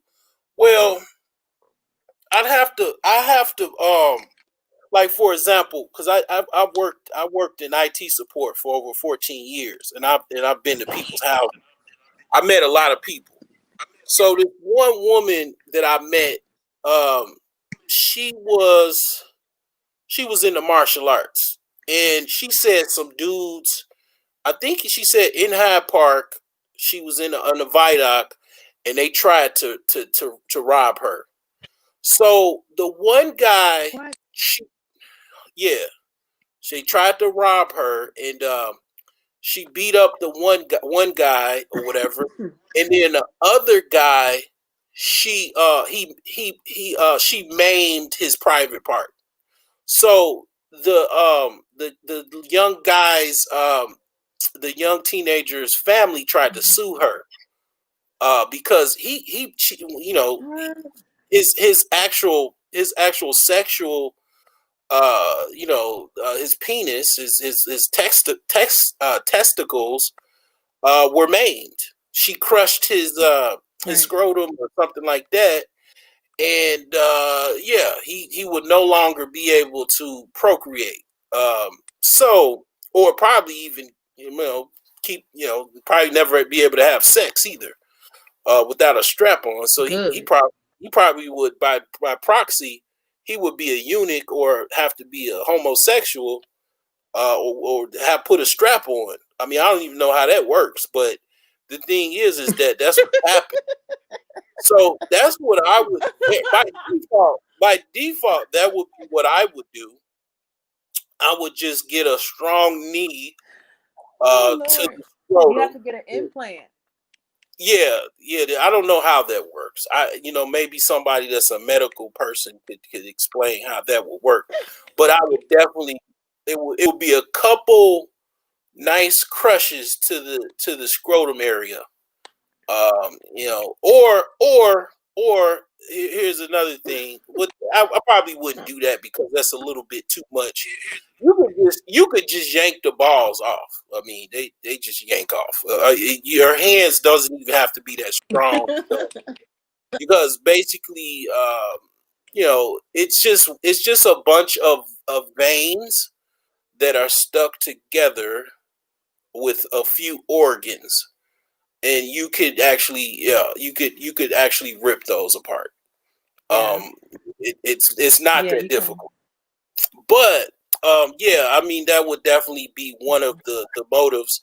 And I probably, because I actually thought about this the other day, because I have a very evil mind too.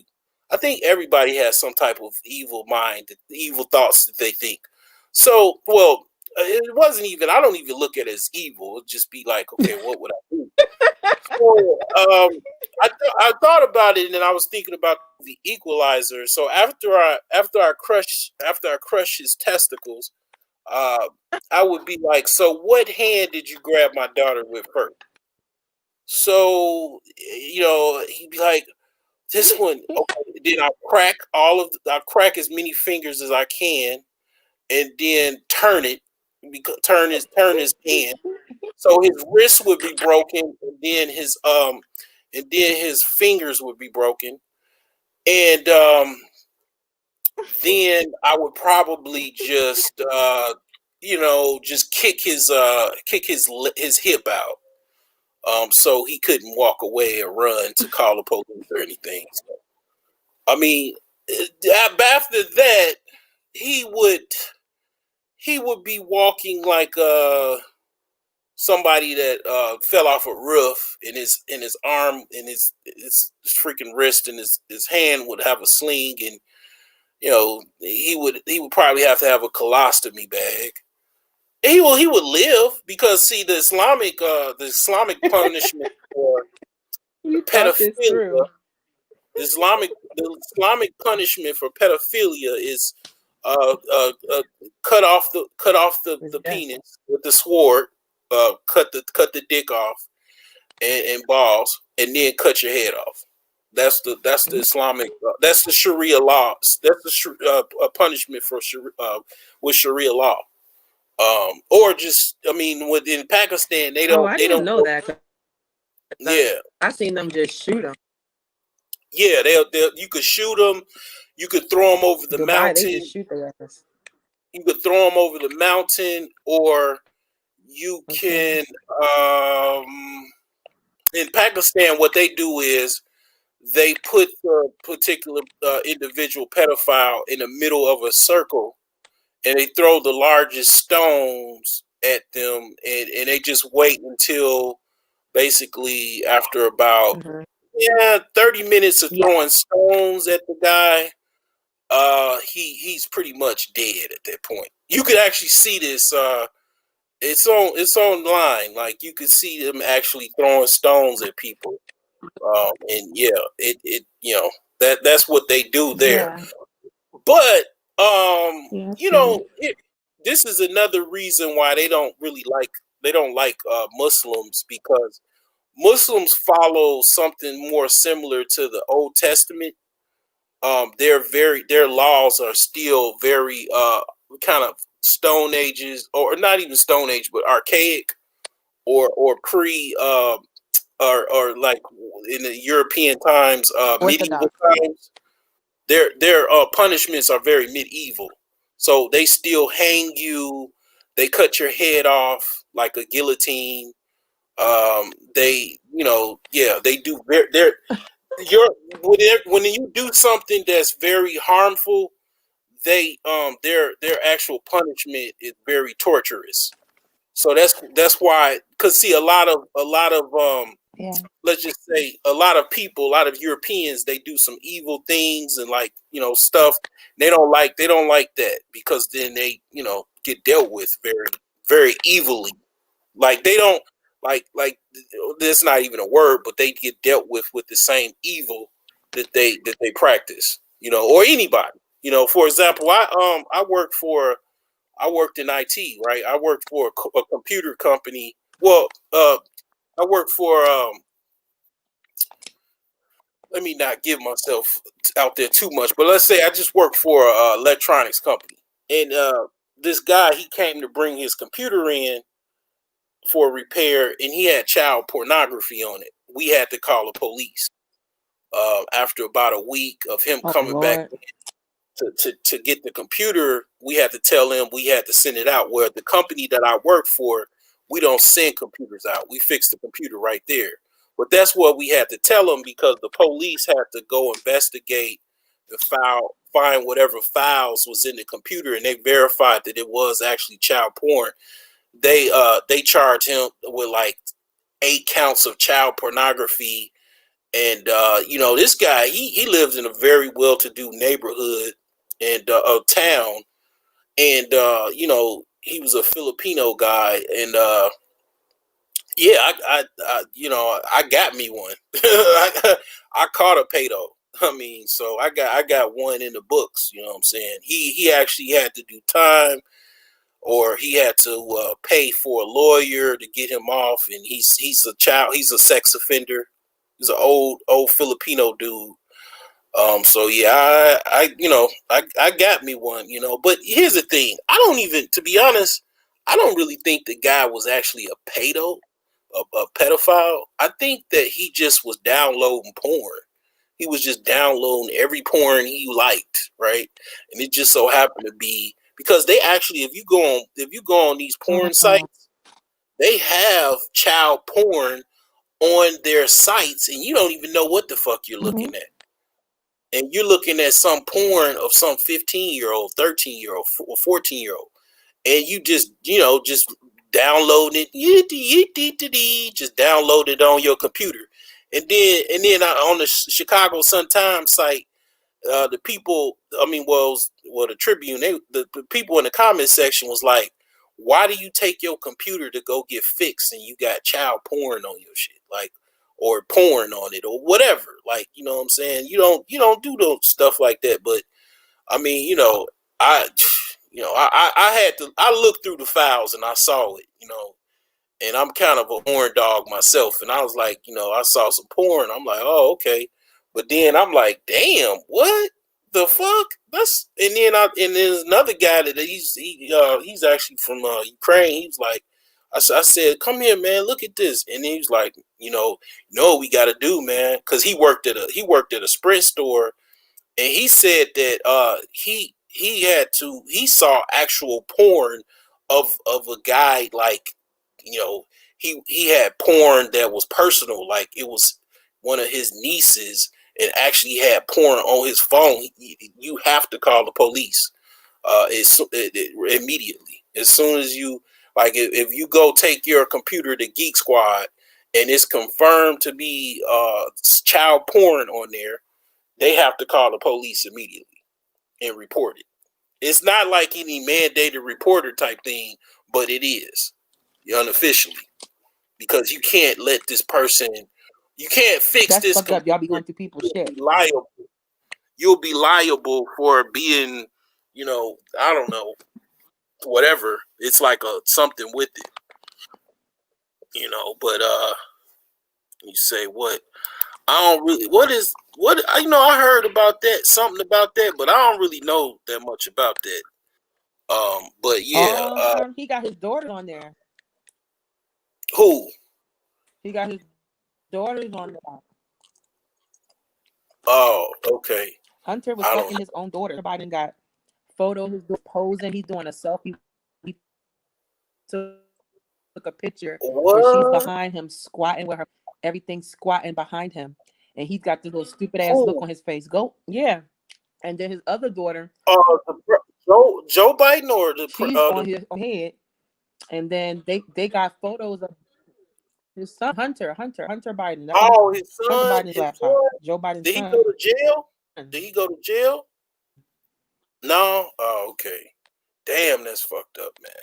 He's trying to say a lie. It's bullshit. It's not, because they asked for the It's laptop back. If it's it's a lie, it's why you gonna ask? uh, Why you gonna ask the FBI for the laptop? oh, it's a lot of sick ass shit going on, man. See, the Bible say, I think it says, beware of people in high places, and all of that type of stuff, man. It's like, yeah, man, god damn. See, that's why I stay out. I call it politics. I stay out of the politics, man, because basically you're dealing with the the plutocrats and the oligarchs is. I mean, basically the rich. This country is ruled by the rich, but most countries, that's how it is. The rich rule. The Rothschilds. So, yeah, I mean, even not even that high, but I mean, the thing is yeah, the rich are the powerful and elite. Basically influence and control this country. So the powerful and elite actually have to handle that. Because, like, I mean, it's like they're supposed, like, they're supposed to handle that situation, but You know, the thing is you got the powerful and elite that's doing some wicked ass shit in the world. You know, Yeah. and, they get away with it because they get, you know, they got that power and that influence and whatnot. And yeah, man, it's crazy, man. It is crazy. But yeah, I don't know. I mean, It's I sad. heard, I was looking It's for sad. It's something. sickening. Yeah, I was looking for something, but they must have scrubbed the internet because I couldn't find nothing. Because I was hearing some chitter chatter about his son, but all I saw was just stuff about his dealings with like foreign Yeah, Pharaoh firms. posted it on his Twitter. Oh, okay, okay. Yeah, I'm gonna check that out. But they probably deleted that because I be seeing them censor stuff on Twitter too. But He Twitter posted it is weird. again. Oh, okay. Let me see here. But yeah, like He Twitter posted is it and kind of deleted it. He posted it. uh huh. Yeah, they He put the uh huh. photos on his Twitter because Twitter You don't know, really so ban here's sexual the thing. photos if you cover up the Here's body the part thing. and stuff. You know, Here's like the thing about Rome and Greek, right? Greece, right, or whatever. Ancient Rome and ancient Greek. All that shit was nothing. It was nothing in ancient Rome and Greece. Oh man, they would you. If they show actually what went on in ancient Rome and ancient Greece, they couldn't even show it on any movie or TV show because it would be way too graphic and deplorable. Because what went on was basically you would see grown men fucking little boys in broad daylight. That was what went down. I mean, actually having sex with a little boy in broad daylight. Like yeah, that's the type of shit that was yeah. commonplace. It was like nothing. It's like, oh, this beautiful fountain. Look, grown. Like when I was in school to go to be a social worker, I had to take sociology courses, and they Mm-hmm. we had to do papers in all of this on Socrates and Plato. Socrates was nothing but is Socrates was a pedophile, Oh my basically God. pedophile rapist. He used to Mm-hmm. he had little boys that he would Yep. teach them philosophy, and part of the philosophy was he was having sex with them. Okay, and that's the father of philosophy. That's the father. Just like the priests and the Catholic That's the in the father of churches. actually modern humanities, modern day humanities. When you go into sociology, philosophy, psychology, you have to learn about Socrates and Plato, and you have to do a paper. That's part of the higher level high school and collegiate education of humanities. You have to research and talk about and make arguments and points and statements about Socrates and Plato. You know that and it's like basically like I said, if they actually show exactly everything that went down in Greece, they couldn't. They couldn't. It would be beyond NC-17, X-rated, any of that, because they couldn't. Because it was just way too graphic, and Rome was just the same. The Greeks learned from the Egyptians, and the Romans learned from the Greeks. That's why the Roman Catholic Church, they had all of my grandmother was a Catholic. Mm-hmm. She was so embarrassed by all of that shit that went down, and they had to pay all of this money for having sex with these little boys and shit. She had to switch religion. She had to go be a Baptist. I mean, it was so embarrassing to her. She was like, you know what, skip this. I'm just gonna go to my church across the street. I mean, around the corner. You know what I'm saying? So I mean, yeah, it's like that's part of the culture.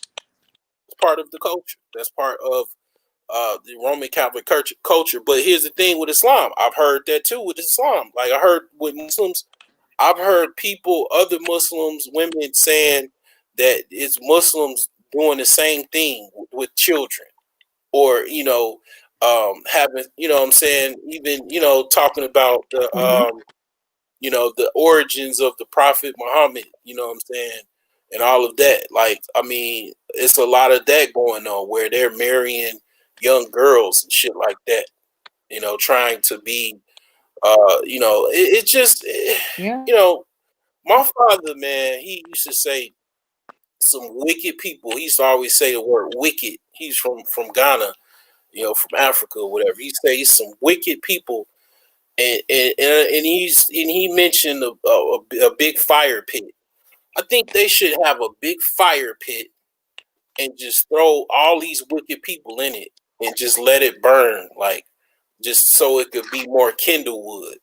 But then again, I mean, then the wicked people try to put innocent people in it and all of that other shit. But yeah, man, I mean, it's up to us to actually point out these people and to not be fearful about them, and expose this darkness, expose this evil and wicked, ness, and deal with it. You know what I'm saying? Pray, focus on it, meditate, pray. Because here's the thing, like, this is the power of Predator prayer. catchers all the time. When prayer is powerful. When I pray, things happen. My faith is so strong that when I actually pray, things happen. Things get dealt with. A lot of times people get moved out of my life that cause me harm. People just disappear that cause me harm a lot of times. And then also when I pray, I prayed in Chicago, I prayed the projects blow up. And that's what happened. I prayed that the actual projects in Chicago just get demolished, and then that's what actually happened. It didn't happen. It didn't take that long for it to actually happen. I actually prayed about that, and not too long it actually happened. You know what I'm saying? Another thing, like when I pray for, sometimes I pray for the wicked to be destroyed. And then what happens is the wicked gets destroyed. People don't understand the power of metaphysics and prayer and shit like that. Like sometimes you have to focus and pray and like just drive these these forces, these just cosmic forces to battle. Because there is a higher power, and that higher power will destroy those that seek wickedness upon the earth. Like you gotta really believe. Once you really believe, you walk in that power. The next thing you know, other people, things happen. You know what I'm saying? And it's like on my blog, like I have a blog, I have another blog too, and I mentioned like certain things that are powerful that people underestimate. One of them I mentioned was sleep. Another one was prayer. Prayer is very powerful. It's very, very powerful.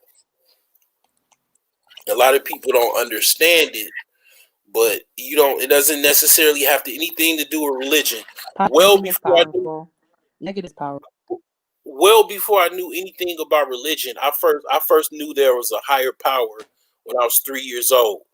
My mother was holding me, and it was thundering, and I prayed really quick because I was scared. I was like, "Please, please, God, let this thunder go away."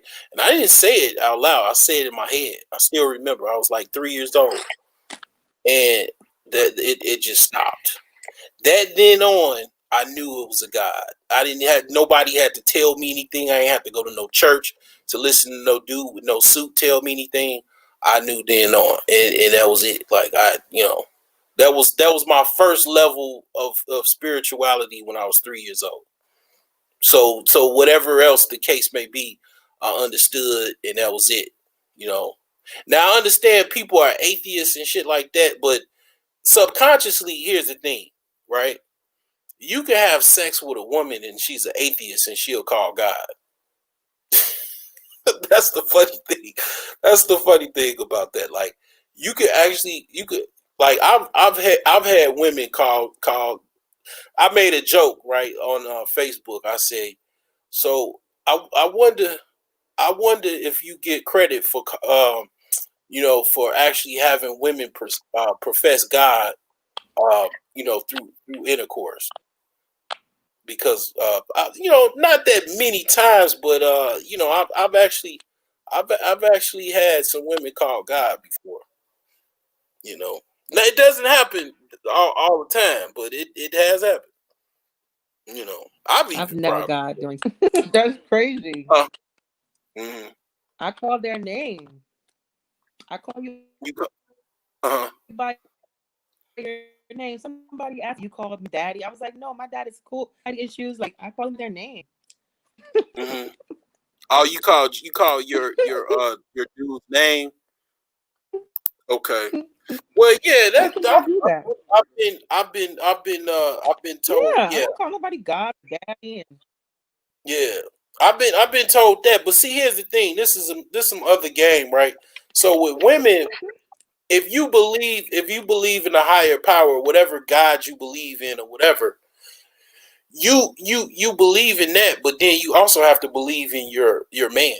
You have to believe in your husband or the guy that you're with. You have to believe in him. If you believe in him, you just like you follow God, you have to follow your man.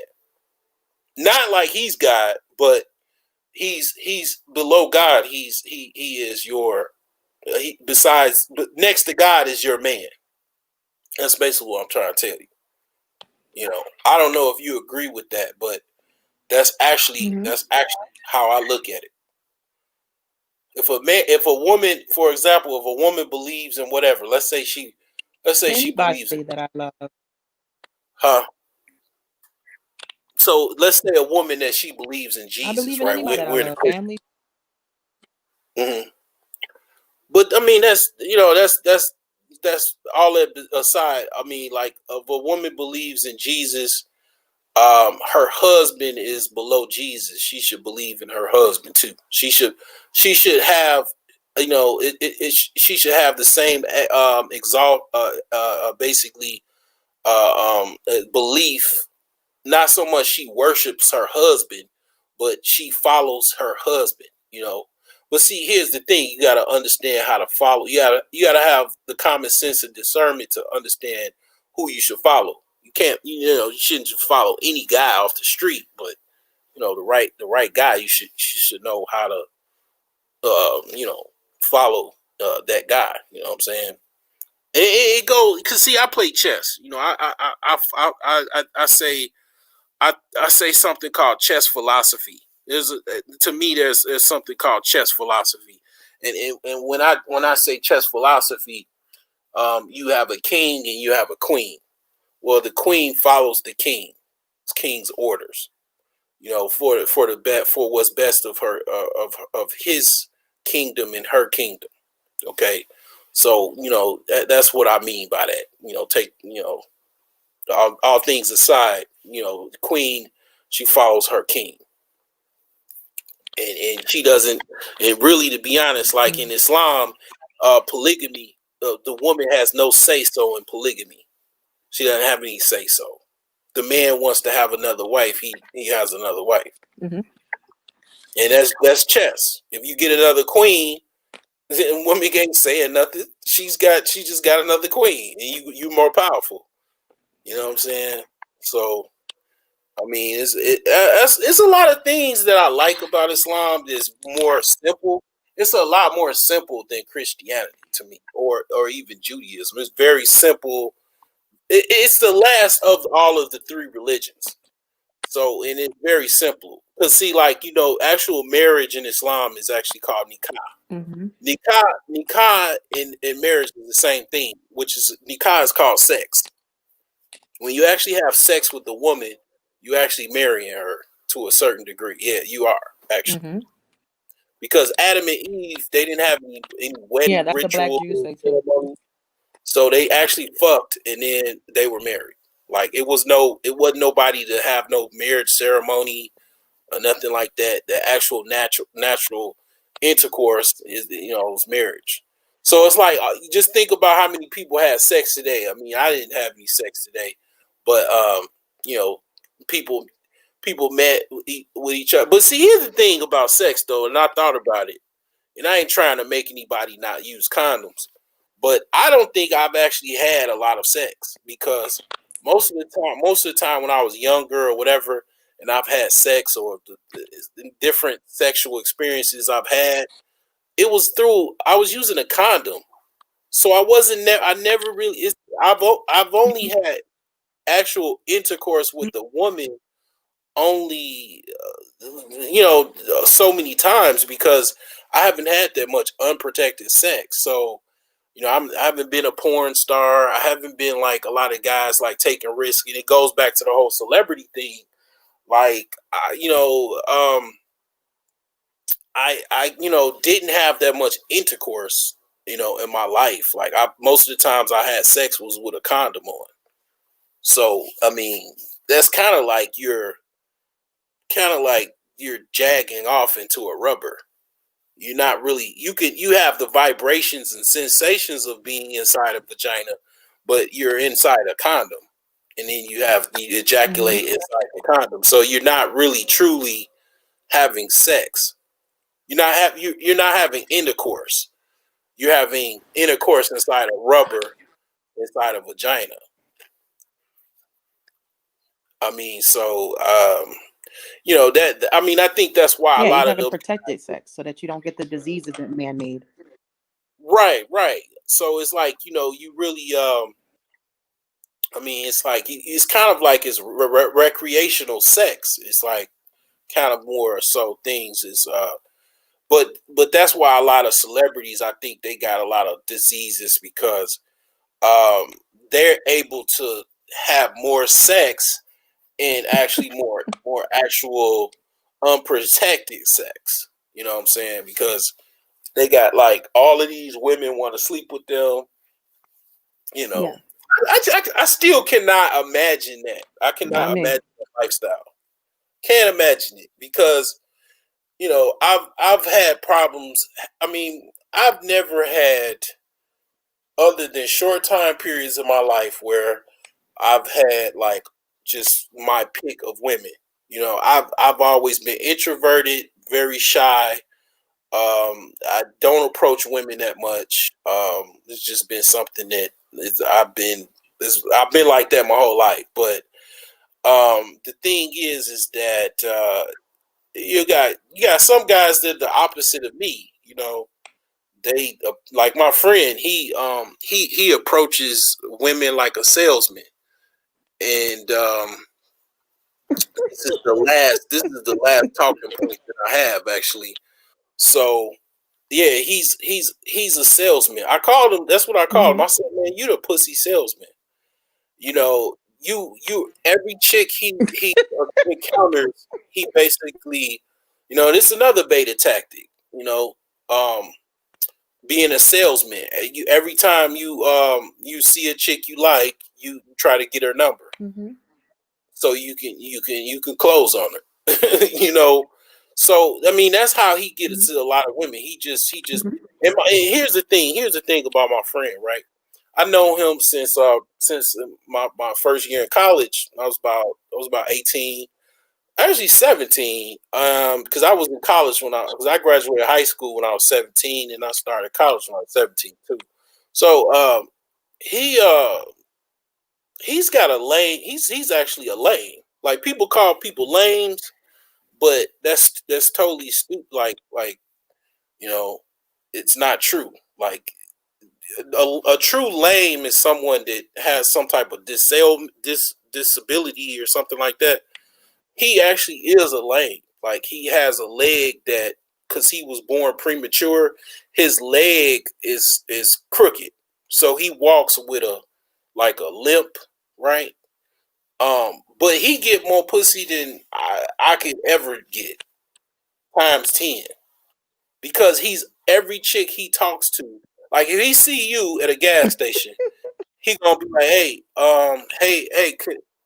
you know what I'm saying? Like try to get your attention, then say something like, hey, do you know? Can I ask you a question? What are you doing later on or something like that? Like he'll everywhere he is. If he's around a woman, he's trying to get the number. He's trying to get he it don't matter. It don't matter. I mean, he just you know what I'm saying? He's man, he's gonna open his mouth up and ask. He ain't got no problem opening his mouth up asking a woman for anything. Like and that by default, his code approaches he get women. He has a constant flow of women. Now the thing is, he got a nice chick. He got a nice chick he with now. I think he probably I don't know what he doing, but he seemed like he kind of moving different now. But he got a nice little chick now though. You know what I'm saying? I ain't gonna lie. He been getting chicks like we have very similar tastes. Like he be getting chicks that I be like. You know what I'm saying? But he always approaching. But the thing is that his filter he ain't got no good filter game because he don't be filtering them chicks out. He be getting some ones that be crazy. They be messing up his life, but he be going back and forth to court and shit like that. But yeah, I mean he always selling. Always. I call him the pussy salesman. Because everywhere he go, he trying to get that number. You know what I'm saying? Like now, I'm saying he might have changed up. I don't know, but I don't know because I ain't been around him because he owe me some money. And when cats owe you money, they don't come around you and call you no more. I mean, that's just what people do. You know, I want to say niggas do, but yeah, it is. So yeah, but I mean, yeah, I you know, You said it I've already. been around him. He called me. He ain't called me. He used to like message me on Facebook every day, message, video call, all that. I don't get none of that shit, which is I'm okay with it.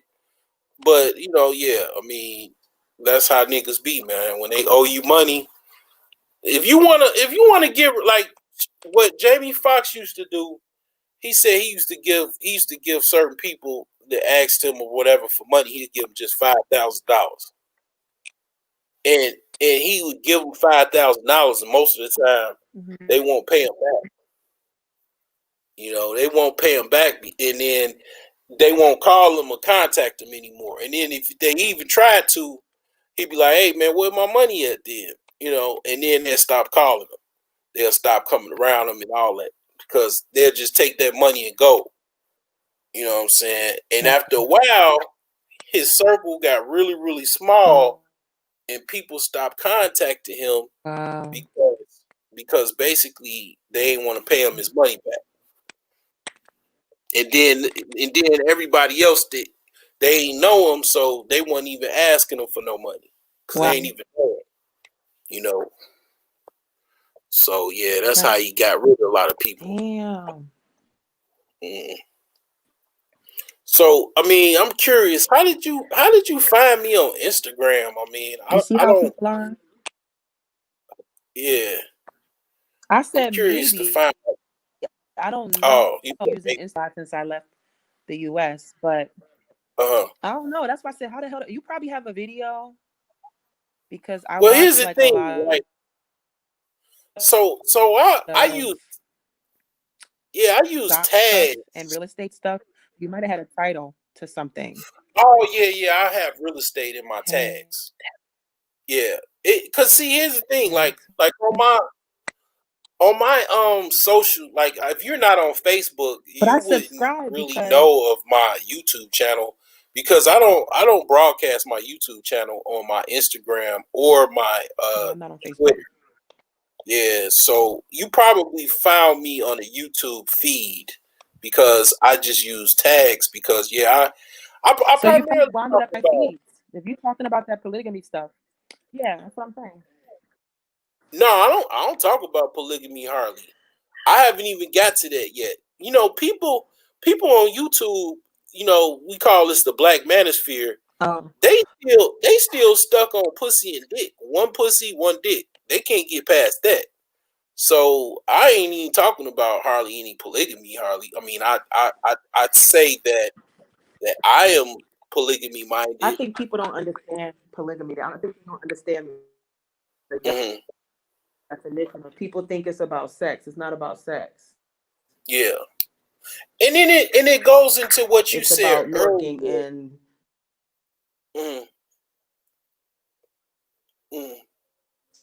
spreading wealth in your community. You know what I mean? Yeah, but it's like what you said earlier too.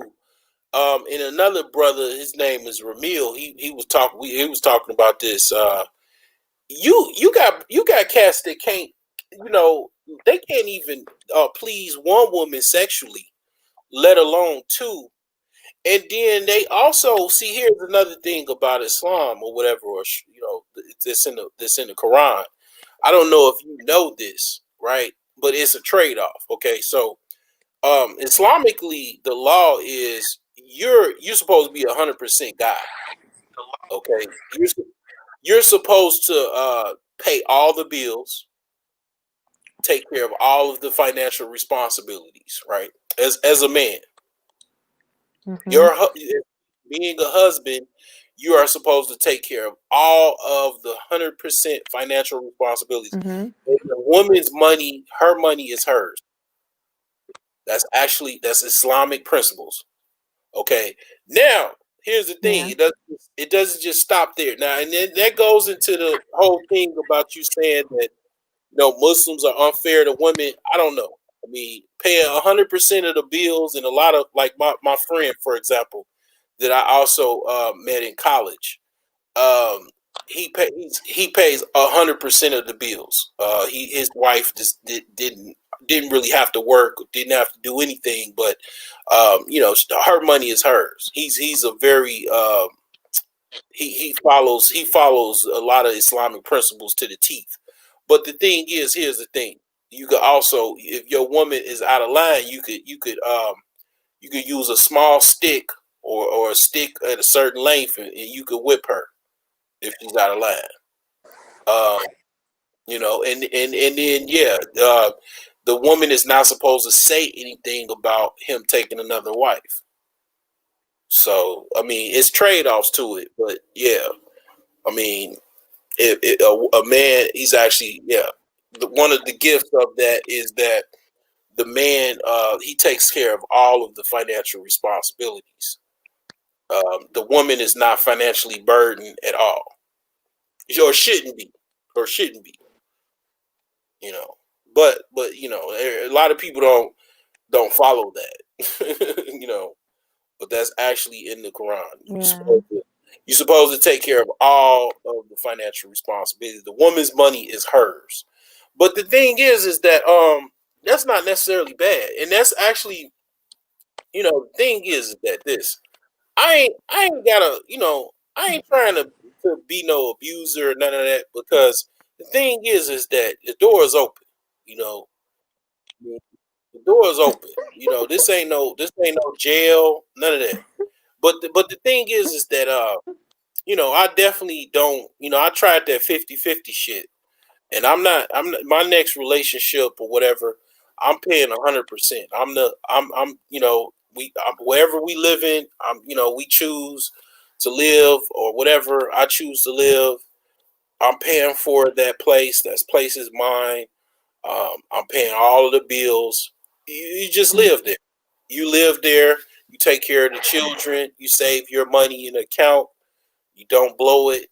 If need be, an emergency, I might need some of that money. You should be, goddamn it, having $50,000, $100,000 in the bank, because you ain't got to pay no bills. You ain't got to pay no mortgage, no rent. You ain't even got to pay for groceries. I mean, really, right? I mean, you get you a little, I mean, you could probably buy groceries. I don't know if that's what you want. I mean, because I mean, You just tell your man what you want to eat. Especially That if you eat meat and I don't. I'm buying my You own start breaking up. I don't eat meat, so I would have to buy a lot of groceries. I don't eat a lot. It would hurt the company. I don't know what you mean by that, Soul Shader. It Yeah, would you hurt know the what? company. I don't know what he's talking about. I'm What? late with this. I'm late with what he's talking about. I always I hate know what having. they mean. What does he mean as far as? Oh, but yeah, I don't know what you mean, Soul Shader. Is somebody the else thing, added to the chat? He's talking to somebody else. I think he's talking to somebody I in this don't. chat. Oh, okay. Oh, I just saw Because that's one what dude. usually that's what you were reading. You were reading my comments. Some of them were me responding to Soul Shader. Oh, did you see the private chat that I sent you? That's why I was like, you taking my comments out of context. Huh? And I was like, yeah, I left out and I came back. Remember I left? Oh, okay. Yeah. But yeah, I mean, but I saw it when you said you sent them. yeah. Well, I mean, the thing about it is, you know, yeah, I don't really know what it's only person I see is some dude said he just made a laughing emoji. That was it. You know, I don't know who that person is. Shannon. Oh, that's a chick. She's another woman that. Soul Shader, what you talking about, Soul Shader? Yeah, I don't know who that was, but yeah, I mean, my friend, man, he's actually a Soul Shader, lame. what you talking about? He gets a lot of women because he's always talking to women. Basically, I mean, well, he don't even necessarily have the gift of gab. Is he good looking? Times, if you just approach a woman, you just approach him. You don't know what she can only just say yes or no. You know, that's it. Like, I mean, like he just keeps approaching women. He don't really. His gab ain't no different than mine. He just approaches them. You know, I don't approach him because a lot of times. Are you jealous of your friend a little bit? What'd you say? What did you say? I didn't hear you. But yeah, I don't approach a lot. Are you jealous? Am I jealous of him? Nah, because I'm happy for him because the thing is that a lot of times, shit, I rely on him. Well, not rely on him, but you know, he's one of them dudes, man, that shoot, he'll come up on a chick and you know what I'm saying? We have a good time that night. Shit. I mean, I don't know. It's like the thing is that I know what he does. I just choose not to do it. He ain't the first friend I had that talks to a lot of women. I just don't. I mean, it been times that I was jealous of like friends. I ain't gonna lie. When I was younger, I definitely was. But the thing is I learned that that's not something I just like doing. It's just I don't really like approaching women like that. I mean, some women I do approach them because it's like it is what it is. The thing what I do is I pick up on certain signals from women. And when I pick up on a signal, then I might say something. You know what I'm saying? But if they ain't looking my direction and shit like that, I'm not gonna cold approach. You know what I'm saying? I've cold approached before, and you know things happen or whatever. But I had my moments where I did do a lot of approaching. My second year in college, I did quite a bit of cold approaching, and that was the time where, yeah, I had like a stable of women at one time. You know that I had like I had a woman for every day of the week, including the one chick that's now a judge. Like that was during the time that I was doing a lot of cold approaching because I was away for the first time in my life. I had an apartment and I wanted to sow my royal oats. Like I was just a little horn dog, and I wanted to just experience a lot of experiences. And I thought about that last night. I was like, damn, I was with one of the finest chicks I've ever been with in my life, and I just gave her up just because she was a hoe. I mean, I was a hoe too, though. So, two hoes, it was ho ho ho. Merry Christmas. I mean, like, why would I listen to the guy? Cause see, I was listening to these dudes was not even my friends. And it was like, oh man, she's a hoe, and I was like, oh well, I gotta break up with you, cause yeah, I ain't really trying to be with you like that. If you with all these other guys, and we just had one last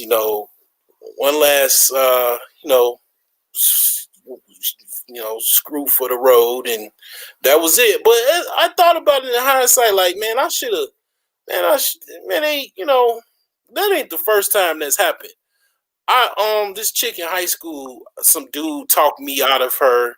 He was like, she did something, and I think like dudes be saying stuff to actually take dudes off their game or whatever, off a chick or whatever. Like it's a weak idea. Only a weak dude will fall for that shit. But this one chick, like she never forgave me for that. Like she was willing to give me some of her cookie, and I like turned it down or whatever. I don't know, because I was hearing little scuttlebutt rumors and shit. But yeah, like this chick, she was very gorgeous, man. She was like very gorgeous, and I just let her go because she was quote unquote a hoe. I mean, she ain't give me no STDs, nothing. I mean, I was just listening to these dudes, and it was like, man.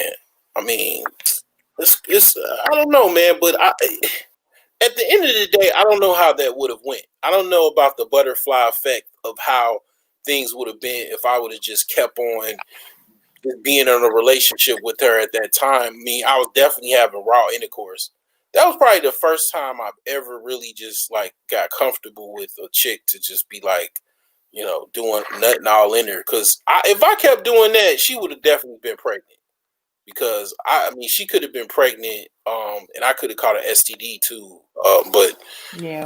did not happen. You know what I'm saying? So if I would have just kept being with her, I would have been a dad at like 18, 19, and my life would have been different, or maybe she would have had an abortion. I don't know.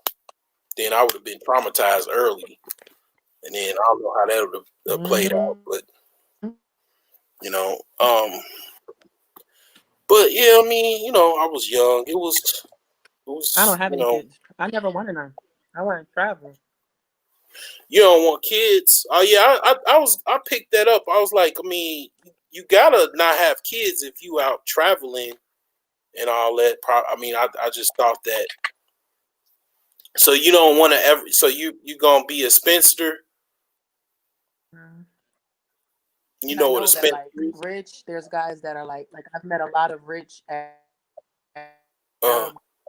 guys want to marry you, and I'm like, you're not getting the fucking American passport out of me, motherfucker. I'm not stupid. And they'll be like, no, I want you to have my kid. And I'm like, I don't want to have kids. And they'll be like, what? What kind of woman don't want to give a man son? Like, they get offended because you don't want to have kids when you talk to Muslim guys. There's one guy who I like. He's nice. But I haven't figured out, like me, I have to figure psychology, like the way you think. So oftentimes when I'm talking to him, his mom is like, he's a mama's boy. So if she like calls him up on me, and then like, and I'm like, what the fuck happened? Like, throw me. I'm like, what? Why you hang up on me the other day? He's like, oh, my mom called me. I'm like, next time you need to fucking tell me, like hello, say sorry. My mom's, hold on, whatever. And he doesn't know, like I guess that's how they talk to girls here, like or in I think he's from Palestine.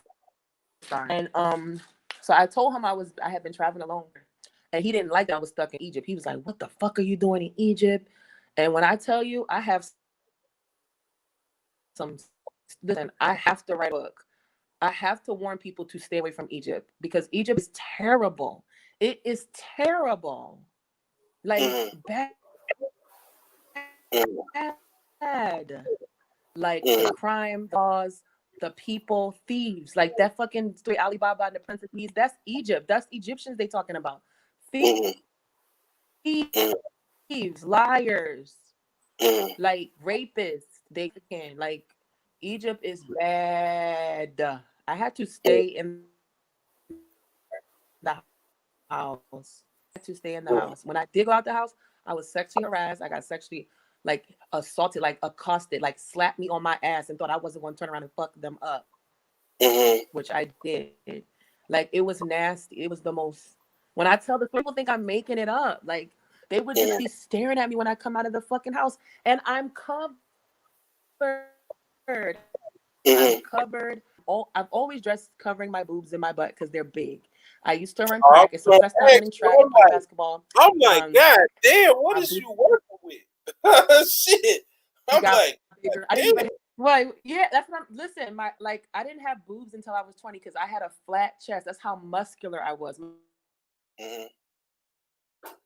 My nickname was Diesel in my track shorts. I was just very solid. The same build as my mom, like very muscular, solid. You got a body like when you got a body like Serena Williams. Stop running track. Yes, everybody used to say that, and I hated that because I don't think she's attractive. I think she's ugly. And people would say, "You know, you look like Serena." I'm like, I do not look like Serena Williams, and I'm not ashy like her either. And it was like when I would run in the summer because I ran track cross country in the summer. Like I'm tan right now. Like I've been in the sun. The beach is 300 meters from me. So like this is my.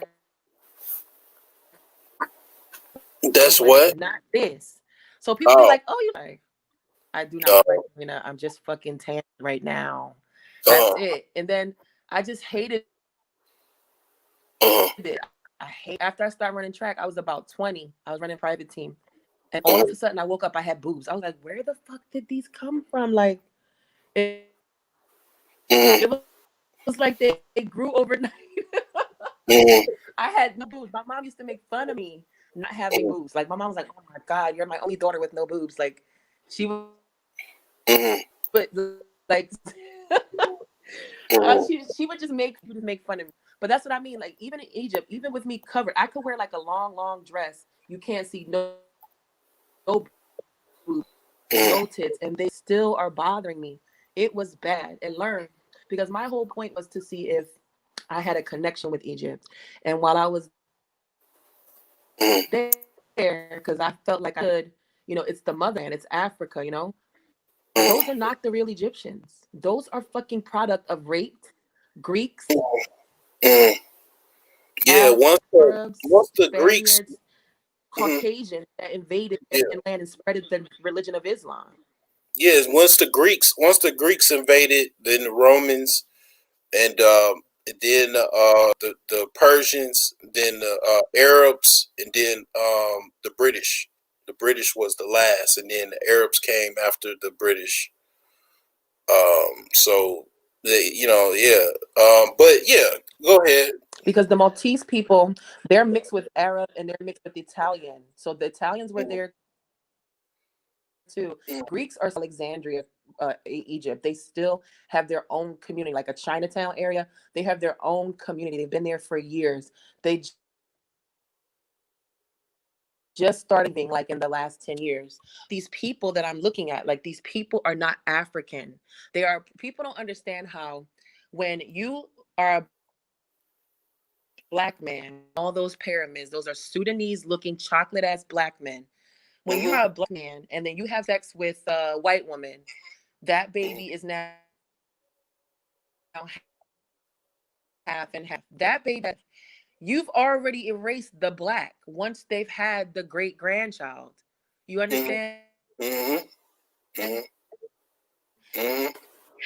So because Egypt is divided. There's north and south. Egypt closer to Sudan. They segregate them. They treat them like shit because they're darker. Even the darker Egyptians are are treated like shit. They have TV shows where they make fun of the darker Egyptians or the Sudanese people from Sudan, which are really the Egyptians.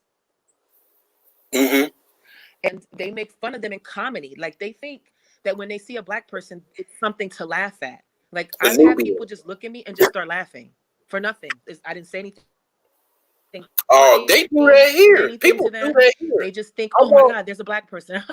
Like I was doing a nature trail. But they have TV shows. There's like a Good Morning in America show. No, it's not like a listen. They are doing like minstrel shows. They're painting their faces black, making fun of black people. That's them being nice. They are racist in Arabia. The same time I sent you about the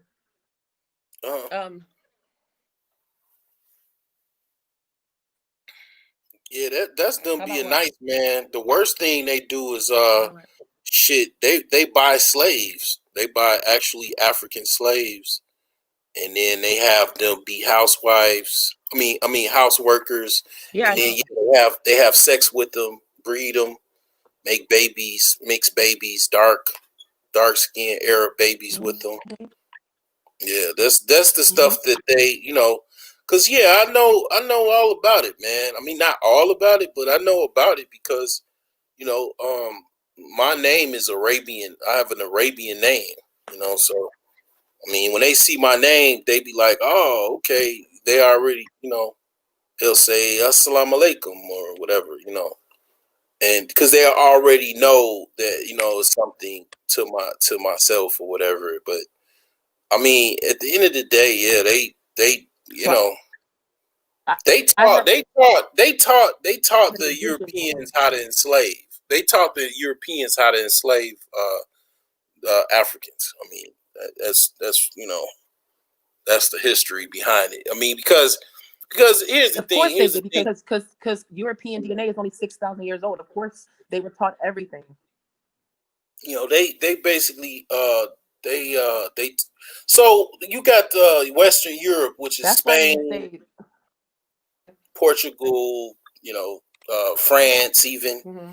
They invaded those countries. They invaded France, Spain, Portugal, like almost 1,000 years ago, and then they had Africans that were there too, because they conquered the Africans, the North Africa, and they converted into Islam. So they went there, and basically they basically they were in Europe, but it was kind of different. It was kind of like they was doing the Europeans a favor, but not really. They did them a favor by bringing all of that knowledge and intelligence into Europe, and Europe became this like just very industrious place to be because they built all of these castles. They built these bath houses because the Europeans didn't really know how to take baths.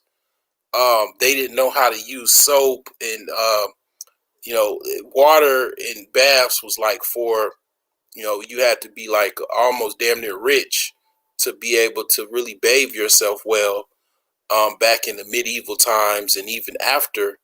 So they brought all of this technology, education, architectural structures, and all of these like craftsmen to Europe, and Europe became this, Renaissance because primarily of these people from Africa, from North Africa, went into Europe, and in Spain and Portugal and southern France, and then also Italy, and England. They were there. The Moors were in England too. That's why they erased the dark. Yeah, that's the history of the Moors. They say that they don't know what happened between the 1400s and the 1500s. That's the Moors. Exactly. Yeah. So they they got kicked out, and then that's what started the transatlantic slave trade, because they had nowhere to go but back to Africa. So they went back to Northern Africa, went to West Africa, and started wars. And then whoever got caught, they were sent off as captives to be traded as slaves. See, a lot of this shit, man, I had to put the dots together because my mother's side is African American, my father's African. So when I read this book called The Golden Age of the Moor by Ivan Van Sertima, it connected the dots together, and I understood. Oh, this is why they don't like us, because their parents taught them, and they taught them because we actually we have a history that we dominated. We actually had Europeans as slaves. So it wasn't they weren't doing nothing but returning the favor. A lot of times history just returns the favor. It just it's kind of like a generational curse, a generational karma, something like that. So it's deep into it, Mhm. because I was telling this African cab driver, I was like, that's why they don't like us, because of what we did a long time ago. I mean, we enslaved them, and it's like we're a threat. So it's like, it's not that they don't like us because of the color of our skin and all that shit. It's like what we capable of. I mean, we capable of a lot of things. So it's like, it inherently is not because of that. It's because their parents taught them to hate, and all that. But Yeah, they um, don't. They they're, mm, they're jealous. yeah, but at the end of the day, yeah, it is.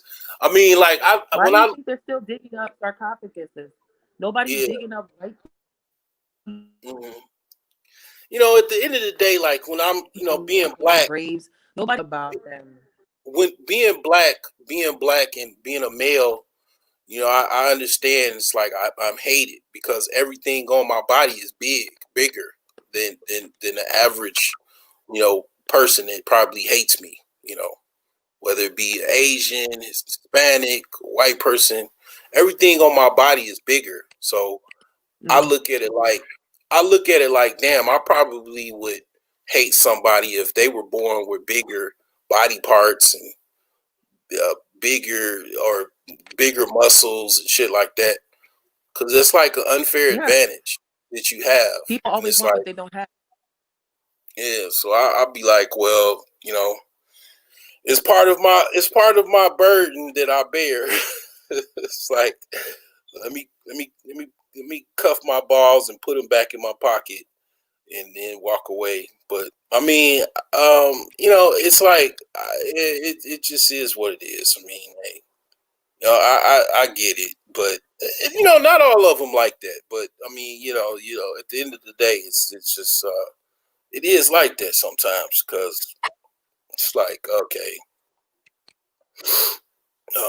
this guy or whatever, But I They're just, all like that. They're born like that. Watch TV. They mm, envy. They see who are the best sport players. It is mm, like that. They are secretly mm, plotting. That is mm, how they have taken over after thousands of years that it's happened. Number one, all Black people are not from Africa. mm, mm, yeah, I know that my people that is them that they all come from Africa because they want us to think we were all slaves when they already documented that most slaves died at sea. Most slaves went to Brazil, South America. They didn't make mm, it to America. America, the pilgrims hadn't gotten there until the 1600s. So mm, they make no sense. It was 30 million native tribes, 30 million tribes in North and South America. And a couple of million of Africans completely mixed in, just started making a third population. We didn't breed amongst ourselves. We were raped. We were raped. We by the slave mm, masters. Our ancestors were mixed breeded. So we're not mixed mm, with we're Native Americans in our own land being told that if we knew our truth, the government would have to truly give back reparations. When I meet an mm, African person, they immediately know African. They immediately know. I don't look like them. I have beautiful, rounded, almond shaped eyes. I have a small nose. My lips are not that big. My hair is very early. They know I'm not African. They might say, "Are you mixed with like Shin and Sudanese?" I get that a lot when I was in Egypt, but they know that I'm not African. Yeah. My Native American roots, we had our own, gods and goddesses. We didn't call America.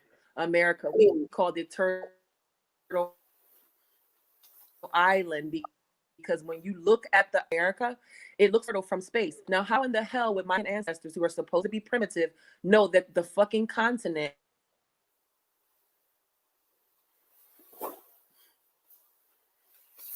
of North America turtle shape?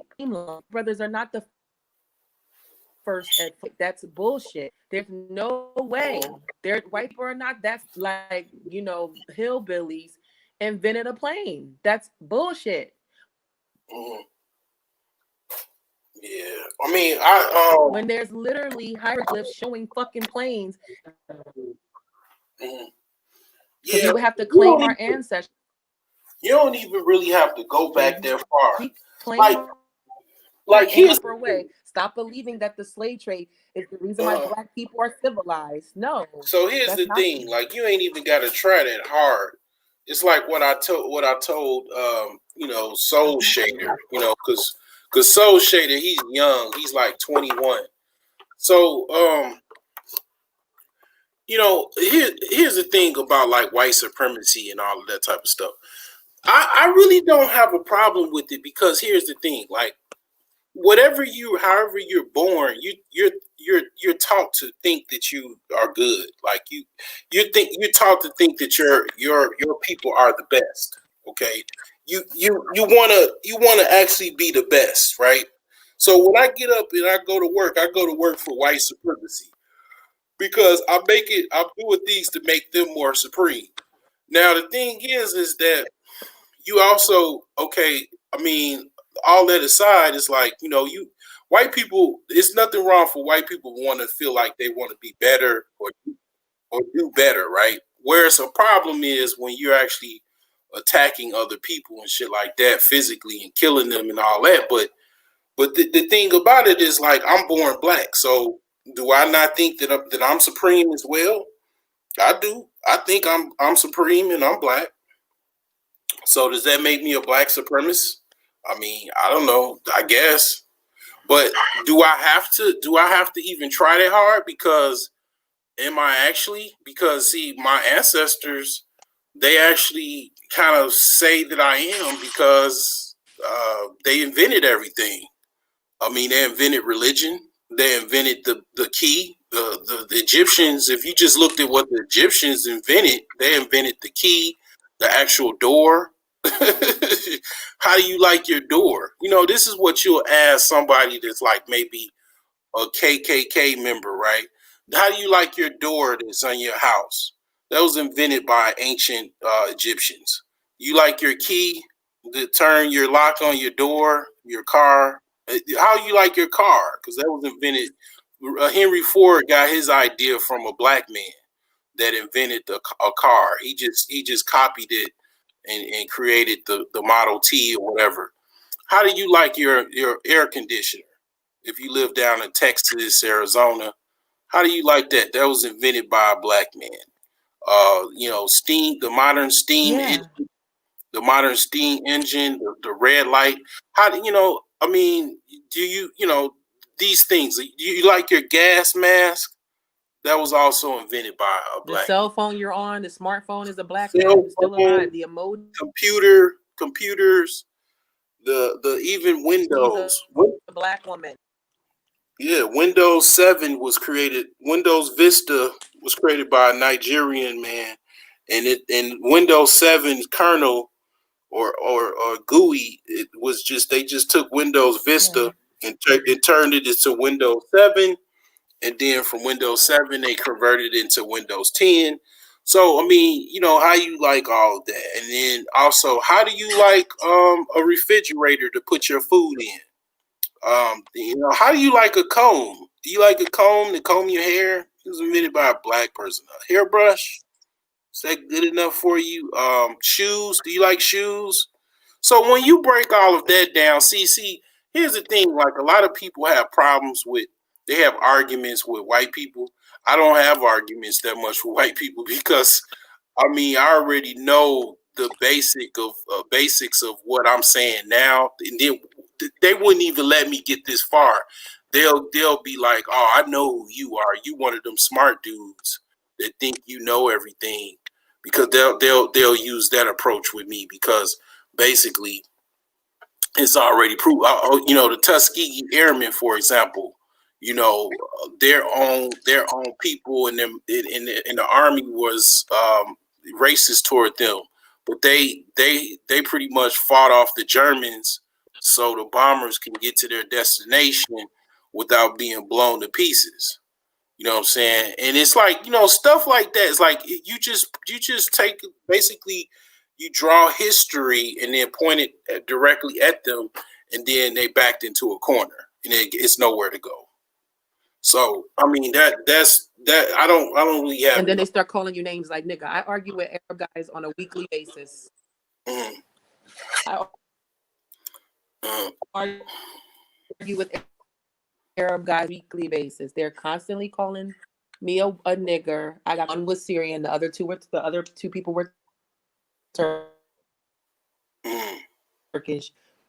I am constantly arguing with Arabs because I'm so close to Egypt, but not a fucking Arab. You can't tell me one invention. And yeah, I don't know. I mean, I just you're sitting in was invented by an Arab. You can't tell me. Oh, braces. I said, yeah, y'all motherfuckers got some fucked up teeth. I can see Arab and braces lash all the way down to your fucked up ass shoes. Like, no one can win an argument with me when it comes. Shit, they got buff on a nigga. He said, I literally had with a guy like he this one. It was a video online about these black athletes. It was the Black Panthers. They had protected this woman. She got called a bitch by Yemenis motherfucker, and I knew he was Yemen because when they was talking to him, oh my brother, they try to act black in New York and shit. But this was like Chicago, I think, and the one. I think they weren't Black Panthers, but they were like black community leaders. They might have go, and he basically called her a black bitch, and she went and told the brothers. And when they turned the camera on, they will apologize to her. You don't talk to our women like this and open up stores. And you don't do that to her. So he apologized. Then he made them close the store. He made them lock up the store. Oh, those was that was Milwaukee. After he locked up the store, they stopped shopping in it. They stood in front of it. That was Milwaukee. I saw another video. Those were Indians. Man bought the store, and they were like, yeah. And I could have sworn he said, no, these were Yemenis. Let me tell you, no, these were Yemenis because I witnessed and I said Yemeni, he's gonna go. And this fucking Yemen guy said, y'all black men, yeah, that's the Yemeni. Y'all motherfuckers don't know how to control y'all women. That's why he probably called her a bitch because she was being a bitch. And it was a Yemenis guy arguing with me in the comments because I know every fucking Arab, every nose, every eyelash. I can pick them up in a lineup. I need to go work for the fucking FBI. I know what a Kurd looks like, even though Kurdistan is gone. I'm telling you, Arab faces. I was like, that dude is a Yemenis. And he was like, it is a Yemeni. And he was cussing out. I said, look at that shit. We got fucking celebrities a month ago telling niggas donate to Yemen because they having people. But you stay in the black communities with your fucking liquor stores and your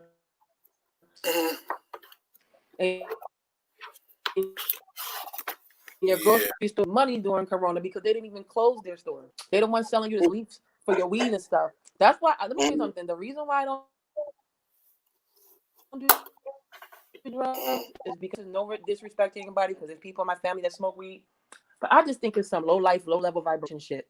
It's depressant. Marijuana is a depressant, something that gives you energy. And also, I just feel like it's what poor motherfuckers. There's other things to do with your money, with your time. There's other herbs that you can take that do give you enlightenment and can help open your third eye. and decalcify pineal glands. I just never ever got into smoke and putting things in my lungs because it still does some damage. Smoking anything does damage to your capillaries in your lungs. Even if you think it's a fucking herb. If I start smoking toilet paper, it's the burning, the fire is what causes the disease. It doesn't matter what I'm smoking. So I constantly on the base on by myself, I defend my people because people are always constantly saying, "Oh, you're a fucking African. All Black Africans are from Africa," and I'm like, "No, they're not. Slavery started being in South America because Columbus was from Spain. England didn't get to America until the 1600s. So that's why I'm like, for 200, like it, like people, and it's like they don't even know things in chronological date or order. Actually did not want slavery. She told Columbus, don't bring any more slaves back to Spain. And then when she died, Ferdinand re-enlisted that shit, like, go get us some gold, motherfucker, bitches with asses. Like, fat asses didn't come from Africa.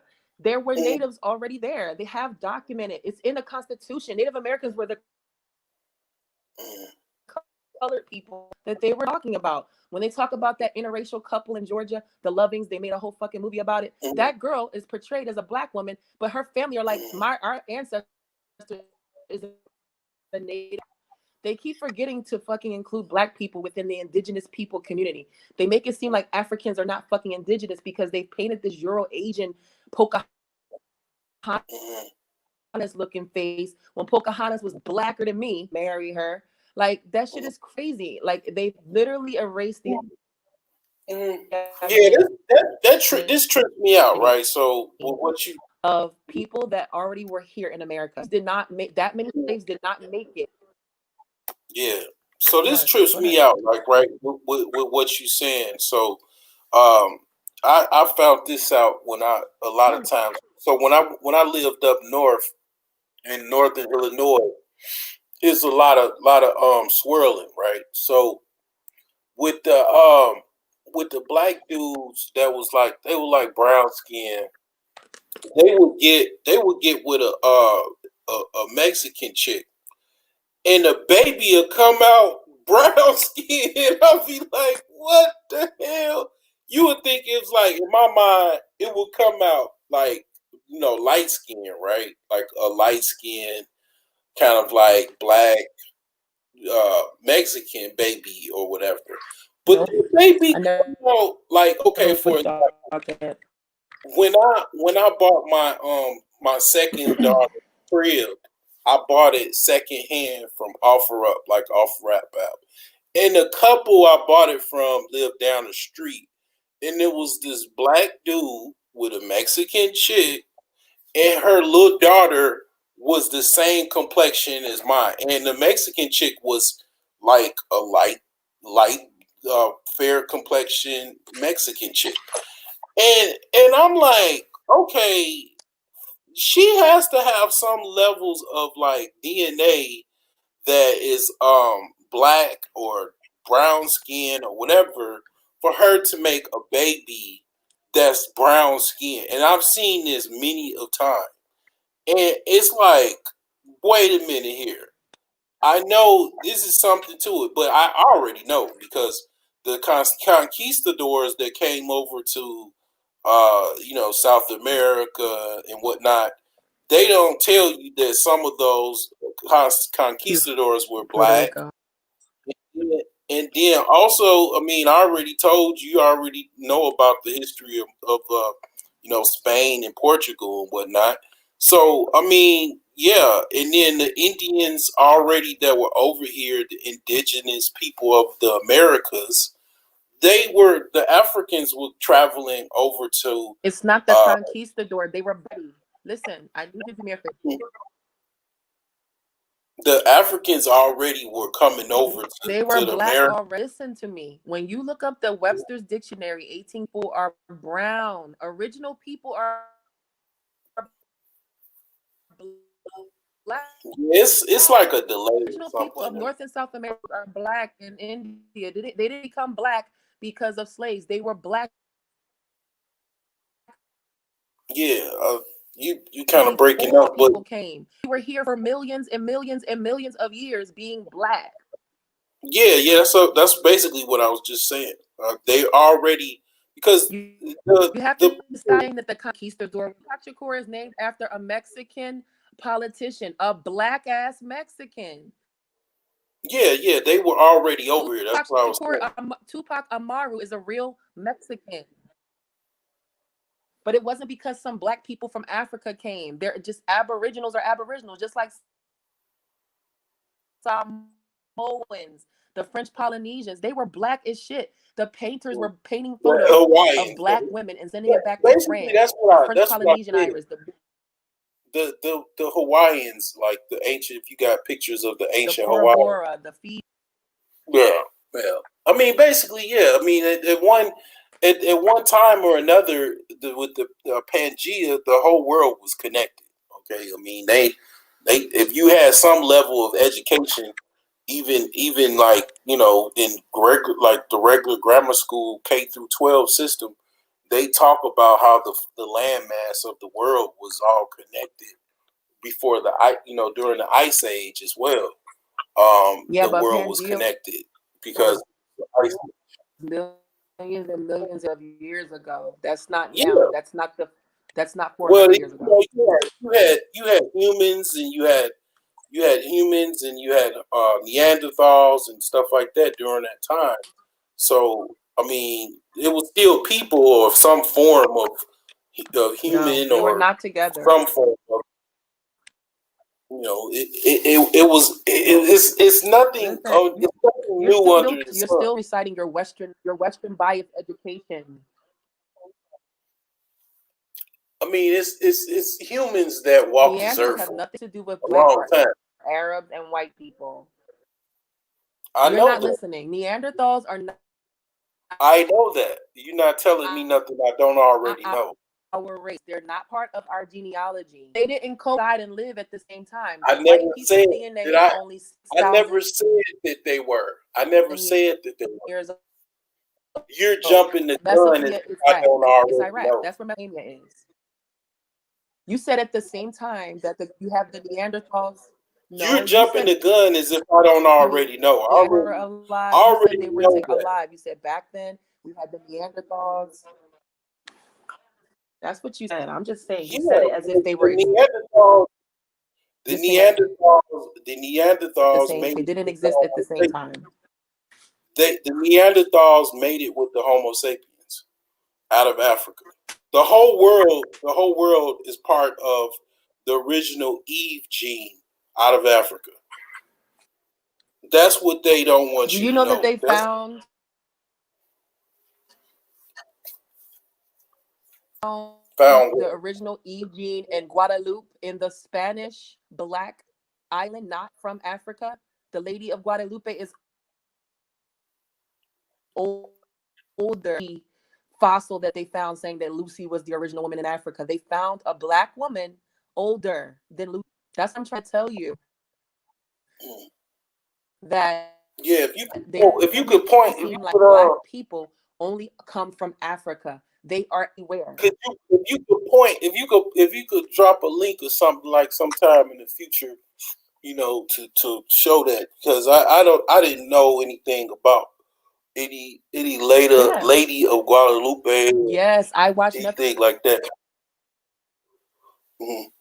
Documentary. It's Lady of Guadalupe. Older. They carbon dated her. She's older than the fossil Lucy that they found, where they said, "Oh, this is the black woman everybody comes from."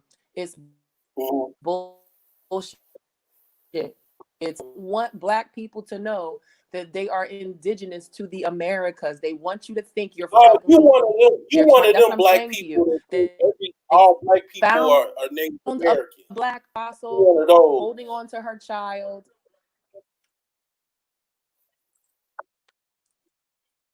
I said that most of the black people in the car are Native American. North and South America had more people. It's two big ass continents. How could they be empty? You get what I'm saying?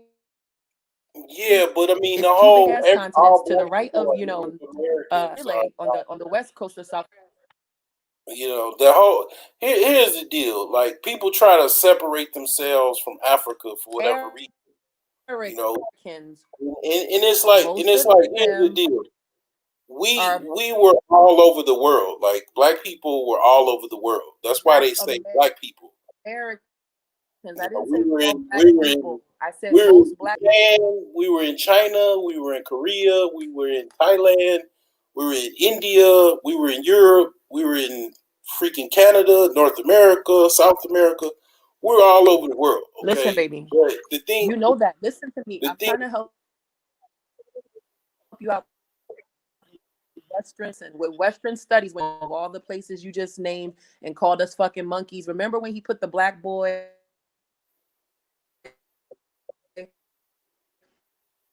in the zoo in New York and Brooklyn? Listen to me. When he grabbed all the original people from all the world, because he did identify the Ainu Japanese were black, the Filipino black. He grabbed all the different nations except for North America, because the lie has been perpetuated that they are not indigenous, that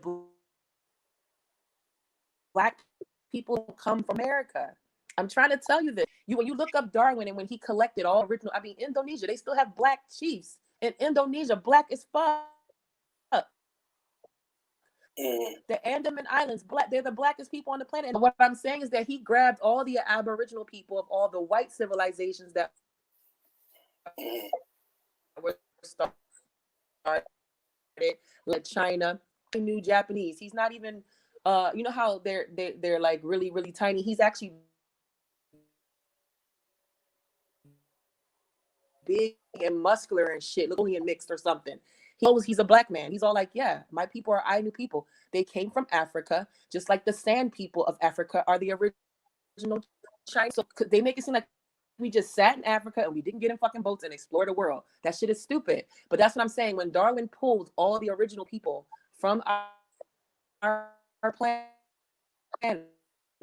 he never pulled a person high up to make black people think we just came from Africa, that there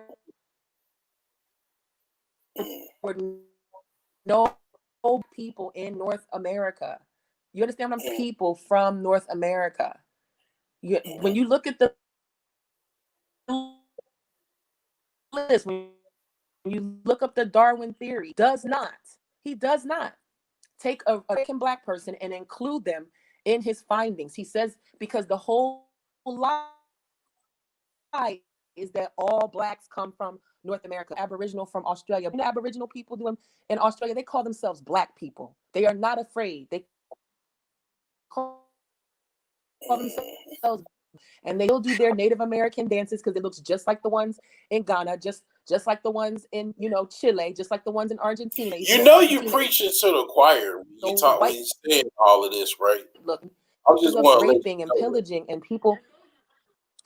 But what I'm saying is that you're saying, like, what I'm saying to you is that you're saying you're not including. You're preaching to the choir when you say it in America are not African. Is that more than 90% are Native American?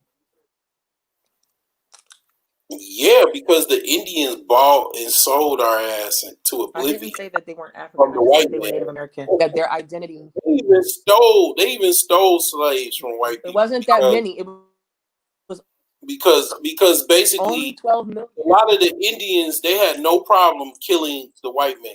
Like they literally used to enslave a lot of white people and put them in their tribe. Like a lot of, like, if you watch, they killed the white people. We are the Indians. Yeah, we definitely are. I never didn't say that. I said black people were. We spread out along but the you keep it like that. You keep black people. Black people are the wolves of the freaking human species. I mean, we've been sprouted everywhere. Okay, I mean that is beyond recognition. Like that. I mean, once I figured that out, I literally, it was pretty much nothing else to be said. It's like I can go to sleep now and then wake up and then go eat my breakfast. Like We were everywhere. I mean, I'll we're also the send the I'll also send of the ancient people of Italy because you said that the Romans copied from the Greeks. They actually copied from the Etruscans. Etruscans. I'll send Okay, you. okay. I'll send you a Yeah, I documentary for mean, that too. Yeah, they're I the did Aboriginals of Italy. They're the ones who made Etruscans. the Roman aqueduct system. Yeah, here's the Yeah, they're thing. the ones that start politics. The reason why we Yeah, have a yeah. Oh Senate damn. came from them, Black people. So yeah, Pretty Woman. I need to. Let me write that down because I'll probably forget. Let me look that up. Let me It's see. in the chat for you. Yeah. Put that in the chat. E So I'll come back and look at T that. R So U the thing what S. you They talk have about. hieroglyphs of what happened. So let's talk about Europa. Let's talk about Europa. Okay, so every now and again somebody will throw something out there. So Hollywood got something out. Okay, I'm gonna tell you what they got out. All right, now I don't know if you saw this movie. This movie's called The 13th Warrior, and they got out what you just mentioned.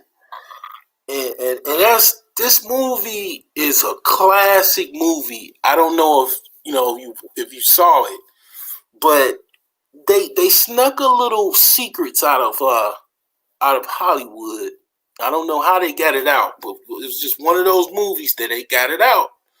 And what they got out is they talked about the indigenous people of Europe because as above, so below, as over is yonder, whatever you want to call it. So just like in North America, these indigenous people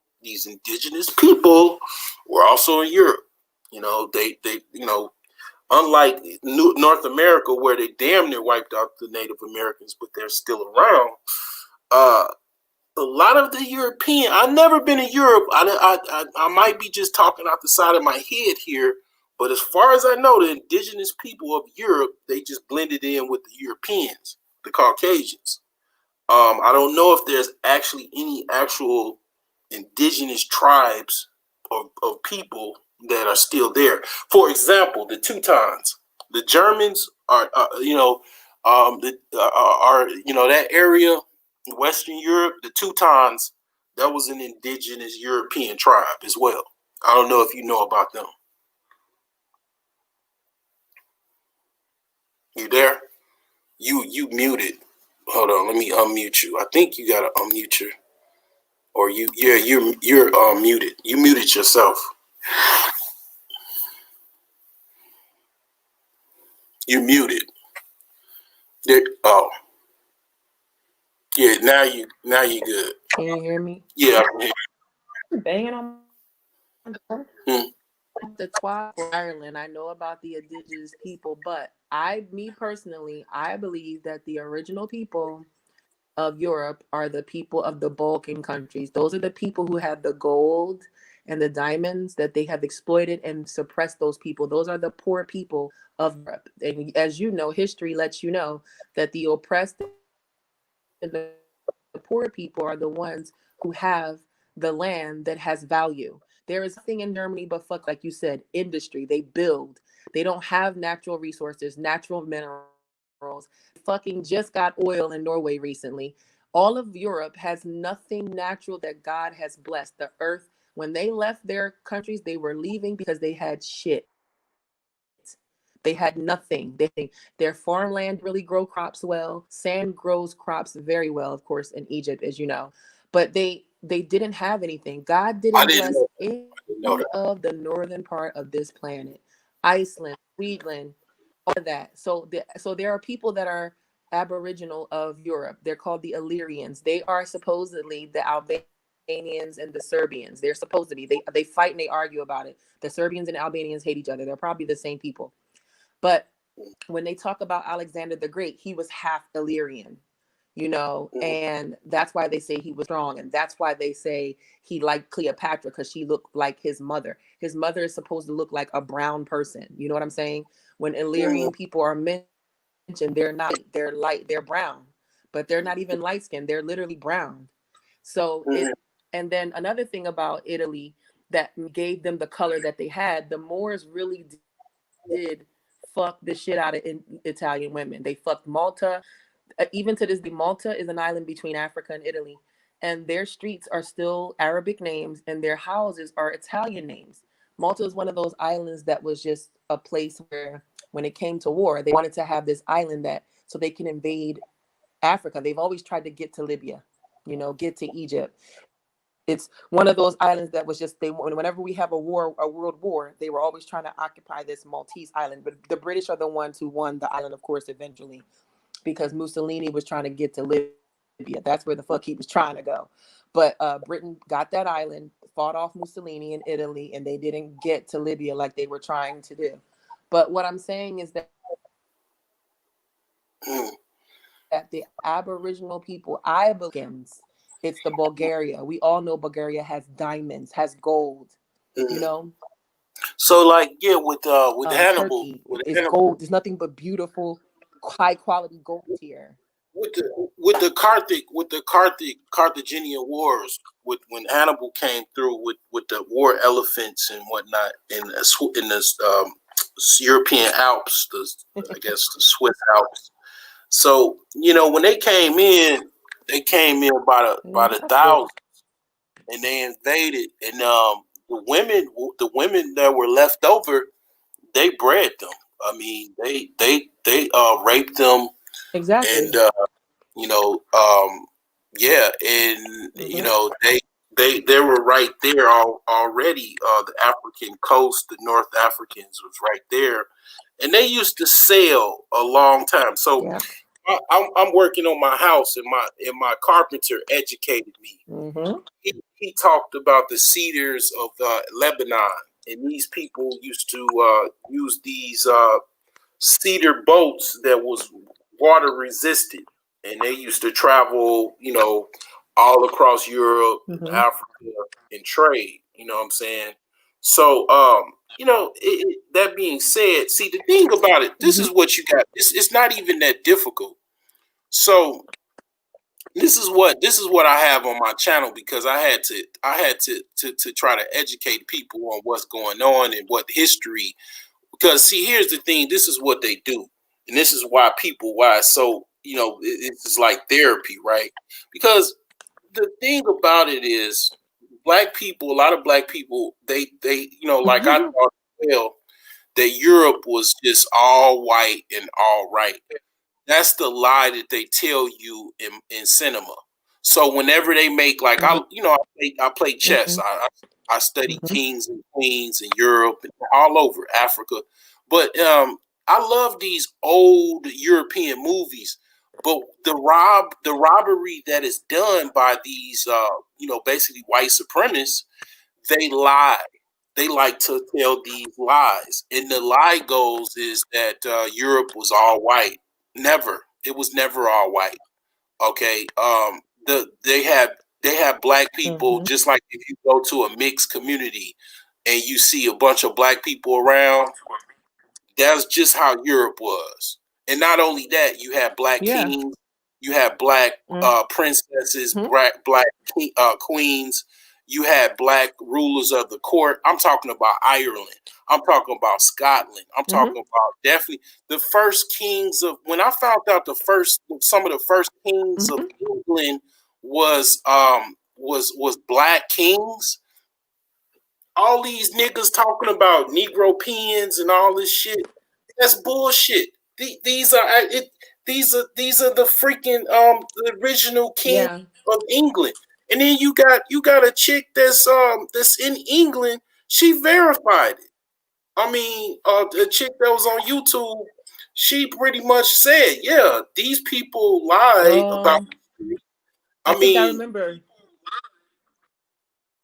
Yeah, so I mean, you know, basically they lie.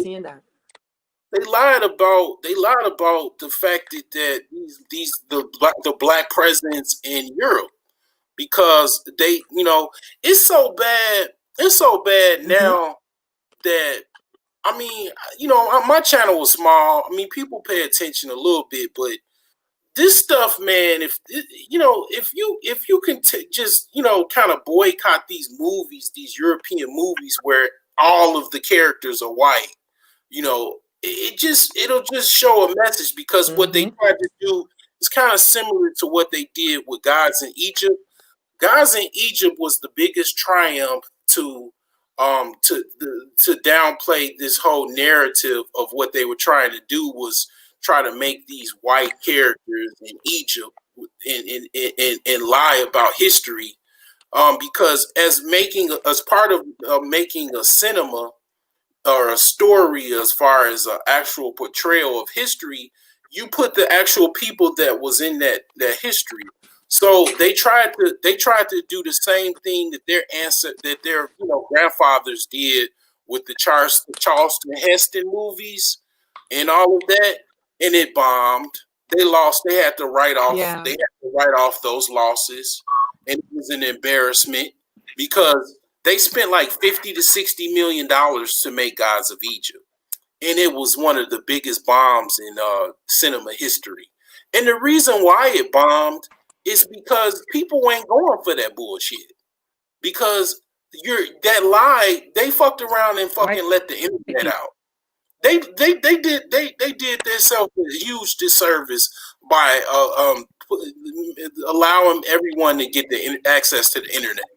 Because once you got access to the internet, now libraries could be photocopied, and all of this information, even if trying to scrub the internet and erase it, it still shows up.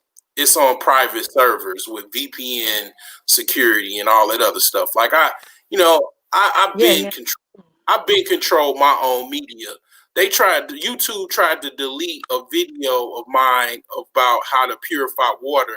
That shit is on my blog, and it's on the same people that own fucking YouTube. It'd be ironic. It ain't even on my personal blog, because I got my own. Purify your own water. Well, these people started to bomb my comment section. I don't know where these people came from. I don't know if they were like spam bots or what, but they started bombing my comment section, and then next thing you know, they start reporting the video, and then like basically the YouTube just deleted the video. You know what I'm saying? But I don't know where they came from. But how do you report a video about purifying water? Did you have some ads? Because it was called. What could they possibly be? How could that be against community rules? Because it was called MMS, and the claims were that it could cure things and stuff like that, and people were talking about it's bleach, and it's not bleach. it's citric acid with hydro. What is it? I got the shit right here because I actually bought the shit, and I'm kind of slow with some stuff sometimes, and I just started using it, but I kind of backed up off it because I got so much shit I forget. Is citric acid mixed with what? The citric acid is with sodium chloride, and this shit literally it cures so much shit. It's fucking ridiculous. It's fucking just like it says. So sodium chloride and citric acid, which is vitamin C. Yeah. They tried to say that was bleach. That's fucking crazy. Yeah, literally, they're still doing it, and I think what they're doing is like it must be something like it's something like I don't even really want to talk about it too much, but it's something behind it. You know what I'm saying? Because whatever. Young Pharaoh is suing YouTube right now. He's suing YouTube for censorship right now. They're there's white people. I bet money I can fucking Google another video and I bet there's a white person saying the same shit. I'm telling you, they're attacking Black people in their channel. There was a guy from Google who got on Young Pharaoh's show and he told him that there was certain people that Google told to target to not to delete their channels. He told Pharaoh that he saved his channel because it was his job to remove people, or like you said, delete videos and shit. And he said that Google had told him like a list of channels to fuck with, and he didn't bother him. You know what I mean? Told him he was a whistleblower for Google, and he said, "Yeah, okay. Pharaoh, you were one of the people. You were one of the channels I targeted." So Okay. now Pharaoh has a fucking he has a lawsuit with them. He has a YouTube right now. He's suing them successfully. He's going through with it. You know, he raised money and then he used the rest for the rest of to pay the legal team. He used the rest of his own money, but he's suing censorship because he had a video that did 1.5 million views and they deleted it, and his channel had just got monetized because it had been demonetized all last year, and it started to, like, you know, in the middle of COVID, it got monetized again. And then as soon as they took the 1.5 million views, which would have paid because he got the views like in 1 month, it was basically just exposing the deep state, Hillary Clinton. He can't stand her, and they deleted it. And there's a doctor named Dr. Shiva. He's the man who invented email, the dark-skinned, black-looking Indian man who invented email. He said they were censoring him too. They were censoring him on Twitter. Now he's suing them for 1.5. Everybody's not stupid. You know, you can't just fuck with a doctor from MIT and think he's not going to sue your ass. And he's a doctor. You can't tell a doctor his findings are not accurate when he's a fucking scientist for a living. You mean? So the censorship has been so blatant. It's almost like we live in communist China. Like, they're monitoring everything, even comments. That's why I said I don't fuck with social media. I'm telling you, they are reading. I was typing a word. I was telling somebody my name, and my fucking phone started to put me instead of my nickname. I was like, what the fuck this shit is trying to tell me? And then I was like, oh, I live in, and I'm trying to type Turkey, and the fucking pulling up a Brooklyn address that's in my phone. So they fucking everything on our phones, as you know, it's not private. It's hackable. It's touchable. You know, we're not untouchable, and I don't like that. I don't like how intrusive the internet has become. I like my privacy. I went on a date. This was like 2006.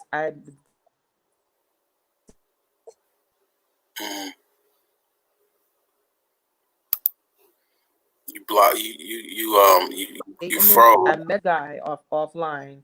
Where the fuck did I meet? At work, like, you need to date. Let me download this app on your phone. And my friend, she downloaded the app Plenty of Fish. So she hooked me up. I got met the person, and when I'm talking to them, they're like, yeah, do you like Trina? Do you like Snoop Dogg? Do you like Tyrese Gibson? I'm like, I haven't been really listening to their music. Why? And they were like, you're a fucking liar. Like, cursed me out. I was like, what are you talking about? And then they were like, you like the comment on your Twitter account. And I was like, what? So I guess Trina, Snoop Dogg, and Tyrese did a song, and my sister sent me a message. I liked them, and this person had an app that could tap into the person's phone number that was their phone and track down all their social media. I've always had Twitter. Twitter I had for 12 years. I had it before my little sister opened up my Facebook account. Oh yeah, I know about for years. You know. Okay, so if you gave me your number, I can put that number in. You could do that on Ben Verified, benverified.com, and you got to pay for it, but I can find your name, your social media accounts that you have, whatever is associated with that number. I can find it. I have to pay for it, but you know, that's how people can track you down. Like, you know, yeah, no, straight up, like, no chaser. Like, I mean, that, you know, they ain't even hacking. That's like just skip tracing. Not even skip tracing. It's just like basically all of your information is in one place, like, type of thing. Like, all you got to do is just, put the phone number. That's why, even, you know, one thing I find out is that So I'll put an ad for like business on Craigslist, and people will text me talking about they'll text me or not even text me, email me and ask me for my number, and all they want is my number. They don't want anything else. They like, I just need your number, blah blah blah. So for whatever reason, they just want my number so they could add me to the spam list of whatever thing. But I never give them the number, and then I just delete them and this, that, and the third, and that's it. But they'll send me an email talking about I need your number, and just so that your number could be added to this database of a whole bunch of people calling you. Cause like my phone number, I don't get nobody calling my main phone number because I never hardly list my phone number.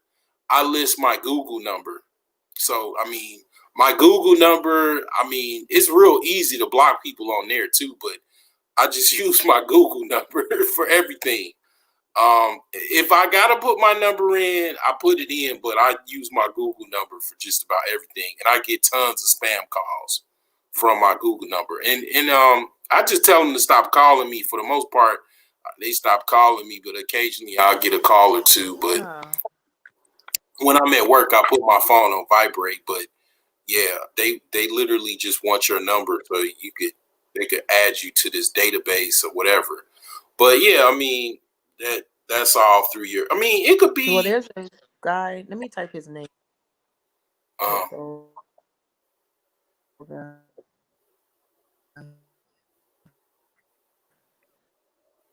Let me type that. So it's a guy named Kit Bogue. That's his YouTube channel. Remember when people were getting calls from like India and they were that's scam? Mm-hmm. Mm-hmm. Do you remember that scam? Yeah. Mm-hmm. Yeah, I already subscribed to him. I already know about him. Yeah. Oh, okay. So I figured out on one of his videos that the reason why people had the numbers targeting old people. The reason why they people is because one of the girls in one of his calls that she used to work for a cell phone company, and I remember like I have Sprint. I used to get calls from Indian people asking for other people, and then when I would call the number back, it was another Sprint person's phone number. So when I would call a person back, they were like, "I didn't call you, girl," or they'll text me and say, "Hey, you just cannot know."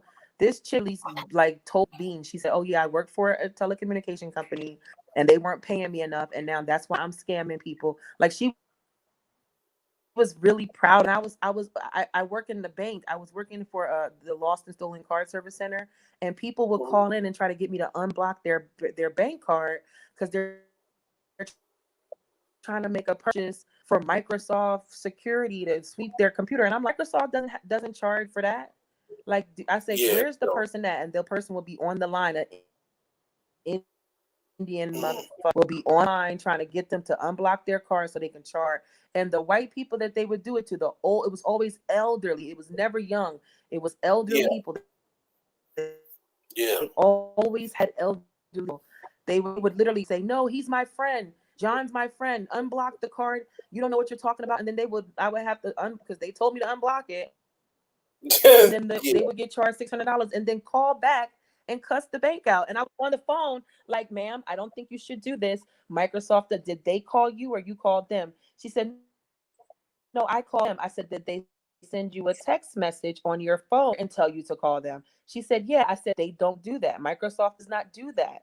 Yeah. And she would not listen. Yeah. I used to get these calls every single day at work. I worked 7 days a week because I was saving up money for flight school. And I never understood why they knew to contact old people. It was only old scamming. Yeah. They target old people. I get what I did. I started to get calls like that, and I got a recorder on my phone, so they were calling my main number, and I actually caught one of them, and I put it on YouTube. So it's like one of those phone numbers where they call you and press one your social security. And the next one I did, I was like, I mean, I actually that was the one I put it on YouTube. But they stopped calling me after that because they got privy, because I was like at the first call I was like, do you know who you talking to? Like I said it just like that, and then they just hung up. It was like I don't want no parts of this dude, because I mean I work in IT and I know about these scammers and shit like that, and I'm like okay, I got you on record. I'm going. I don't really do that much entertainment, but I'm going. I'm gonna do me some little scam calls or whatever, play around. But I couldn't even get anybody because they wouldn't even call me because I don't know, I scared them off. But yeah, they get these people. The old people, they be retired, sitting in their house, bored. They probably don't even have nobody calling them, and just somebody calling them is just like entertainment for them. But I mean, yeah, it's tripped out. It's actually tripped out. I mean, I used to work for an Indian company called iYogi. I didn't work for them, but they were like they would send. I would do a lot of work for them because what they'll do is they'll give you like $50 up to $100 to go do a service call. Because what they'll do is, and they made a whole bunch of money doing this, they would target. It would always be somebody that don't know anything about computers, and it typically was somebody from the age ranges of 40 to about 70 years old, and even some people that would just like kind of like you say low vibration, or not so much. I don't even want to say low vibration. They were like, I call them dummies with no money. So they would just be just kind of dumb. It's just people that's just dumb. It is what it is. At one time I was dumb. I was dumb as hell. I didn't have no money.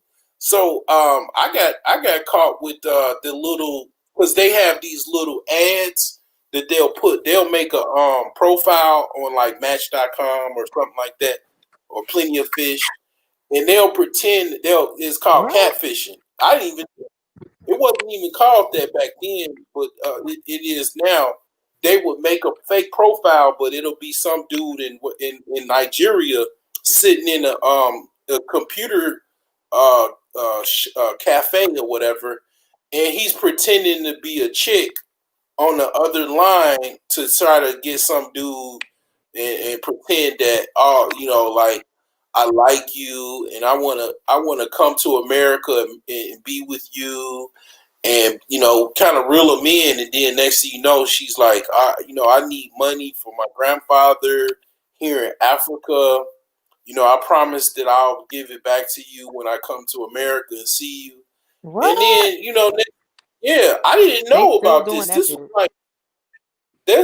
like, let me think when this was. This was about 2003. I didn't know anything about this. And then my friend was like, damn, where you get all of these checks from? They started sending me some checks. And I cashed one of them. And that's when I knew it was a scam. And then I just, opened the lid on it. And my bank just charged me $5. But just think, right? You can go on YouTube and type in scam, catfish, love scam, or whatever, and it's like it's white woman. I remember she got scammed out of $100,000 by somebody that was pretending that had a fake profile that pretended that she was gonna that they were gonna fall in love together, and he was gonna come, to America to be with her and all of this type of stuff. Yeah, people just be lonely. Like they got a lot of money, they sit in their house, and some people are dummies with money. They're rich dummies. And they fall for this okie doke and whatnot, and they just didn't know. To be honest with you, I just didn't know. At the time, I wasn't privy. I just didn't know. I mean, the internet was still kind of fairly new, 2003, I didn't know this shit was going on like that. Mm-hmm. I didn't even think to be like, all right, well, you know, I mean, I just didn't know shit, but I know now. But luckily for me, I didn't lose that much money. It was like $5. I mean, my bank charged me $5 because the check was no good. It was just, basically, it just, like, all right. So it could have been like worse because I think somebody told me that check was I have for a them. friend whose mom is being sick right now, What'd you say? and she won't listen. They told her. My friend, her mom is getting scammed right now by a guy who said he's stuck in customs. He bought some gold in Turkey, and they're trying to hold the gold because he took too much and all this lying shit. She done bought his ass a laptop. Damn. She talked to him on voice call, on video and stuff, but he never met him in like 10 years. And Yeah, she not their house is falling apart. She I think I called. I taking think rent money from the tenants and she giving it to the dude. You said what? She get what She taking now her from tenants? Tenant money, her rent money, her tenants, and giving it to rent money from her tenants. Oh, she a landlord? Oh, okay. She's a nurse. She's an ADN, administrative nurse at a big ass hospital in New York. She got her own money. She make $100,000 a year. Plus, she has tenants in her parents' home, and okay. she takes rent money and gives it to this dude. I mean, what is she? She can't get a regular dude. She ugly or something. She can't get like. She's not even ugly. She a cute little East lady with her hair. She older. She in her 60s. Oh, she older. Oh, yeah. Okay. My friend mom. Yeah, it's my friend mom. Oh, in Turkey. In her 60s. Oh, okay. Yeah. No, this in Brooklyn. It's in Brooklyn, baby. It's in Brooklyn. Oh, wow. It's in Brooklyn, dude. This is a Guyanese woman. She a Caribbean lady. That's crazy. You know what? She don't listen. And I noticed that when my mom, like when they get to a certain age, when they get 60s and the 70s, want to prove that they're independent and they don't want to prove to you that they need your assistant. Mm-hmm. So they'll just be so stubborn when you try to help them, and they will fight you and be more protective of the person they barely know. They'll be so secretive. They'll hang up the phone when you walk in the room, and just, it's very weird. It's almost like a retarded kid is, because nobody likes them and they finally get a friend and they just hold on to this friend and make this person so important. You know what I mean? Damn. Damn, you saying it's mental retardation. I was just saying it was mental. You saying it's mental with retardation.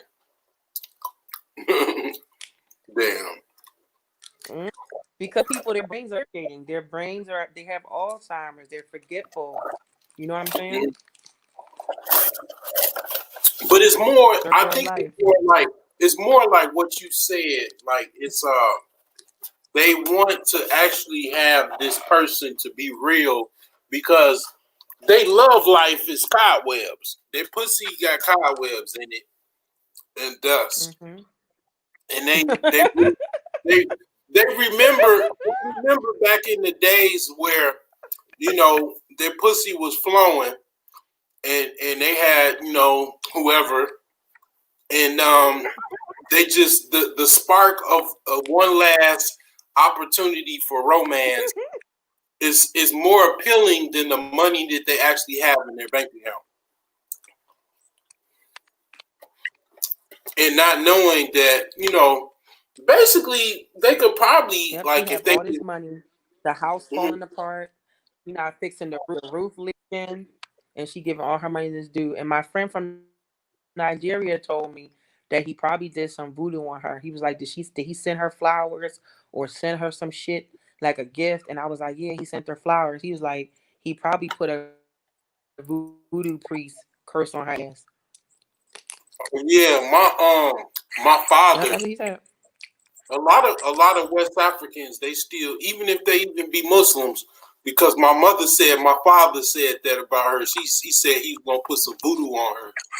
Like they still be holding on to their old religious like ideology of voodoo. Yeah, like some African dude from Nigeria that I used to work with. When I used to work at Abbott Labs, he said that the Ghanaians practice like the most like extreme level form of voodoo. Like, I mean, really magical. Like he said they do some really, really high level voodoo. But yeah, I mean, I do believe in that to a certain extent. Like, but then I don't know, cause like I heard the like women they'll make spaghetti like it's a like Kevin Gates, the rapper Kevin Gates. He goes into that a little bit where you got to watch your woman when she make the spaghetti because she'll put her menstrual blood in the spaghetti to try to like put a voodoo spell on you so you'll never leave her. But I don't know. I mean, but you got to think like. I seen that years ago. But you got to think like when a man has sex with a woman and she's on her period, like isn't that the same thing? Because I'm gonna tell you, I still think about that though, because the women that I did have sex with when they're on their period, I still think of them. Like almost like a hex. I still remember the women that I had sex with that they were on their period, but we still had sex. But people, this is why I don't take sex so seriously, because people don't understand that our body parts are portal. Woman's vagina is a portal. You can't just fuck anybody. You understand? There's a cosmic connection with a man and a woman, his semen and your vagina, his penis and his phallic and your chalice, you know? Like people don't understand that, like why the pyramids are shaped the way they are. They're shaped like a womb, like a woman. They praised their women in ancient Egypt. Women were their goddesses, you know? And women were always the gods of fertility, you know? Like when they say the Greeks, Venus was the woman goddess of love, you know? So that's what I mean. Like people understand that our bodies, a vagina is a portal, because with your penis and another person's vagina, you create life. You have the God particle, you know? This is how life is created. You know, women are the incubator, you know, we're the scientists. The baby's cooking in our belly, is incubating, you know, in our belly, you know? And then we're passing the baby through another portal when we give birth to our vagina. Yeah, right. That's True that.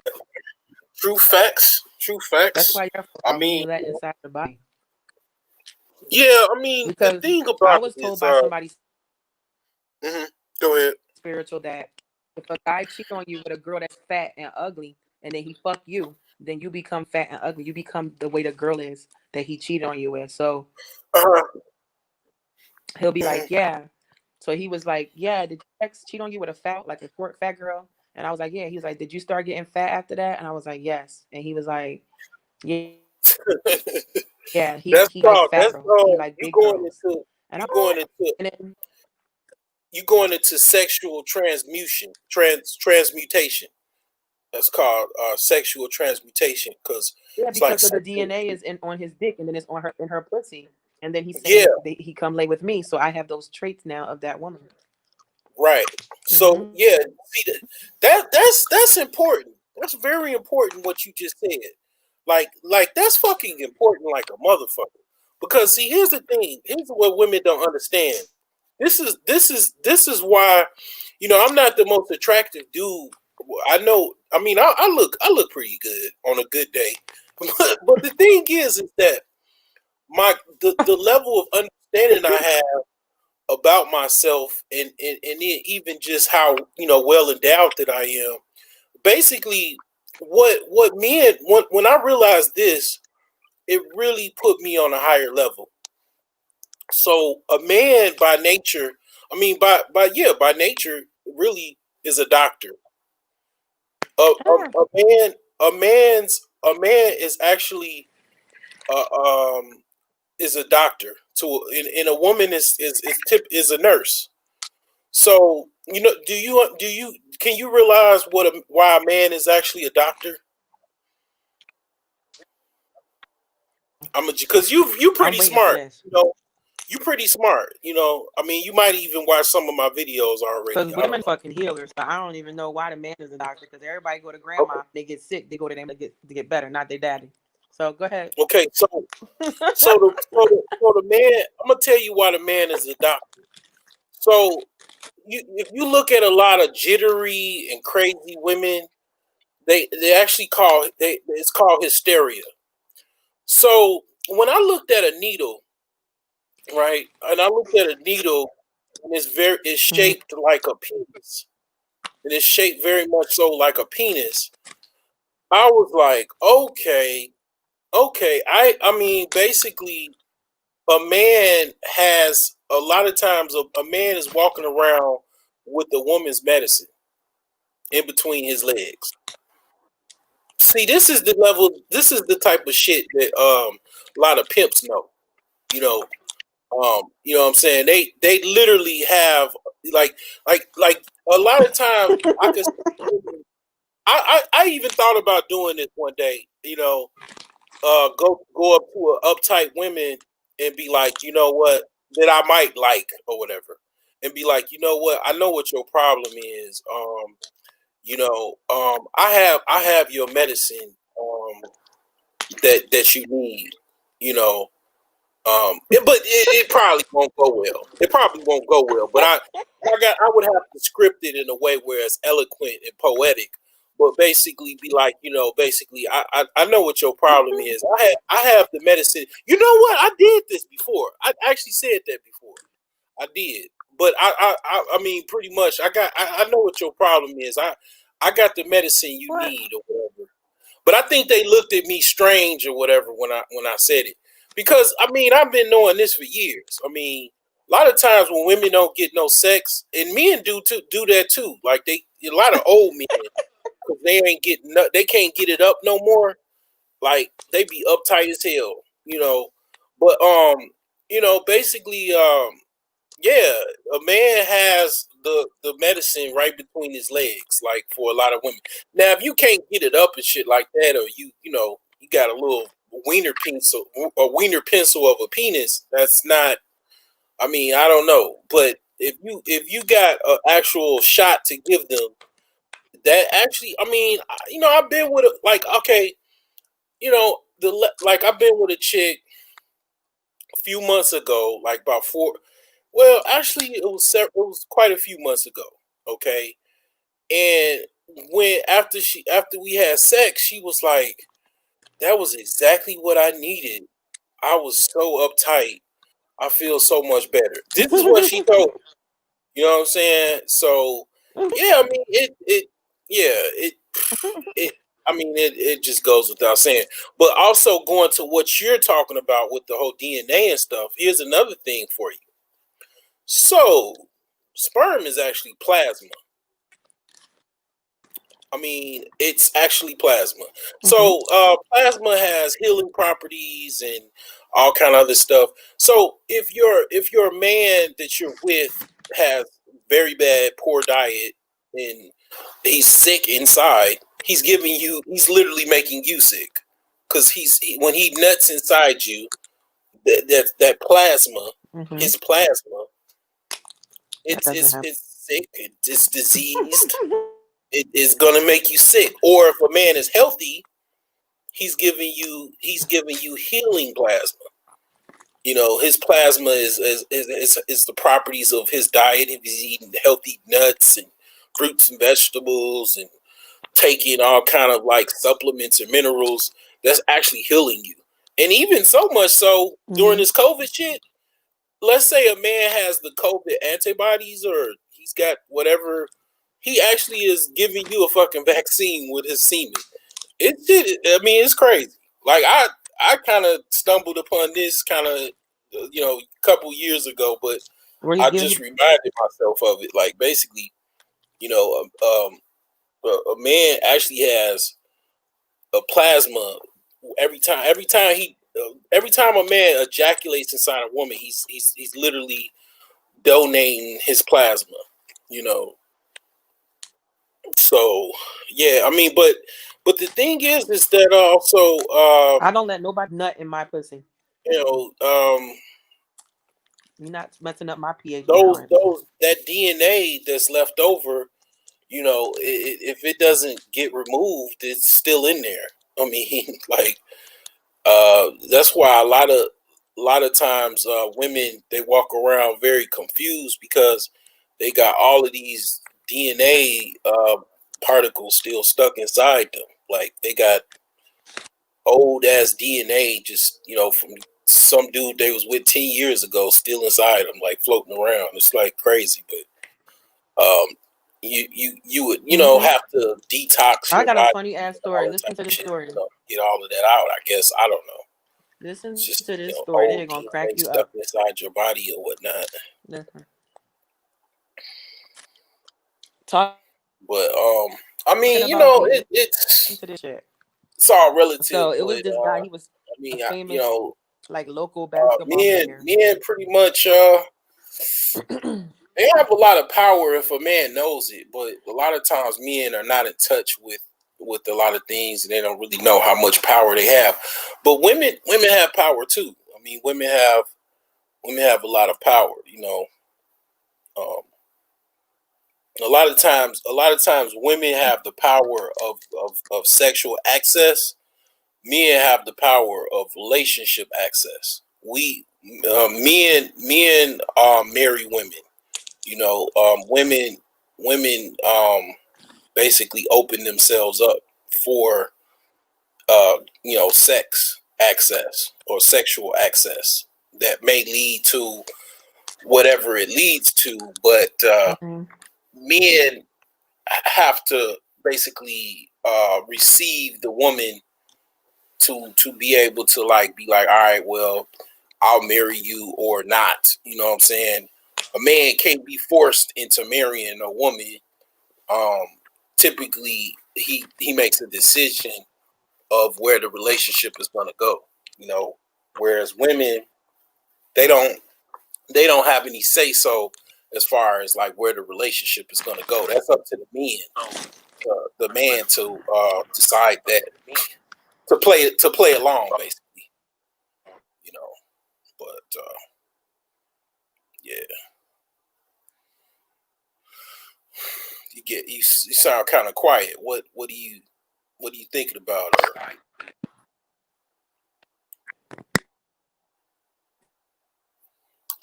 It's like a delay or something like that.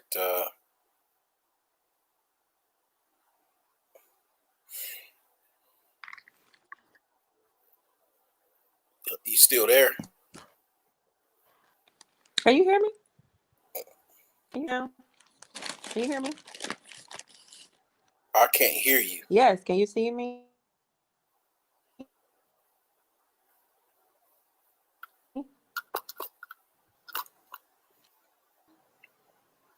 No, I can't. You're muted.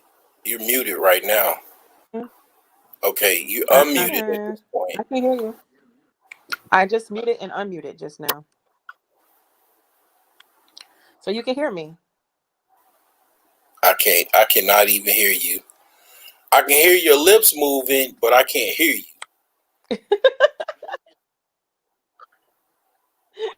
I can't hear words you saying. I'm sorry.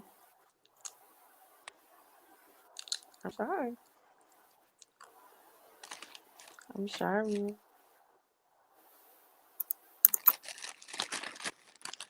I'm sorry.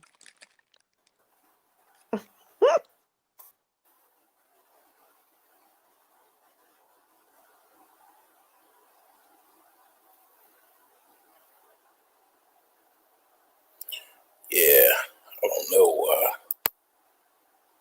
what's going on. Looks like, let's see here.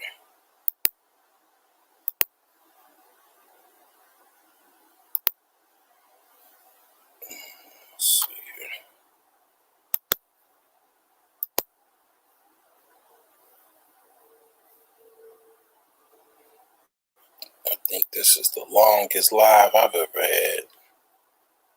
Let me see here.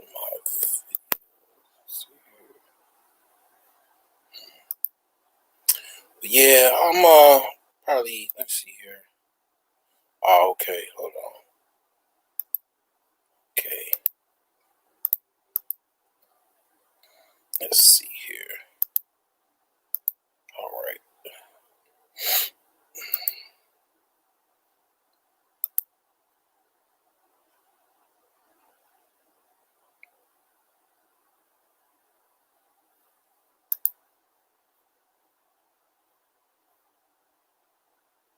Oh, Soul Shader, I think he probably gotta go to work. This thing better work this time. Oh yeah. Yeah. So you were Oh, my saying something. volume is down. Hold on, my volume was down. Oh, you were Can you saying hear? something.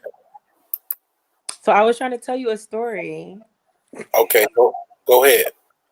that's funny as shit because I know you have to go, so I want you to laugh before you leave, right? Okay. So me and my girlfriend, we saw these cute ass because in Philly, the girls we play basketball too. So we saw these cute guys at the basketball court, and one of them was about to go like play for Atlanta. I think he was like famous, like only Philly famous, Uh-huh. and I couldn't even tell you his name because he was so annoying. Mhm. So I'm gonna tell you a story. So my girlfriend, she likes him. I don't like the friend. I was like, "Bye, bitch. The friend is ugly." Mhm. So she tells me she goes off to him. She goes to his cousin's house because he doesn't live locally or something anymore. He lives in Atlanta because he's getting drafted there or whatever. So he takes her to his cousin's house. They're driving around in his Navigator, and she said that she gets to his cousin's house and they go in the basement to play video games. He was a big ass like Mario Brother fan. So they was playing video games. It was just him and my friend. So the cousin comes downstairs like, "Yo, what's up? Where your friend go?" And she's like, "Oh, she didn't like you." He's like, "For real?" So he just like stomped up the steps and went away. So then he went to go get cheesesteaks. That's what everybody do when they get hungry in Philly. Everybody eats a cheesesteak. So Mhm. his cousin came back with the cheesesteaks and they were eating. So they started like, cuddling after they ate. And the guy was like talking to her all nice. And then the cousin left the room because he saw they were getting romantic, Mhm. and he went upstairs and he turned out the basement light. So it was like a little light in the back of the basement. She said that it was like almost like a little candlelight, and she felt like it was romantic. And he tried You cut off it. He tried. to like get on, said that she didn't want Uh, to.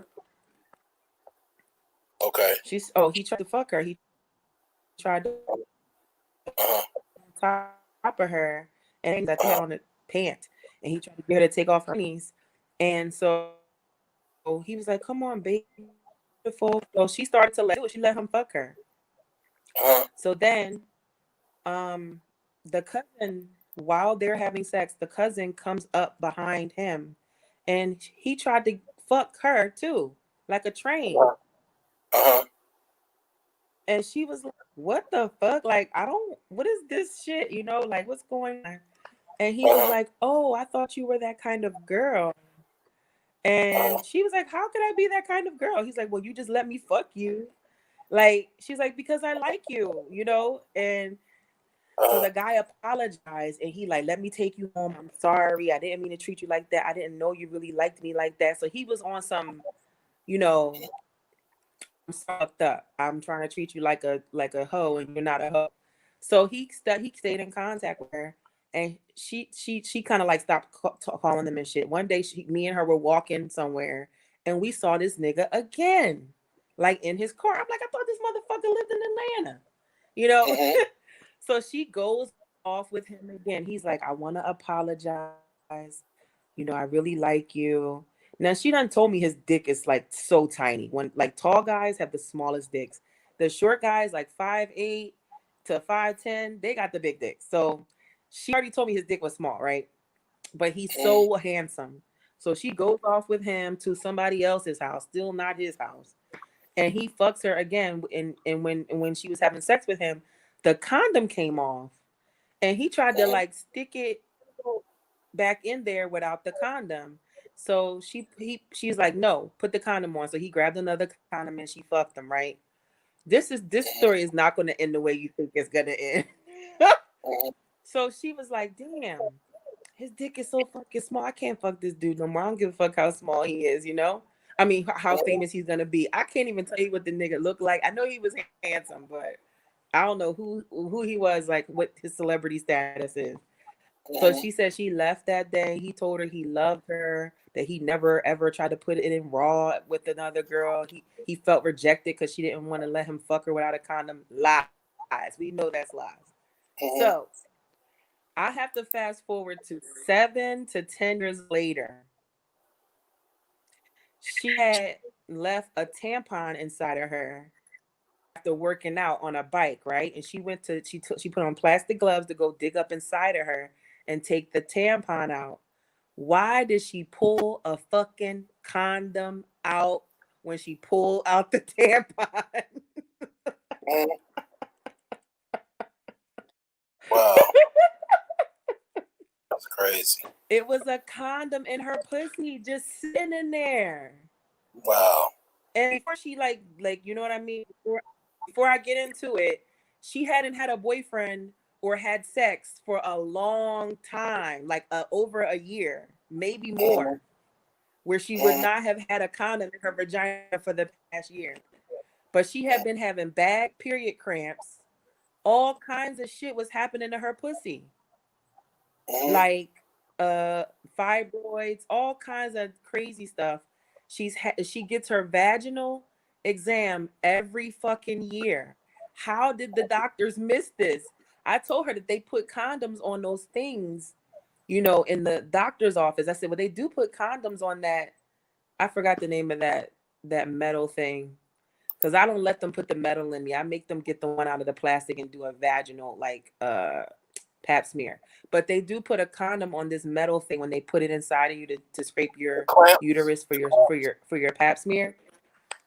Yeah, that clamp thing. That thing, my vagina is too small for that. Like when they can't get it in my vagina, I have a small cervix, so it's hard to use that big ass thing. So they have to do mine manually, and they have to get 2 nurses in there and do it. You know, so because somebody has to hold the bottom and somebody has to hold the top, and they have to hold it while I stay still. But I said maybe it came off during that, and she was like, "Oh my God, can you imagine?" His sperm was inside the condom probably all this time. She's fucking other guys. Like this is the only because she doesn't have unprotected sex. Like that was her thing. That's my thing too. Like I was like, no, nobody's going up in my messing with my pH balance. I don't even like latex. That stuff stinks. But she was like, she's like, I don't have any kids. I don't want to have kids. She used to have a boyfriend who used to poke holes in the condoms so she could get pregnant. And that was how she got nut in her and got pregnant. She had abortions and stuff. But yeah, this condom was inside of her. Wow. And she thinks it's from that guy because his dick was small. It didn't fit the condom. His dick was smaller than the condom. That's how small his dick was. And I was like, ooh. I mean, I'm 6. I was like, ew. Yeah, I'm 6'3", and I mean, I don't think I have no small dick. I mean, I don't think so. I don't think that's all. Well, you said you're well endowed. I mean, yeah, I don't have no problem with that. I have a problem with women because another thing is I can't be with every woman because well, I mean, they say, like, some guys say that you can control how you have sex, and then they won't get attached to you. A woman won't get attached to you. But that's what a problem I have. Like, every woman that I get with, they get attached to me.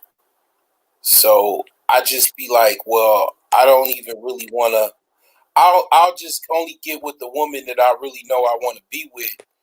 That way, if she gets attached to me, Mhm. it's so I'm okay with it. But if I just randomly go like get with the chick, like, you know, she's gonna get attached to me. It doesn't even matter. Like, I've been with chicks that were Why? being like they were like prostitutes, and they get attached to me because I mean I don't know. I'm not gonna say I don't know, but basically it's because I just know what I know how to have sex. I know how to kind of like penetrate a woman. Like I know how to do it, you know, to down to a science. Like, I mean, here's the thing. Here's the thing with me. I never been a What? pimp. I never, I never been a pimp, right? I never been a porn star. The closest thing I ever been to a gigolo was a hobosexual. Okay, so like a hobosexual is kind of like a sex worker because he's sleeping with the woman so he can have a place to live. Now, I wasn't necessarily doing that because I had a place to live. Mhm. I was just living with a chick, but I can say I felt like I was a hobosexual in that case. I mean, she was my girlfriend. We were exclusive for the most part, but I didn't feel like a boyfriend. I felt like a hobosexual. Like she was just kind of using me for sex or whatever. So I say all that to say that basically I could have been a high level gigolo, right? I could have because I'm very intelligent. I could have been like a dude that was with a rich chick, and Yeah. it was primarily because Hmm. she wanted me. My dick game was good, and I could be that dude. Like I don't know if you were around when I was talking about when I was talking about my friend and his look. Yeah, you were because you were talking about it. We were Yeah. talking. So that's how my friend is, and he actually is short too. He was like about 5'7", maybe 5'6", even. And he would he was sort of like a Mac. That's how he got her. Like he was macking her, and then they got married, and she got she bought him a brand new Cadillac. She bought his mom a car. Uh, she she bought he had she was an authorized signer on on a credit card and got his credit score up to like over 700. Uh, had any type of clothes you wanted. Everything. Like he had tons of money. Had access to her bank account one time, but then she closed it off after he got caught cheating on her. She And was a I sugar mean, mom. she made over $300,000 a year. Hmm. So I Of mean, course. she had a lot of money. Um, so yeah, I mean, he was like pretty much like I said, he was macking chicks. That was his father. That's what his father did. He learned from his father. But I say all that to say basically, I could have been a high level gigolo. I could have been someone like Stedman or some shit like that. Like not probably a Stedman, but I could have been with a chick that You said Stedman. yeah I could have been a porn star Stedman is or Native American. huh. Yeah, I've had a Snapchat. I had a Stedman is a Snapchat. Native American. He's a Lumberton. Who? Who? Stedman is I don't know. a Native American. He's a Oh, okay, okay. But yeah, I mean, I showed my dick on Snapchat, and a couple porn star chicks. They were interested. I mean, I could have been a porn star. I could still be, but I'm not. That's not what I'm into.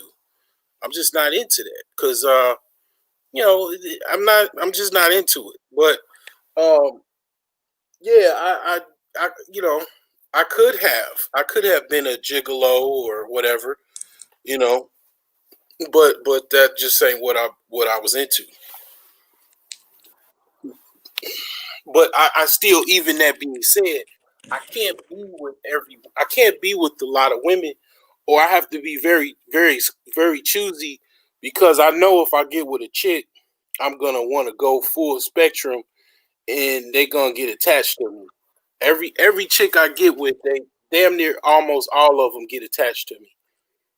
You know, and then if I don't really want them to be attached to me, it's kind of like it's kind of awkward. So Yeah, that's yeah, I why you mean, tell the truth. Like you said, they don't get attached if you tell the truth.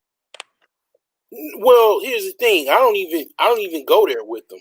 Like I don't get with a chick that I don't want attached to me. Like that's how I do it. I don't I stay away from chicks that I don't want to get attached to, basically. For the most part. I just stay away from them. Because I dealt with women that I paid for sex, right? And then they were damn near considering just not for me not paying at all, or like the one chick, she gave me a discount after the first time, and yeah, I mean, yeah, um, yeah, it's tripped out. It's tripped out. It goes into a whole world of like sex work and pimping and hoeing and all that type of stuff. But I mean, I just never had no desire to be a pimp or even sell, just be a gigolo or whatever. I thought about it, but it's like, nah, because being a sex worker, being a gigolo, you got to have sex with just about any woman, and there's certain women I'm just not attracted to, you know. Yes. But Right. yeah, you have to have sex with people you're attracted to. And yeah, the guys that work in that industry, they just fuck to get their money and get out. Or what do right, they say? Not sell. They sell companionship and not sex. yeah, yeah. It was a documentary. Some I of them. think I think it was a documentary or something on like somewhere, and they were going in depth with it. They were actually showing the dudes actually having sex with the women and talking to them and stuff like that. Some type of reality show. I don't know. I don't know where it is, but yeah, What? yeah. Oh my I God, saw, that's crazy. I saw, I saw something like that, but I don't know where it was. I mean, I really don't. But so That's how long funny. are you gonna be? How long are you gonna be in Turkey, or are you ever coming back to the stateside, or are you gonna stay in So Turkey, I don't know if or you remember when we first connected. I was telling you that I was waiting for the borders of India to open up so I can see my friend who's dying. And once I see him, then I'll make my way back to America. So mm, they're supposed to open November 5th, but they've been saying that all summer. India's been very cautious about opening the borders because COVID is so bad there. But I have mm, a tourist visa that was good for a year starting February, but they suspended all the visas. When COVID happened. So if they open the borders the end of November, I'll go see my friend and make my way back home to America because I have so much luggage I need to drop off. I have so much shit that I don't even wear. I mm. overpacked, like seriously, I overpacked. I literally have Oh, been lugging around shit I'm not even wearing. So oh, once okay. then on my way back to the US, but my plan is to probably with a whole vaccine thing, probably marry somebody outside of America so that I don't have to be forced to be vaccinated. Because I definitely need another citizenship. I'm not gonna let them do that to me, There ain't gonna be no and forced vaccinations. it's plenty of poor people.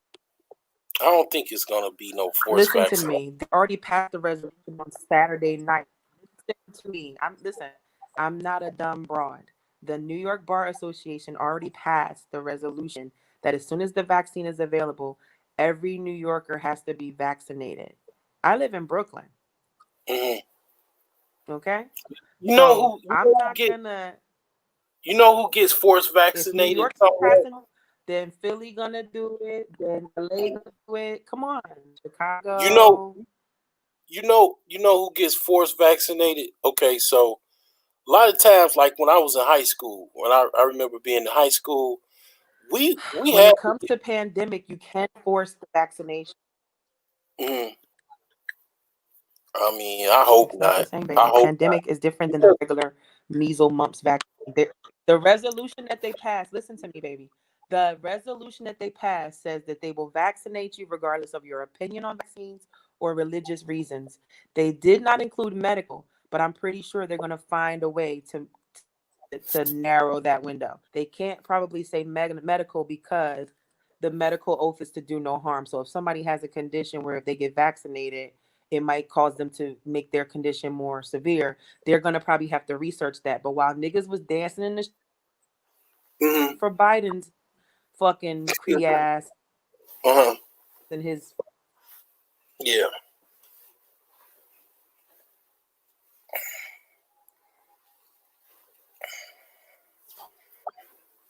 Yeah, you cut out. Cut out. But yeah. Hey.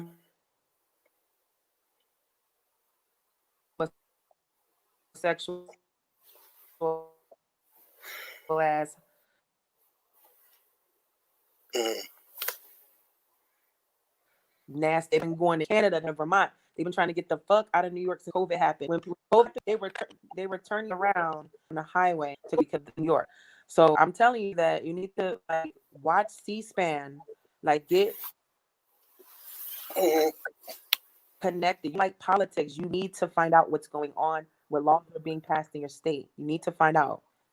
They already passed the laws to make it mandatory that kids go to school with the vaccine. Yeah, And they that's how just said that Pfizer came up with the 90% success rate, but a vaccine is not a fucking cure. Vaccines have adverse reactions, and most vaccines hurt black people, especially black men. Mm-hmm. Yeah, I'm shoot. Trust and believe. It's a I depopulation definitely. agenda, dude. Mhm. Yeah.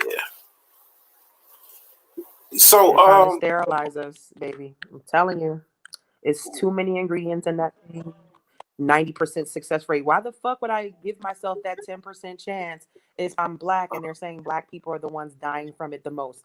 Like that doesn't even make sense. Why would I inject myself with a virus? I don't even get a flu shot and I've never gotten the fucking flu. Like right. that doesn't make sense. Why would I give myself a flu? But when my mom gets a flu shot, she gets the fucking flu. When my sister gets the flu shot, they get the flu. That's stupid. Why would I Right. inject myself Right. with a fucking virus that kills you in 2 fucking weeks? It kills you in two Right. weeks. My mom got corona and almost fucking died. It kills you in Wow. 2 weeks. Why would My anybody sister. want to be My vaccinated with sister that? died of That's crazy. coronavirus. My sister died like four about Oh 4 or 5 man, I'm months ago. sorry to hear that. Yeah, she just passed out. She was on the toilet. She just That's passed out, man. Like right, I live with her. She died literally in the next room over from me. Like, I mean, it was crazy. Like this was like I think this was in she died was she in sick at all? she was just sick one day. Just one day. She left she got off work one day and then she went home, woke up, she was sick because she normally goes to work every single day. She does not miss work. So she had to call in one day and then that was it. Like she passed out on the toilet. She hit her head on the wall and she was I mean, it was crazy. It was like I was in Vietnam and I was trying to revive somebody or whatever, like some one of my comrades, like, but it was like my sister. I never went through nothing like that. I never like. I mean, I seen my mom dead on the table in the hospital, but I never seen. I mean, my sister like she wasn't in the hospital. She was in a bathroom, laying on the floor, dead. Like Right. she had no pulse because I touched her neck. It was no pulse. It was like a faint pulse, if not any pulse. Like, and I never had to. Well, my daughters, when they were asleep, when they were babies, I used to feel if they had a pulse because I don't know, you just get nervous and shit. But other than that, I've never touched an adult's neck to check for a pulse. Just never had to do that, you know. But that was my own sister that I had to do that for, and So you the ambulance. don't think that I the head injury is what knocked her out? shoot. I mean, the head injury probably killed her because she was on the wall. Her neck was bent back on the wall. She was leaning on the wall. Like, I mean, they tried to revive her, but my friend said they was just doing that for show because Let me tell you they. something. I really feel like I really don't think your sister died of COVID. I really don't think she died of COVID. I think Well, she might have she died of had. her head injury, but back then in Chicago, Uh, for some reason, they were trying to get those numbers up to make it seem like Black people were the victims of this COVID. Oh, they're dying the most. No, they're not dying the most. That doesn't make any sense because Africa is fine. So that didn't make any sense that Black people were dying the most. So it just didn't make sense to me. And then people were telling me that their fathers or mothers passed away in the hospital who had cancer or who had been battling like kidney stuff, and they would still put on the death certificate that they died of COVID. And the uh, CDC was making all the pathologists at the at the hospital say that the cause of death was COVID because when they tested their blood, if it tested positive, they had to say it was a COVID death. They didn't want people to see their family members. but then People couldn't bury their loved one. You couldn't uh, go to a funeral. It was so crazy. when she died, she was taking uh, heart medication because she had high blood pressure. But she didn't die in the hospital. She was in the bathroom unconscious.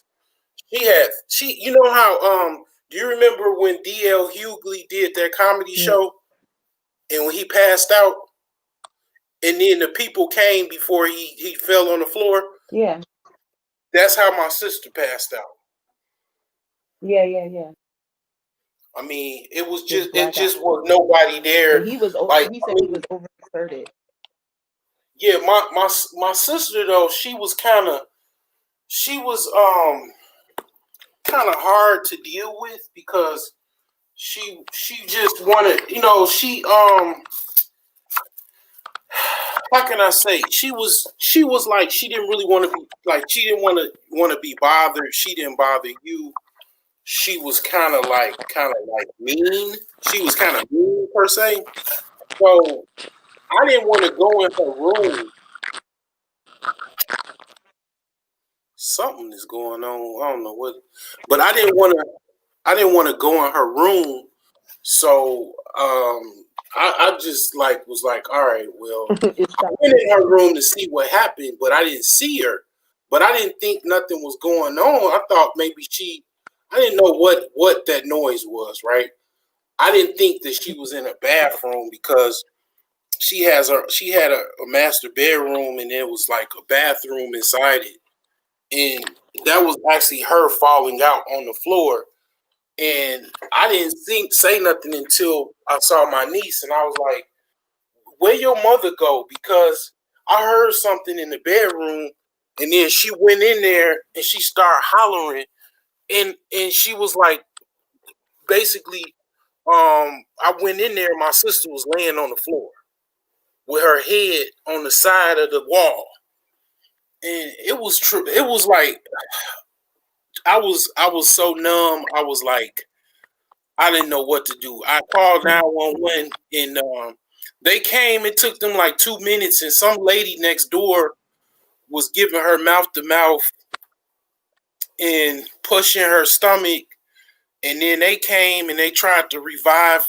I saw it was some type of pulse, but my friend said that everybody has some type of post, even after they die, they get some type of faint post. But they put after about 15 minutes in the hospital, they told us that they tried to do everything they could revive her, and everybody was like just shocked because she was only 43, and I mean nobody thought that she was gonna. I mean, it was just all of us shocked. But at the same time, my sister used to joke because I would hear her in the next room talking to her friends on the phone. She used to joke. She used to joke about COVID. She would be like, I'm gonna catch COVID, and she gonna catch COVID, and then she used to she used to joke about it, and it ain't no joke. Trust and believe. I mean, I don't really, I don't mess around with it, but it ain't no joke. I think I got sick. I might have got it because I got real sick one day, and I was sick for a good week, a week and a half. I ain't started getting better until I gradually got better. I started eating fruit. I started eating like watermelon and cantaloupe, and then I started getting better because I literally didn't have no appetite. I was not able to really eat anything. I had no taste. Yeah, I had that's a one lot. of the signs, not having an appetite. Yeah, Yeah, no. Yep, that's one of the symptoms. yeah. I had no taste for food. No appetite. No touch. No It smell. was weird. Yeah. And then I was like, you know what? Well, let me try to see if I can eat some fruit. So I got some watermelon, and I was able to eat that. And then I got some cantaloupe, and then I got some mixed fruit. And then I gradually started to get better after I started doing that. I swear to God. This was like June. This was like late June. So I want to say that maybe I don't know how my sister caught it, That's high. huh? Because my sister worked at a nursing home. That's high in June. Yeah, she That's she how my worked. mom got it. She worked in a nursing home. Yeah, she was working at a nursing home, and the nursing homes was like it was so many patients that died at the nursing home. It's ridiculous. They still probably dying in the nursing home. I don't even know because they said this shit is spiking over here, and even in Illinois, in Wisconsin, we said in one day they was having over 20,000 cases in one day.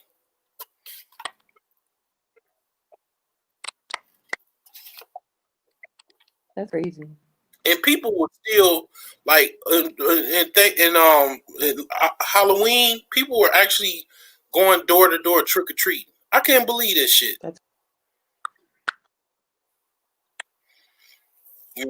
But I mean, I don't know. That's crazy. I didn't know people went out trick or treating. Really?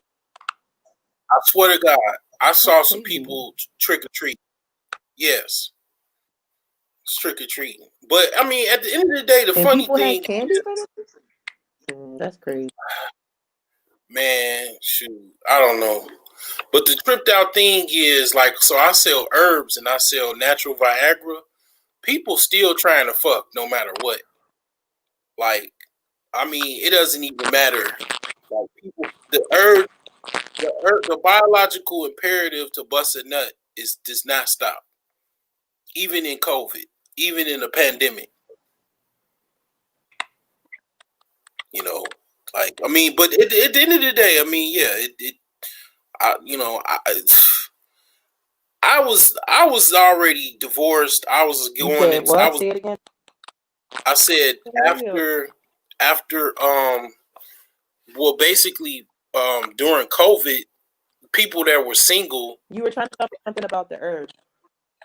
Oh, I sell herbs, so I was selling like natural Viagra, right?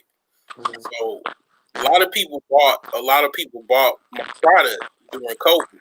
I mean, pretty much even right now they're buying it because they still trying to fuck.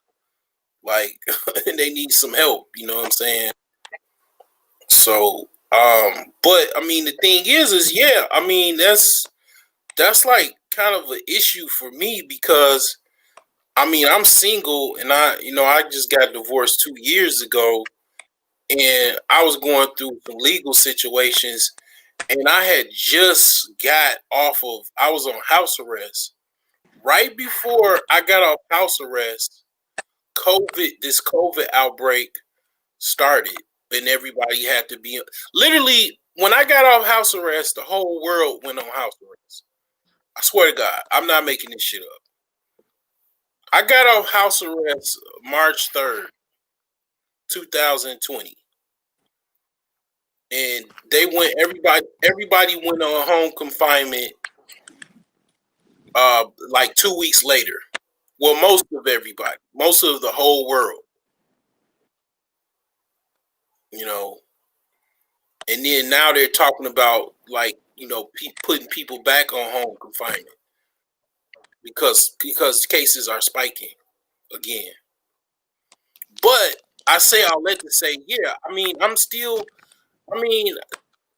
not scary like that, but I still want to have sex. I mean, I have, I still have needs. I mean, as long as if shit, like the whole meme, like, stay home if you sick, come over if you thick. Like, I mean, but yeah, it's tripped out. I mean, dating is almost damn near. I mean, people are still doing their thing, but it's not normal. It's not like normal by a landslide. And dating was an issue even before COVID. I mean, I'm not nowhere near a celebrity, and I'm not rich, and I don't pretend to be. You know, I mean, I do okay, but I mean, I don't pretend to. I don't wear like fake stuff, Gucci and all that. I don't do that. You know, so I mean, the thing is that it's challenging as hell trying to be single right now. For me, it's very very challenging. But I mean, that's I don't know. I have to be very creative. I mean, I'll just say that. But yeah, I mean, right after I got done with like, my case or whatever, as far as like settling, I got a settlement to avoid having to go to prison.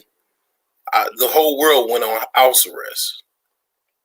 Right after I got off of, I literally got the damn freaking bracelet off of my ankle. Then 2 weeks later, this pandemic thing put people where it's on everybody's on home quarantine damn near, and it's like, okay, I'm thinking I'm gonna get off of house arrest and then I'm gonna start dating and everything, mm-hmm. And then next thing you know, hell no. Shit. People were like, man, people still like, nah, you stay over there, I'm gonna stay over here. But yeah, I mean, people, no matter what, people are trying to have sex. I mean, people are like animals, and I ain't no different. I mean, people trying to have sex no matter what. I mean, it's crazy. It's like a movie, but even in a horror movie, people are still trying to have sex. Been crazy. I've been getting dick pics. You been what? Mm-hmm. I've been getting dick pics. You been what? Getting dick pics from random people. Getting dick pics from my exes. Dick pics. People been sending me dick pics. Yeah. From my exes. Yeah. People I don't know on Instagram just send me a fuck like, hey. I'm like, I have my account private. Mm-hmm. And I'm like, what is you? Do you have a big ass? I'm like, what?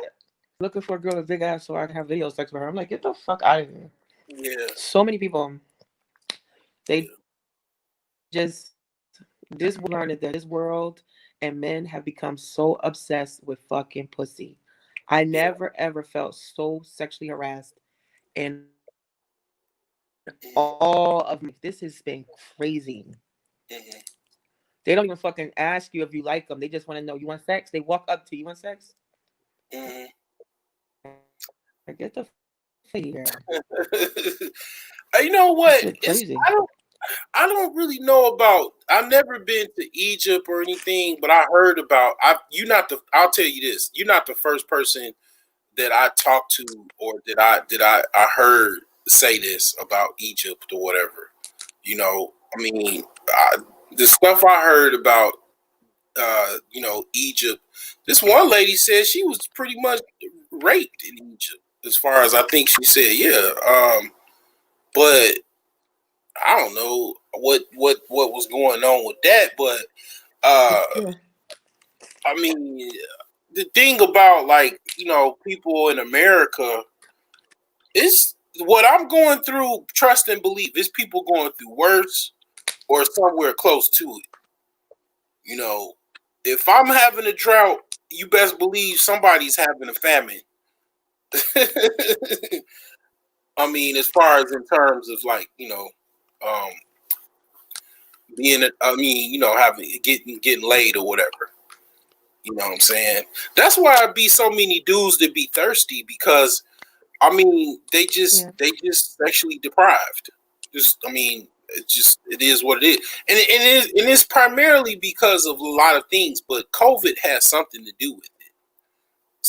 COVID does have something to do with the sexual deprivation. But here's the thing, though: I can get out of it with paying abroad, but I don't really want to do that. I can go without sex for a while. Because I can't. It's hard for me to get satisfied just paying a woman to have sex with me. Like because it takes a lot for me to get satisfied. Like I really don't get full satisfaction. Really? From random broad to sleep with her. Like I need more than that. Really? So I can't really you can what I'm saying it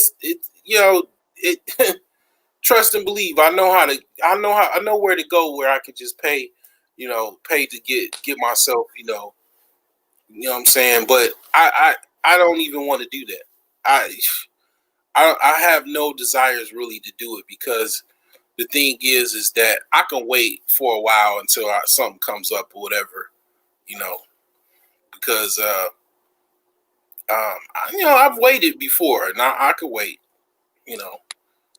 but like what I told you in the private chat, that's literally how, cause partly why I do what I do, but at the same time, I rarely even do that. It's typically something that is I'll put it in the private chat. Yeah.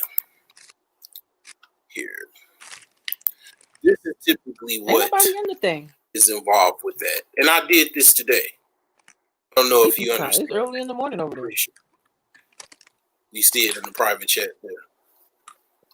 That's typically what goes down or whatever with that.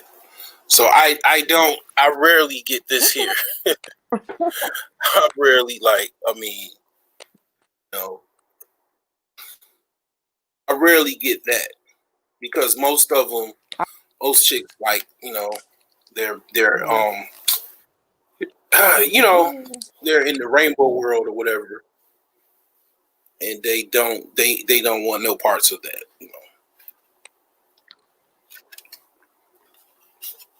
You understand those terms that I just put in there? No. I'm lost. I have no idea what the fuck. You got like a delay in your interactions. I really. Because I don't have sex like that. I can't. I don't know. Now I can't hear you. I only have sex with people. You got your volume down again, or?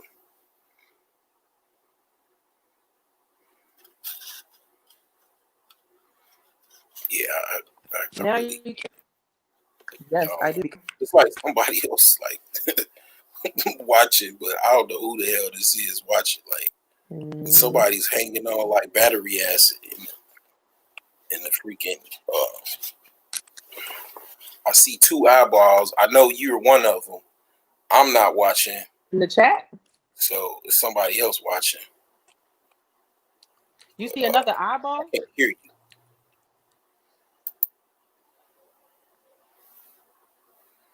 No value, I don't see nobody pretty in here. woman.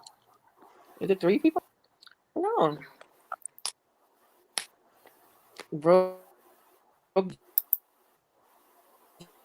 genius. Nobody in here.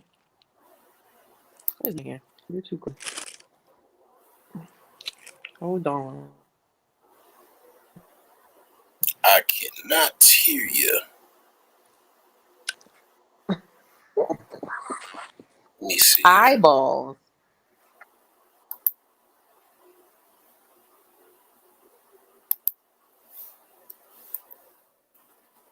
What eyeball? What eyeballs?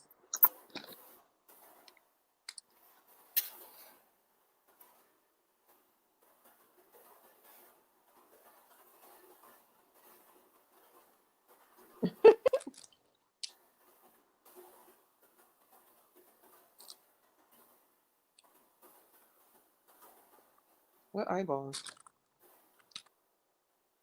I know.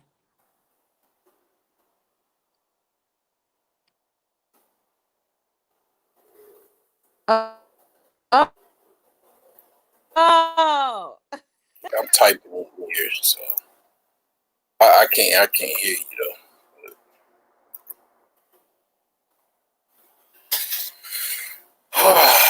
But yeah, they're gonna need a lot of babies, man. Anyway, because it's a lot of like the death rate. The death rate is climbing because of it's primarily due to COVID, but it's already was climbing Me? because it's more people that are dying than actually being born. You know, so yeah. And COVID is not making it no better. It's not making the replacement rate any better at all. So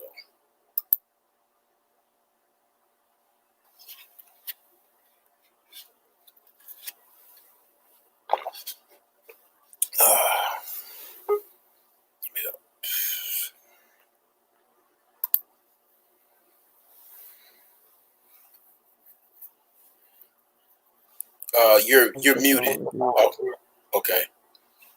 I didn't hear. Make sure. Okay. I forgot what I was saying, but I figured out what you texted me. I saw that. And okay. What I was telling you is that I cannot have sex with people that I'm not in a relationship with. Mm-hmm. I can't have casual sex. I've never had a one night stand. Like I met a guy in the club, fucked him, and never called him again. I just don't do that to my pussy. I have so much respect for my body. Mm-hmm. Like I never had a where I'm like, oh God, I need sex. And if when it comes to all that, I know guys love porn and they like to masturbate. Mm-hmm. And I always tell people, because I talk on some social media apps. It's an app called Azar where you meet people from all over the world and stuff. Mm-hmm. And they turned it into a sex app. It wasn't even like that. It was literally you meet people, they invite you to their house, you get to go there, maybe have some place to live for free, while you're traveling. And now they done turned it into a fucking Tinder. Oh, okay. And like all guys are showing their dicks when you Damn. swipe.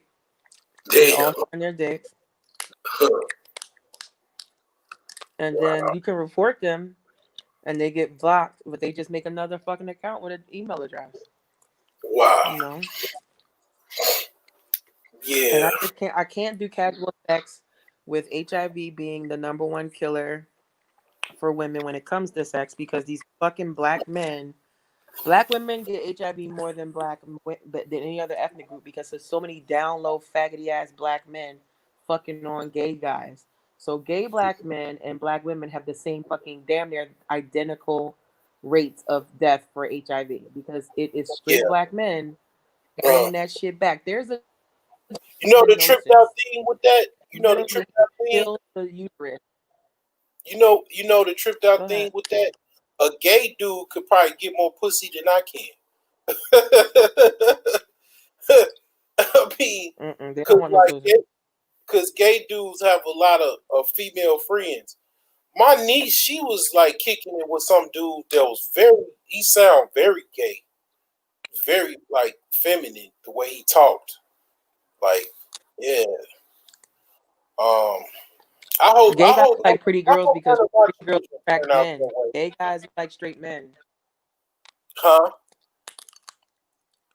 What you Gay say? guys like pretty stupid girls. Pretty girls attract men. They want the men that are looking at the girl. That's why Oh, gay guys go out with really pretty girls. but they be having sex with them too, though. The gay girls having sex with the straight girls having sex with the gay guy? No. Yeah, yeah. They get That's drunk, they nasty. get high, That motherfucker they got get drunk AIDS. and high. They get drunk and high together. Then all of that shit gets muted. Then he just snaps into himself, and he's like, oh, okay. The chick starts just be like, okay, how gay are you? And then she starts giving him a blowjob, and next thing you know, his dick is hard, and then there you go. There you go. You're not born gay, motherfucker. No, it's nature versus nurture. Dumbass. Nature, you're. This is what I used to talk about when I used to talk about the nature versus nurture. So let's take a gay chick, a lesbian. We're on an island, and we got food, we got water, we got shelter, and everything, right? Let's say let's say about 60 days. You know, I'm gonna just be myself, right? I'm just gonna be myself.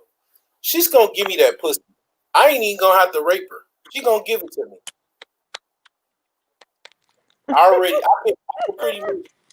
I could just pretty much see it going the way it's going, like on some kind of like Naked and Afraid You type are so shit, wrong. huh? You are What you so say? wrong. Men think that women want sex just as much as they do. If a woman has been traumatized, you could put her back in that traumatic state if you had sex with her. Oh yeah, that's kind of. Hey, I can't reverse no trauma now. Shit, I mean, if you throw trauma in that motherfucker, that's like, That's what I'm yeah, I can't do nothing with that, Harley. saying. Well, Women are I gay mean, because of a trauma. But at the end of the day, let's go back to nature, because you jumping out of nature. You said nature. You can't jump out of nature now.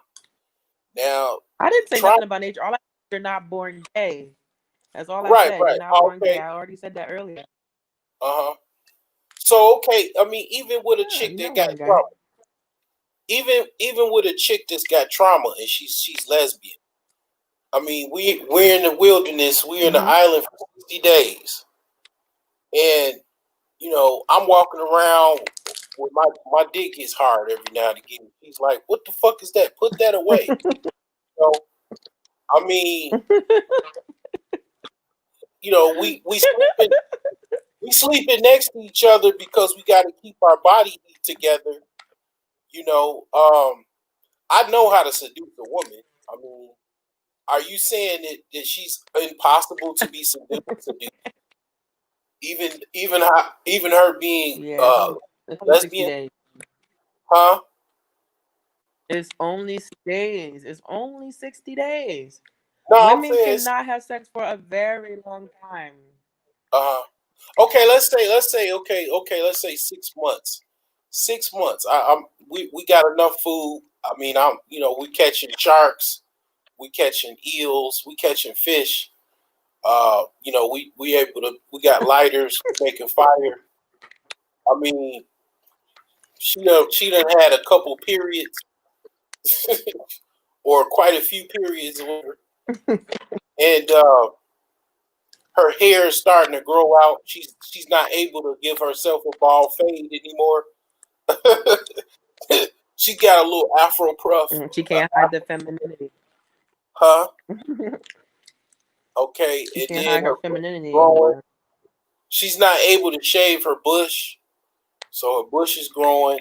I mean, I'm just trying to paint a picture here. I mean, she got clothes on, but it's fading away. It's like tarred and feathered.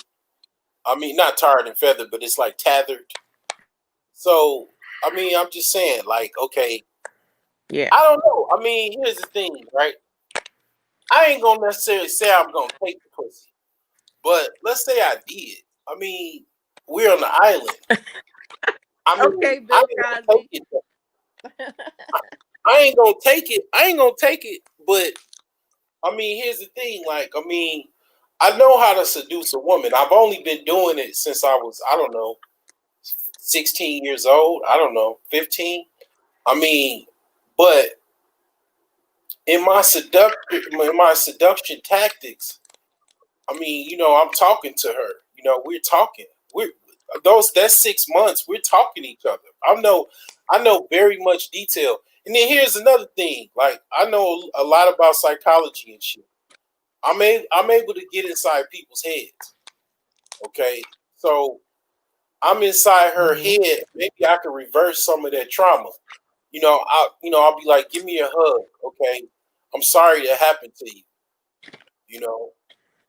That warm embrace. I mean, I don't know, man. I think nature is gonna take its course. That's my theory. It's just a theory now. I'm not one of those people that be like, yeah, it is. It's rock. I'm ironclad. Like, yeah, that's how it's gonna be. No question. I mean, it's just a theory. I think that nature will override, and we gonna be doing the bumpy dance, and she'll be straight for a little while.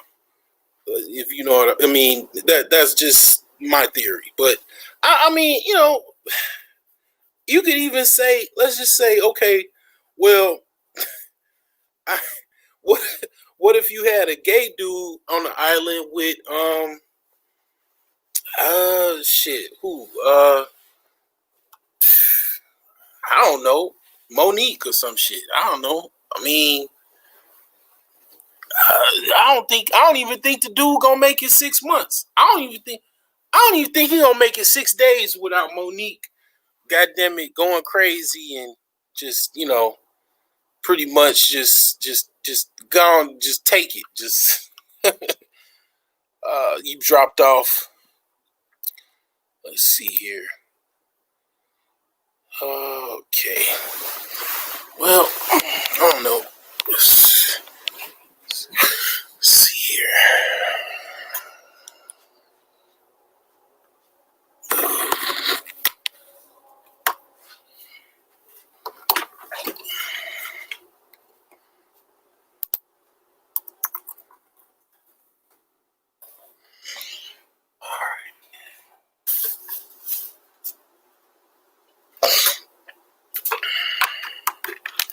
Yeah, I don't know why I uploaded this on Facebook. I mean, that ain't what I was trying to do, but let me see if she still hops on. She still hops on. I'm gonna hold off for a little bit.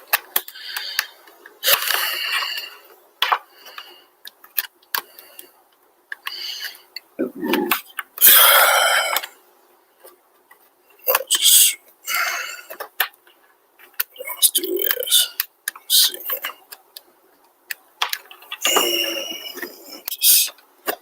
There's this damn porco. What is this? Oh, this is something else. Well, looks like it's gonna call it a morning.